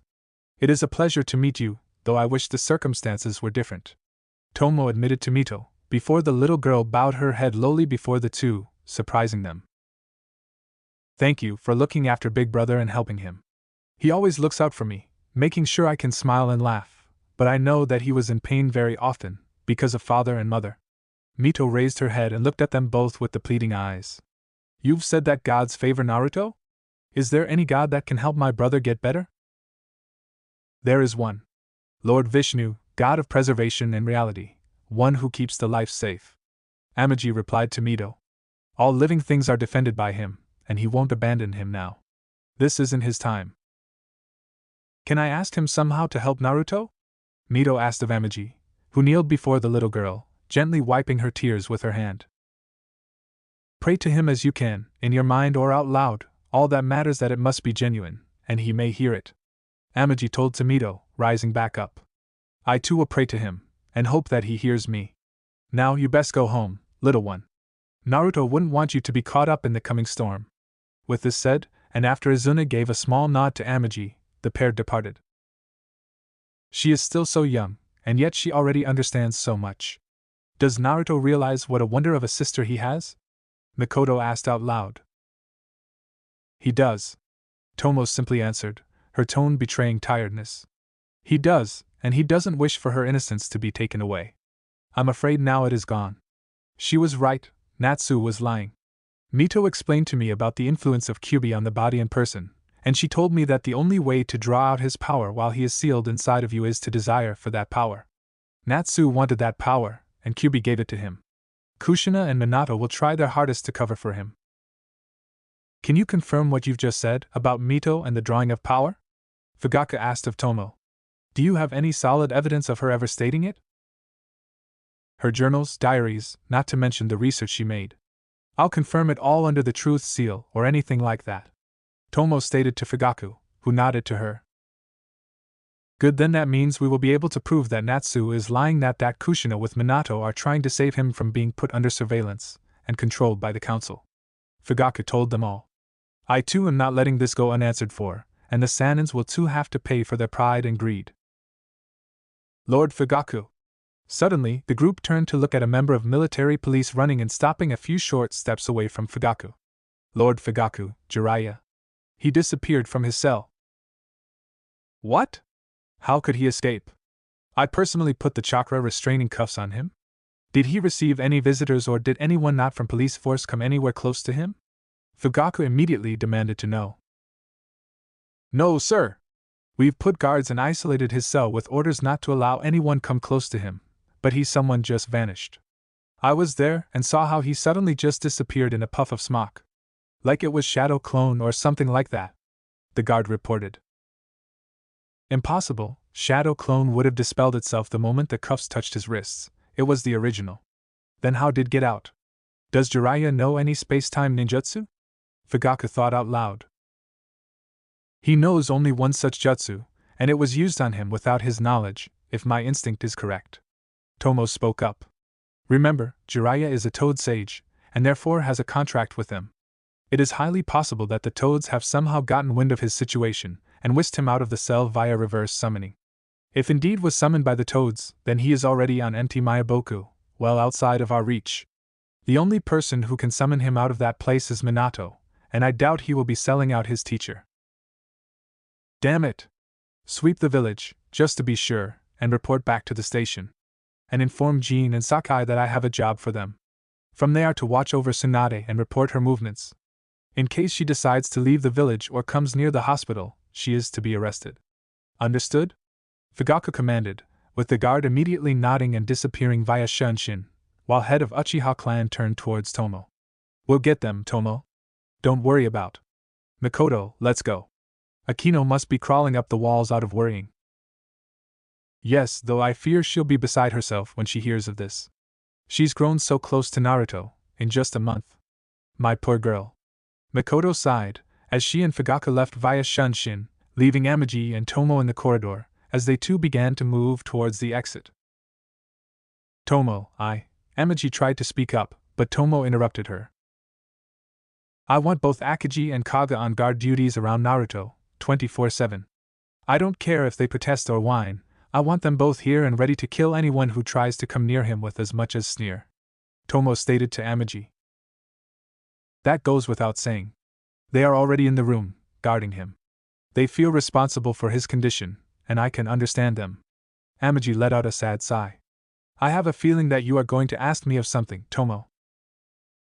Yeah, about healing Naruto. Can you? I'll need several days to prepare a spell that will accelerate his recovery and nullify the risks of the most severe consequences from that trauma, but it will still going to weeks until he fully recovers. Amagi told Tomo. I am sorry, but even I will not attempt to revive him with my powers. The spell is the best I can do, but if I revive him right now, there are going to be questions and… Yeah, I get it. It will put Naruto into even more spotlight, since not even Uzumaki can recover this fast after near death. Tomo sighed. Will that spell help him? It will, Tomo, I promise. I'll put all of my master and power into it, everything for him.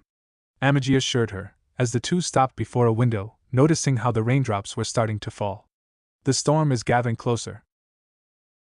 It's not a normal one, is it? The yokai are also running away from it, fleeing as if it will affect them too.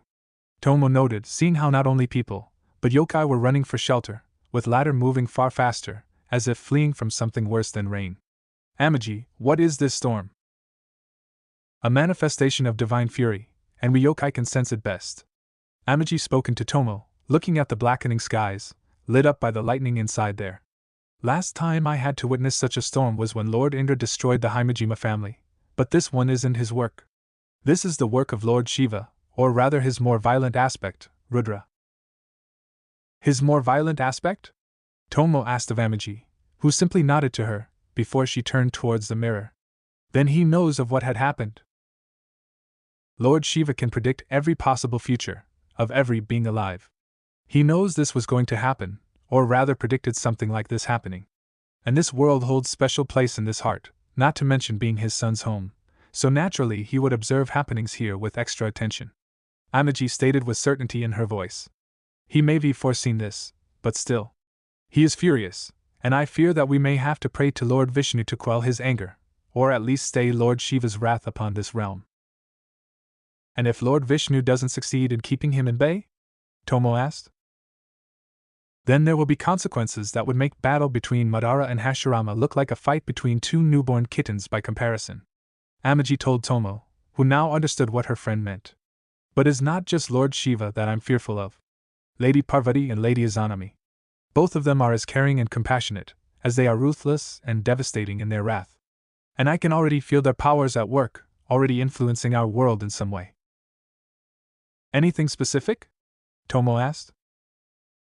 Only that they personally aren't in our realm yet, but they've sent someone here, into our realm. Someone very powerful and dangerous. Amagi stated as she narrowed her eyes towards the horizon, before they widened as if she realized something. Oh no. What is it, Amagi? Is Konoha in danger because of these creatures you spoke of? Tomo asked of her. No, we are out of danger. But not Jiraiya and his precious toads. Amagi stated to Tomo, as she regained her composure. It would appear that Naruto has garnered interest of not just his divine parents. His divine sibling has decided to exact some measure of vengeance for what had happened. Tomo widened her eyes when she heard Amagi speak. Sibling? As in… Tomo was about to speak up, but Amagi turned away from the window and walked towards the exit. Amagi? Let's go, Tomo. There is nothing we can do now, and you can rest easy for Konoha. Gods won't touch it, only put some fear into the minds of mortals, and do more to the people responsible for today. Amagi stated to her, as she began to walk towards the ladder. Best we can do is stay put and keep calm. Come, you need to rest. Sure. Tomo agreed with Amagi and also began to move towards the ladder. Kihihihi. You might want to come later at night, if you want your precious Naruto to have a nice long resting sleep. Otherwise, there might come to him a demon in human's flesh after him, just like it did to your son. Tomo's eyes widened as she heard the unknown voice tell her that, as she felt her body frozen in place out of sense of sheer fear. Remember, make it until midnight, or else this party might end earlier than I want it, and that would be a shame. See you soon.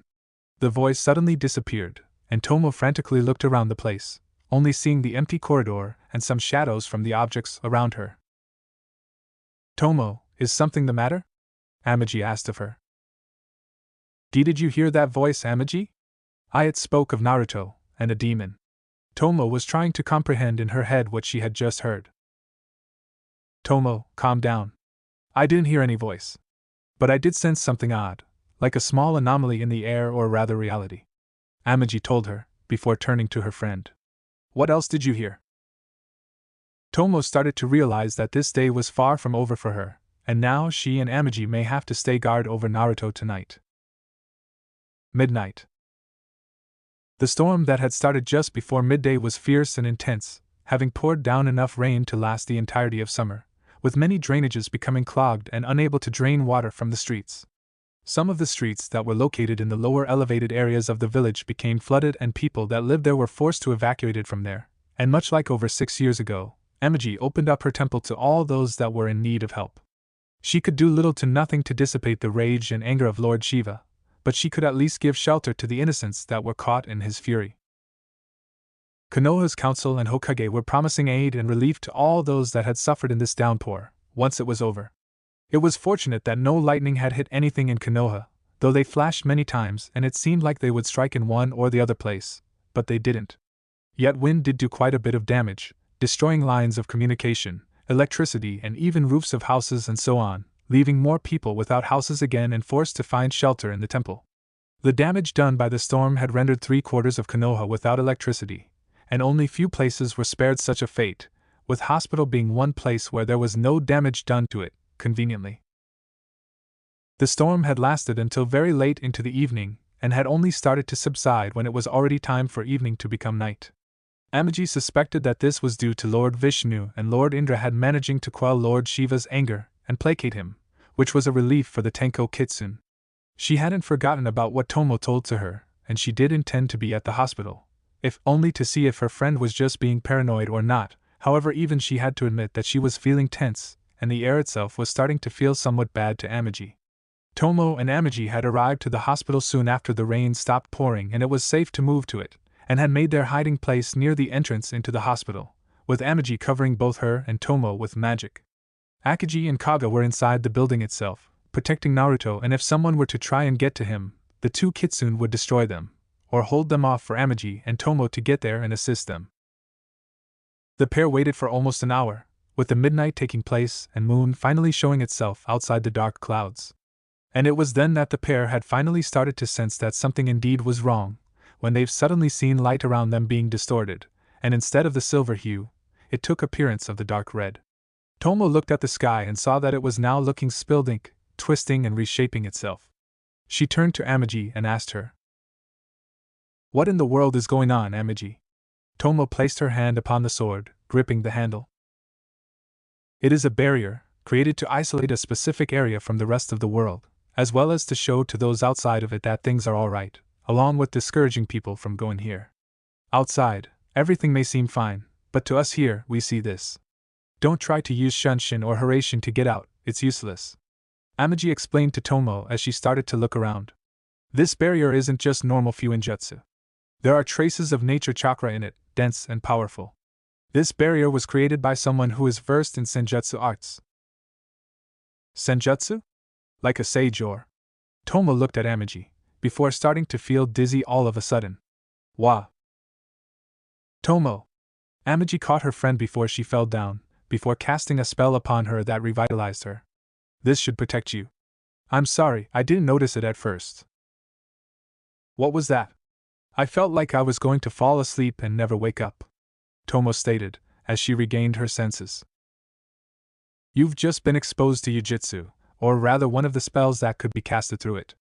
Through usage of nature chakra, it is possible to create a powerful and invisible fog that will cover the entire area, either putting everyone who can't resist it to sleep, or killing them, if the caster of this spell is powerful enough," Amagi told Tomo, who realized that they were now dealing with no normal enemy. "Your mysterious friend wasn't kidding, Tomo. We may be dealing with a demon in human's clothing. Either that, or someone even worse." "What could be worse than that?" Tomo asked of her. "We may facing someone who is versed in the arts of Onmyoto," Amagi stated to her with full seriousness. "Akagi and Kaga shouldn't be affected by it, and I've shielded you, and they now know that things are about to get interesting. Now all we have to do is sit tight and wait for the caster to show himself." Their waiting didn't last all that long, as a few minutes later the two saw how a dark portal opened up and from there stepped a figure, dressed in purple, dark red and black robes, with many intricate inscriptions written upon the robe. The two judged that this was a woman, though the robes obscured her figure, and her head and face was covered by the dark red veil that fell down upon her from her head, with it being covered by a hood that also held the veil in place. In her left hand there was a shakujo staff with 6 rings, with emanated malicious power from it, with her pale, near ashen gray hand gripping it, showing also dark red veins. Her right hand also had a small necklace wrapped around her hand, with a large glowing golden crystal placed as jewel. Both Tomo and Amagi could sense that this crystal wasn't just for show, with Amagi clearly sensing power coming from it. The woman made a few steps towards the hospital, before tapping her staff into the ground, sending a surge of her power throughout the ground.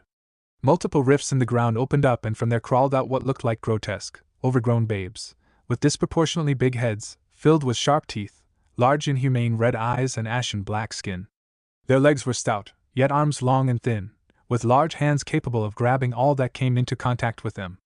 Their chest was disproportionately small, yet their bellies bloated and dimple glowing with dark red. They turned towards the one who summoned them all and walked towards her. What? What in the world are those? Tomo was trying to resist an urge to vomit at the sight of those things. Gaki. One of the lowest forms of ayakashi that one may encounter, yet still dangerous for those that know nothing of them. Once humans, they were casted into yomi for their sins or became like that due to partaking in the human flesh. Driven mad by unimaginable hunger, and always starving for human flesh, these fiends were once used as cannon fodder by their summoners. Amagi explained to Tomo. Don't let their appearance fool you, Tomo. They are devoid of human emotions and morals, and only wish to kill and eat their victims. This should be easy for you to dispatch, but their summoner. Best if I handle her myself. Be my guest, Tomo stated to her, as she prepared to leap out and attack. Seek out Naruto Namikaze, you will find him by his long red hair and silver streaks in them. Once you find him, bring him to me, but do not eat him, not until I'm done with him. One who finds him may eat his body, after I'm done. Now go. The regal voice of the woman commanded, and a small horde of gaki screeched as it rushed towards the hospital doors, with women slowly following behind them. Right as that horde was starting to make their way to the doors, Amagi dispelled her barrier and allowed Tomo to attack these monsters. A quick series of hand signs, and a torrent of fire already blazes its way out of her mouth and right towards the gaki, burning many to cinders. Over half are consumed in the first attack, while the rest are trying to figure out what is going on, with their confusion serving only to bring them closer to death. Tomo sprinted out of her hiding place and straight to the closest gaki she could see, and once she was in the right distance, she finally unsheathed her sword, slashing off his head in the process.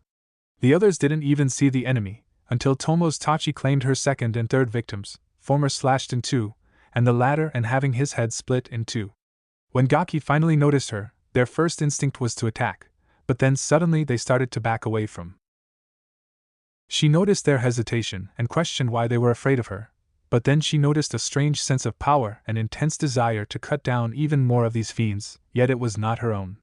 She looked down upon her blade and saw how its usually normal pale silvery blade was now dark red and emanating what could only be described as bloody hue.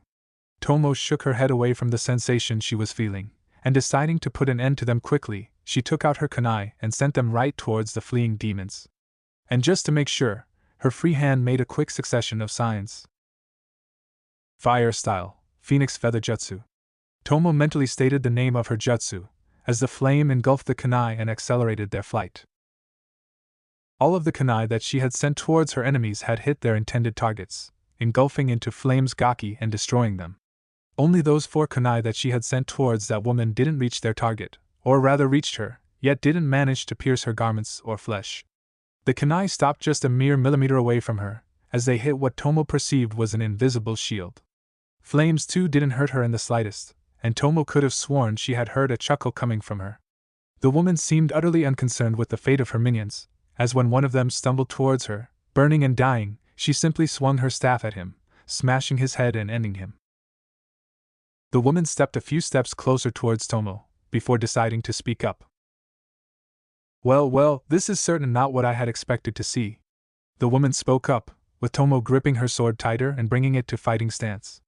Tomo Uchiha, apprentice and adopted granddaughter of Mido Minamoto, granddaughter of Madara Uchiha and mother to Masamune Uchiha, son of Minato Namikaze. I must say, I didn't expect you to still be alive, nor in possession of such a weapon. Who the hell are you and what do you want with Naruto? Tomo demanded to know, as she shifted her legs a little more to allow her a better way to rush towards her. Now why would I wish to say such a thing to a dead woman, HM? The woman chuckled, before her right hand made an intricate motion, and a purple cloud appeared, before moving straight towards Tomo at a great speed. Tomo was prepared to dodge it, but there was no need for her to move, as a ball of blue fire hit that cloud, destroying it and with 5 more fireballs following after that one. The woman seemed to have been taken by surprise, yet she quickly regained her composure, as she placed her staff right before her and casted a shielding spell, which protected her from the fireballs, yet it also forced her back a little. Tomo was about to rush towards her, yet she was stopped by a firm hand gripping her shoulder, making her turn and see Amagi stepping near her. This isn't an enemy you may just attack head-on, Tomo. Like I said before, best let me handle her.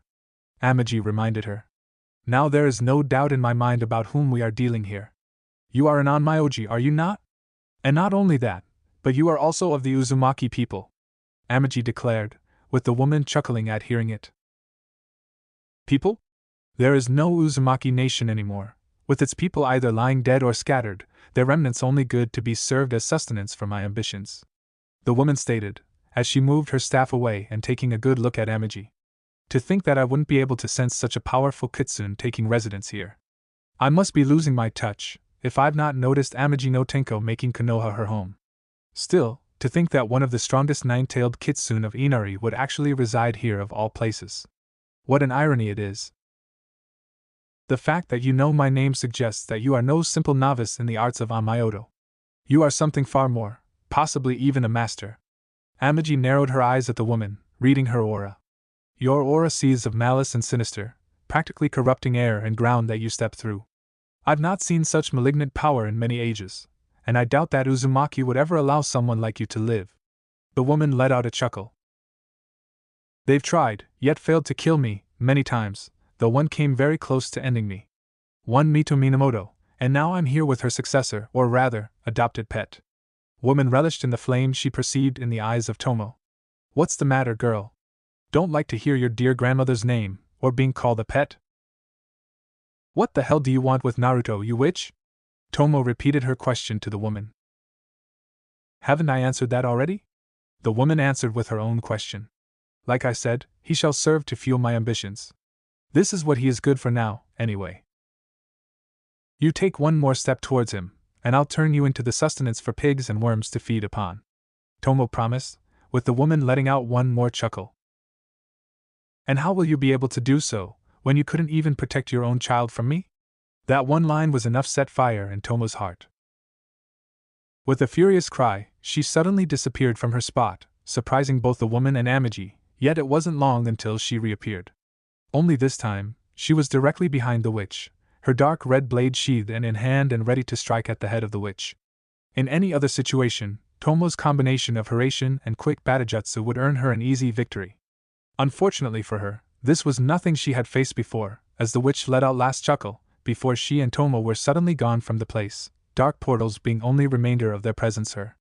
Amagi was surprised at what had happened, yet quickly recovered and was prepared to follow the magical trail, had she not seen dozens of portals opening up and many more Ayakashi following out of there. Tomo, please hold on. Amagi prayed her friend would be able to overcome her rage and endure. Konoha's graveyard. The portal opened up, and Tomo raced out of there and slashed with her sword empty air, which confused her to no end.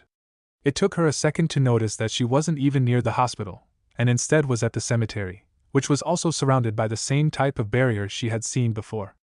She turned around and saw that woman step out of the portal as well, before closing it, while Amagi drew her sword before her and ready for the fight. What did you do to Masamiun? Why did you kill him?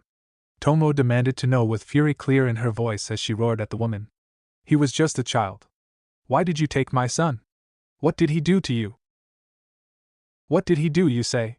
He stood in the way of my dear Kushina, of course. The witch revealed to Tomo, shocking her. I hadn't foreseen that fool Minato having a falling out with her and going straight to one who could comfort him. I would have let it slide one time, even though Kushina had quite a temper tantrum over the fact, but you bearing his child. Now that wasn't something we could allow, my dear. You and Kushina. Just who the fuck are you, witch? Tomo screamed at her with all her rage, before finally calming herself down a little. You know what? It doesn't even matter now, because once I'm done with you, I'll just go and beat all the answers out of Kushina myself, since she seems so willing to sell her son to some demonic witch. She sold only your own son, but you should thank Masamune, since it was his sacrifice that saved Minato that night. Tomo grit her teeth, absorbing the information. And as for my dear Kushina, I'm afraid that I can't have you go and further ruin her family. I should have ended you when I had the chance all those years ago, but no, I'll rectify that mistake. Witch's staff hit the ground with force and a surge of power followed from it. Suddenly, all of the graves that were in the close vicinity of Tomo started to glow with dark crimson colors, creating swirling circles from which began to appear humanoid forms, first in the shape of skeletons. However, over short time, these skeletons began to take shape and form of the people that they once were in life, as black substance began to form around them, taking shape of clothes and flesh that they wore before. Their eyes were dark red, yet faces all black and inhumane, but with all the characteristics they had during their life. In less than a minute, Tomo found herself surrounded by reincarnated Konoha shinobi, numbering in dozens, making her take up her sword and ready herself for a fight not to life, but to the death. This witch can teleport, summon demons, and now reanimate people? Whoever she is, this is definitely not the impure reanimation that second Hokage developed, but some far more sinister. I can't even glimpse their souls. Tomo thought to herself, as she saw them all approach her. These very people were once your comrades in arms, yet at the same time as you together fought for this village, all of them had despised and belittled you, all because you were a bastard of Senju and Uchiha clans. Wouldn't it be fitting if they were the ones to put you into the grave? Kill her and bring me her sword. The witch commanded, and the horde of living dead immediately went on to attack her. Tomo witnessed and saw how they were moving, and her hope that they would be moving like the zombies from those movies she saw were dashed away, as these reanimates, or rather revenants, as Tomo dubbed them, were moving exactly as they did in life, just like shinobi. In the next second, she was forced to dodge a hail of kunai and shuriken flying towards her from all directions, making her sprint towards the one who stood right in front of the witch. The revenant prepared to block Tomo, but she maneuvered around him and slashed with her blade his back, forcing him to scream in an inhumane way and dissipate like mist. Tomo noticed her tachi glowed a little brighter and seemed a tiny bit stronger, as if it had absorbed that revenant's power. The blade.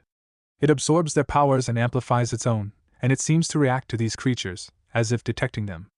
If memory serves me right, Mito told me that this blade is one of 9 Uzumaki's demonic arms, used to strike down demons. Tomo thought to herself, as she inspected her blade quickly. Now I know why she called you Anamikazuki. Well then, let's see what you really can do. As if reacting to the desire of its owner for a battle, Anamikazuki amplified the release of its power into the air. Tomo quickly spun around and slashed 3 more revenants, using her superior speed against them, dissipating and destroying them. Following that, she leapt into the air, drawing out her kunai, and after charging them with fire nature like she did with Gaki, she sent them flying towards her enemies, many of whom had leapt after her. Some were hit, but the impact from the strike and burning was much less significant than with Gaki, only serving to slow them down a little, without seemingly any effect on their mobility, and the damage done by the kunai and fire was already being regenerated by the substance. No effect on them, without any response, meaning no nervous system to speak, and little to no effect of my phoenix feather jutsu. Just spirits bound to this husk and doing everything in their power to destroy the target. Tomo analyzed her opponents. Either strike with Anamikazuki, or destroy them to the point of no regeneration. No other option. With that in mind, Tomo's free hand made another hand sign series, before releasing a powerful wave of fire out of her mouth. Majestic Destroyer Flame, her grandfather's best fire-style jutsu and one of the most destructive, one that could destroy literal villages and towns in one usage. If this wasn't going to stop these revenants, then Tomo would have to implement something even more destructive. Summoned revenants that were in the way of that powerful wave of fire weren't able to maneuver away from it, and were engulfed by it. When Tomo landed, she saw only burning smudges of that substance coming down, before being destroyed, making her smile and understand that the revenants weren't like reanimated dead that Tobirama was capable of summoning. These were vulnerable to more conventional means of fighting, and this meant that they could be dispelled and destroyed, though with effort and much of power put into the attack.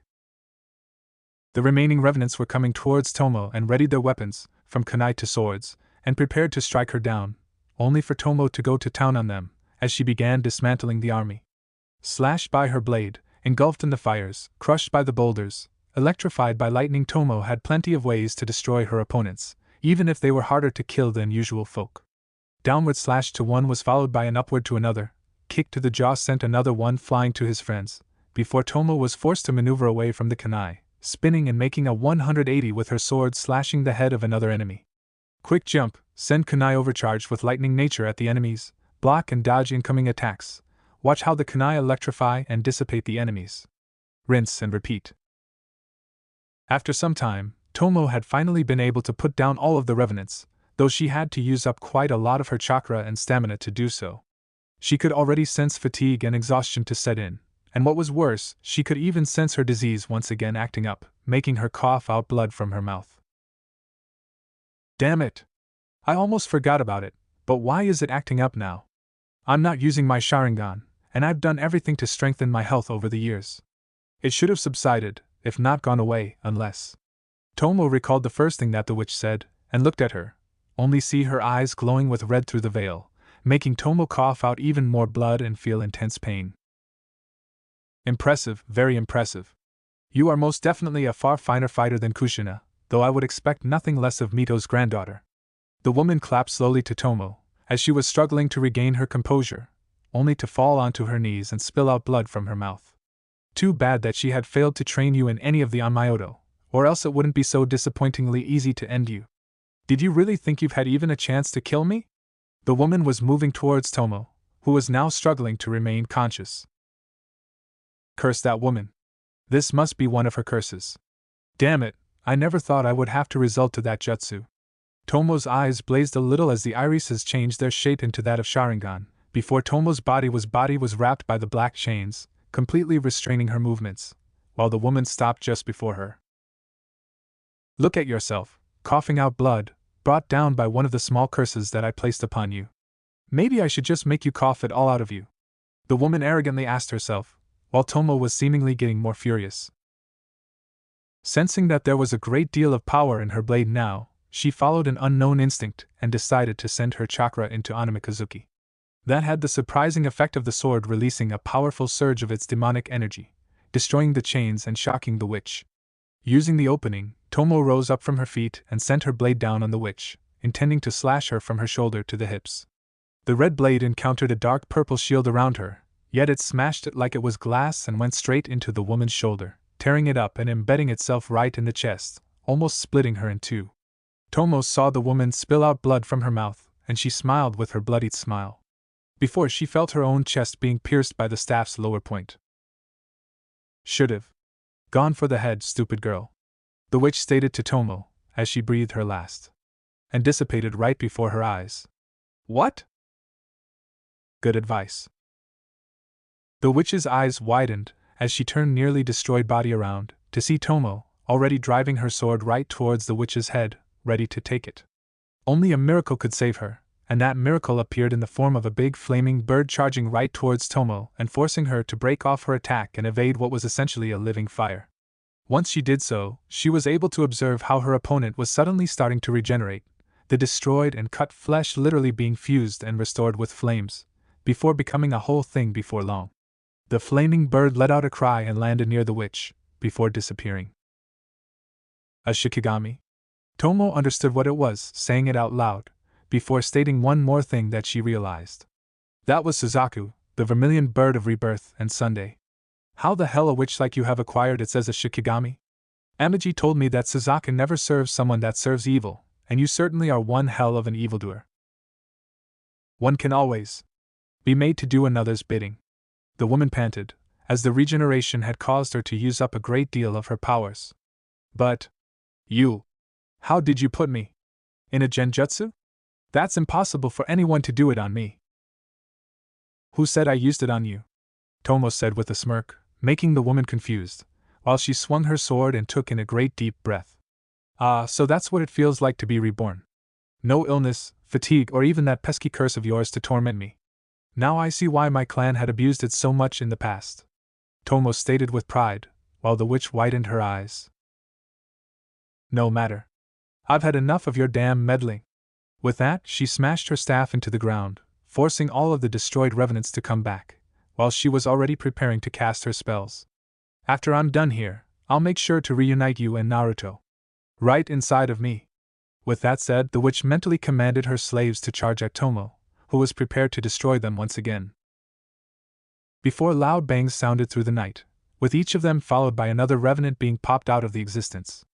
Many loud bangs, like small explosions, sounded, and as many revenants fell, before there were none left in existence. And then came the seemingly quiet, yet loud laughter, one that Tomo recognized from before, while the witch was forced to turn to the source of it. The source of it appeared to be a girl of all things. She has ivory skin and long, black hair tied in long, uneven twin tails. Her right eye is red-tinted while her left eye appears as a golden, inorganic clock face, a feature that clearly spoke of the girl's inhuman nature. The dress she was wearing was also something completely out of the ordinary, is made out of crimson and black frills, with open shoulders and arms, with a big red and black bow in front of her as a decoration on area where her corset moves into a large frilly skirt, giving her the appearance of a somewhat elegant lady out on a gala, despite her extravagant-looking dress. On her head, she wears a big crimson net bow to hold her hair. She also wears a red and black collar on her neck. Her figure, though obscured a little by her dress, was still one of beauty, and Tomo could see this girl being a bane of many men just from her looks alone. In her arms, she carries two strange-looking things, looking like tubes mounted upon pieces of wood, with the one in her right arm looking large enough to be held in both hands. As she approached them, Tomo could see that which was suddenly shaking from fear, while the girl let out a giggle, before she spoke up. Era, it would seem I am yet again late for the tea party. What an unlucky girl I am, but it would seem that all the important guests are still here. The girl spoke in a melodic, charming voice, which emanated seduction, but Tomo could also sense extreme danger coming from her. I hope you can forgive me for my late arrival, my dear Iwa, but it would seem you found my guest to be quite entertaining. You've tipped her and that kitsune about me? How did you know? The witch was furious at the sight of the girl, and her giggle made Tomo shiver a little. My dear Iwa, you hurt me with these words. Like I wouldn't know when to expect you to appear again, after our so many trysts together. The girl giggled, as she raised her weapons and pointed them at the witch, who was struggling to bring up her defenses. Now, shall we continue our date from where we left off? What was it that I was going to say? Ah, yes. Zafgil. Suddenly, Tomo saw how a large clock appeared right behind the girl. Iwa tried to stop her, but was unable as she was found herself bound by arms and hands produced by the shadows, with Tomo sensing that this was the girl's doing. She witnessed how a dark red energy surged and took shape, as it appeared from the third number on the clock and flowed into her two weapons. The girl then smiled maliciously and spoke up again. Gimel. And after that, two bangs followed from the tubes, with the witch being hit immediately after. Tomo didn't know what was the attack supposed to do, but she did witness how the woman suddenly lost all of her power to stand and suddenly hunched, her voice suddenly becoming distorted and ragged, as it was getting older. The entire frame of the woman was convulsing, and Tomo noticed how her hands were suddenly growing older and almost turning to dust. It was at that moment when Suzaku again appeared, before flying closer to the witch and enveloping her with his wings. In a blaze of fire, the two disappeared, with the barrier breaking afterwards and coloring once more returned to normal, with Tomo looking up to see the moon shining upon the clear sky. After that, she looked at the girl and saw her letting out a theatrically sad sigh. And there she goes again, never able to finish our date. Oh well, there's always going to be another time, the girl said, putting down her weapons, while Tomo continued to grip her own sword, before the girl looked at Tomo.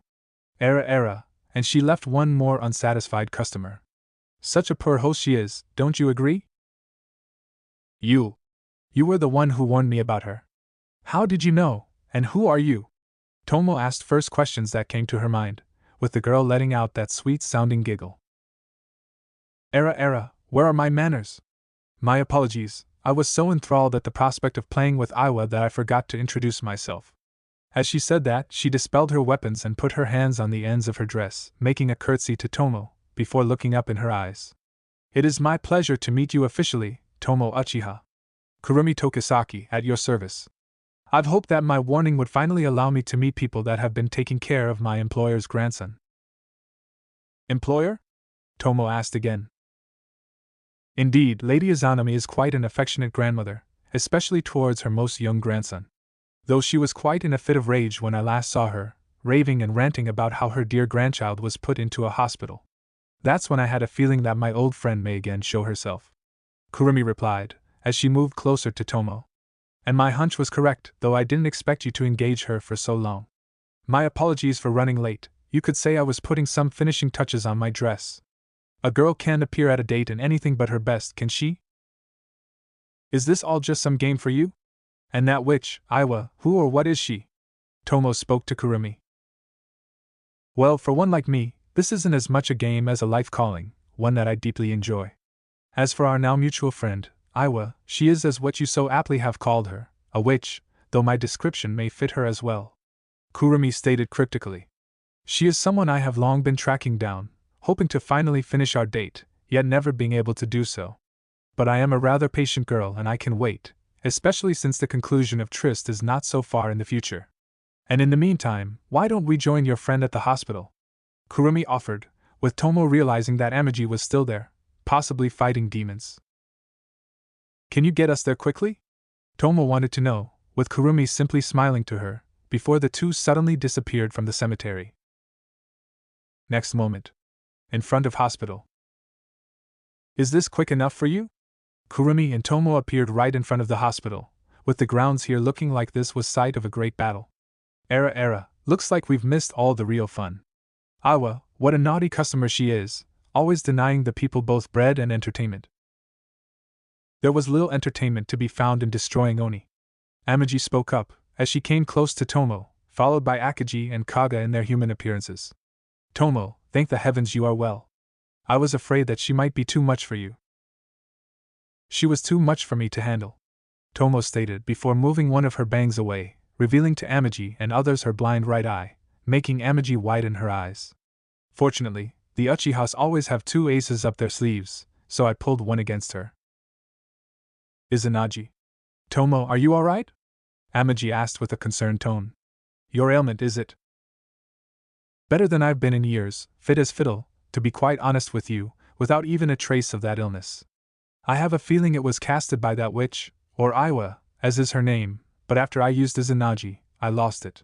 Tomo said, and she flexed a little bit. I feel as good as new. Had I known that I would be able to get rid of that ailment with Izanagi, I would have used it ages ago. Curse? Better if you tell us everything from the start. Amagi told Tomo, who told her of everything that had happened to her. And that's when Kurumi teleported me here to you. Tomo explained to her. Tell me, does any of it make sense to you, because I'm almost ready to smash my head at something if it lets me understand what had happened. This does make sense to me, Tomo, and with all that you've told me. I fear I may now know whom we faced off against, or rather whom you've nearly killed. Amagi told Tomo, who looked at her with intent. Iwa Minamoto, once a member of Minamoto clan and an aspiring Amayoji, but also one of the worst Uzumaki nation's criminals, whose atrocities are a stuff of grim infamy among yokai. Through the usage of senjutsu and yujitsu, she tried to find a way to eternal life and youth, delving into the depths of magical depravity and shedding away her humanity. Once a brilliant, beautiful woman, now a demon in human flesh, she is as dangerous as she is mad. It is no surprise for me that Kurumi Tokisaki herself is after her. That woman kept mentioning Kushina, and that Masamune was in her way.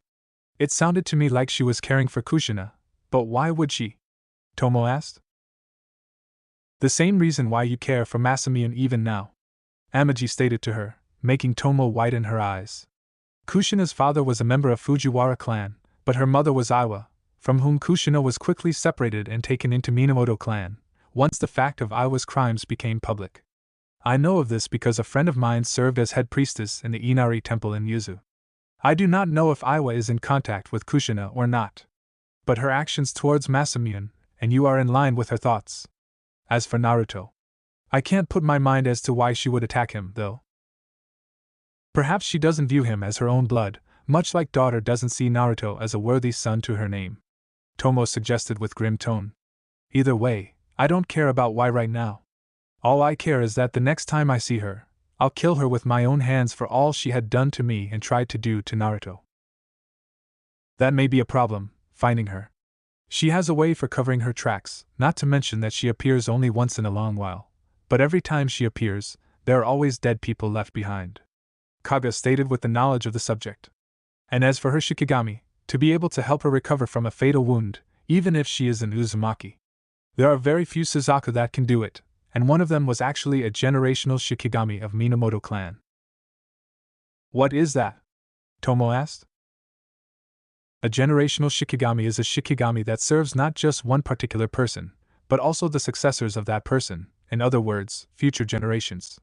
Such Shikigami are very powerful, and have ages of experience and might to use, and do not break their contract or become someone else's pawns easily. Akagi explained. To be able to subjugate such a powerful yokai is already a statement about her power. Normally, that Suzaku would be serving a member of Minamoto clan that is meant to lead the clan, but Aiwa must have enslaved it through Jujutsu. With Suzaku, she is practically invincible to most if not all physical damage. Should have gone for the head at the start. Tomo muttered to herself, before noticing something odd. Wait. Where is Kurumi? What? But she was just right. Amagi looked at the spot where she previously stood, finding it empty. Oh no. We need to go to Naruto, now. And after that, the entire group moved right towards his room. Luckily for them, everyone inside was still deeply asleep and none were able to perceive what was happening around them, so the ladies were able to move without much care of being spotted. It took them roughly 1 minute to reach the operational room, move past it, and into the room where Naruto currently was. When they opened up the doors, they saw one thing they didn't think they would see. Kurumi was kissing Naruto's cheek. The visage of what they were seeing made Tomo and Amagi go into an expression of shock, while Akagi and Kaga were frozen in place and seething with rage.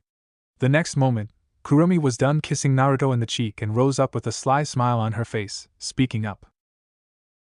My deepest apologies, I just couldn't help myself but partake in playing my long-wanted fantasy of a sleeping beauty and a kiss of love. Although, wasn't that kiss supposed to be in the lips? Kurumi made a look of contemplation, before moving back to seemingly kiss Naruto. Get away from him! Both Akagi and Kaga cried out and tried to tackle Kurumi, only for her to push them both away with a flick of her fingers on their head, before turning her head to them. Era, aren't we protective? Such fierce glares you have, all because of a small kiss on the cheek I gave him. Still, I do wonder how good of a kiss he would give me. I think I'll not be the one stealing his first kiss, but the one who will receive when he gives it to me. Wouldn't that be so much better and romantic? First kiss made out of mutual love and passion. It makes me blush just thinking about it. Kurumi put her hand on her cheek, before standing up from her place. My apologies, but you were all so preoccupied with Tomo's tale, that I felt left out and I decided to pay a visit to the one I was tasked with protecting. And once I got here, I'm afraid I just couldn't help myself. Lady Izanami tasked you with protecting him? Amagi asked of Kurumi, who smiled to her. Why yes, who better than the one who cleans up this messed up world from the worst of humanity than the worst spirit? Kehehehehe. Kurumi laughed out loud. But you may rest easy, for I see no need to do any cleaning with you, nor will be a poor guest to my hosts, and ruin their home. Otherwise my lady get mad at me, and she is quite a bother when she is being mad at me.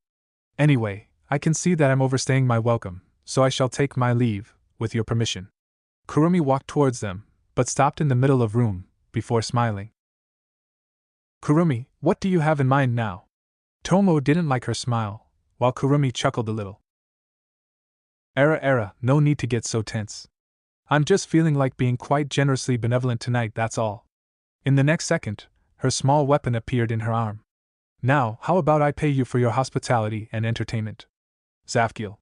The clock immediately appeared behind her, and a power from the first number flowed into the weapon, which she immediately pointed towards Naruto. Olive. And then she fired at Naruto. You demented bitch, I'll fucking. Tomo was about rip Kurumi apart, before she was stopped by Amagi. Tomo, stop. Had Kurumi wanted to kill Naruto, she would have done it long before we had gotten here, and that spell of hers isn't one that kills, isn't it? Amagi asked of Kurumi, who simply giggled. Why yes, indeed. And you can see that he actually looks quite a bit better than earlier, can't you? Kurumi pointed to Naruto's bed, with Naruto now starting to look a good bit healthier, instead of his previous pale and deathly appearance. I've used some of my power to expedite his recovery. With this, he will now have to stay here for weeks, instead of months, so you may all thank me. And now, I shall take my leave. Adieu. And with that and a curtsy, Kurumi disappeared in the shadows, leaving them all in the room with Naruto. What? What does this all mean? Akagi asked, trying to wrap her head around what had happened tonight. It means that we now have to protect Naruto even more than before. Iwa will be back, and next time we may not be as lucky as this time. We'll have to step up Naruto's training in Onmyoto, start on real spells and how to make contracts. Amagi concluded in her mind. But that will mean nothing if you do not stop holding back on his training, Tomo. I had wanted him to not be solely focused on my training, but now I'll step it up, and he'll learn everything from me. Now that I'm back to 100% capacity, I'll put him through hell of trainings. When he wakes up, first thing he will be learning how to wield a real sword. Tomo promised. But he won't be the only one learning something useful. Amagi, I've got to learn the Onmyoto. If I'm to face off against Iwa again, I want to pay her back with her own coin. It will be difficult for you to learn Onmyoto, now that you are grown up. But if you are fully prepared. Oh, I am, and don't worry about my determination, Tomo stated to her, as she turned to Naruto. That woman took the life of my son, and tried to take life of Naruto. I'll not rest until I rip out of her heart, and crush it before her eyes. Thanks a ton for watching, Shinobi Squad. I hope you had as much fun as I did putting this epic what if together. Make sure to smash that like button, subscribe, and hit the bell icon so you never miss a single twist in the story. Drop your thoughts, theories, or even wild ideas in the comments. I read every single one.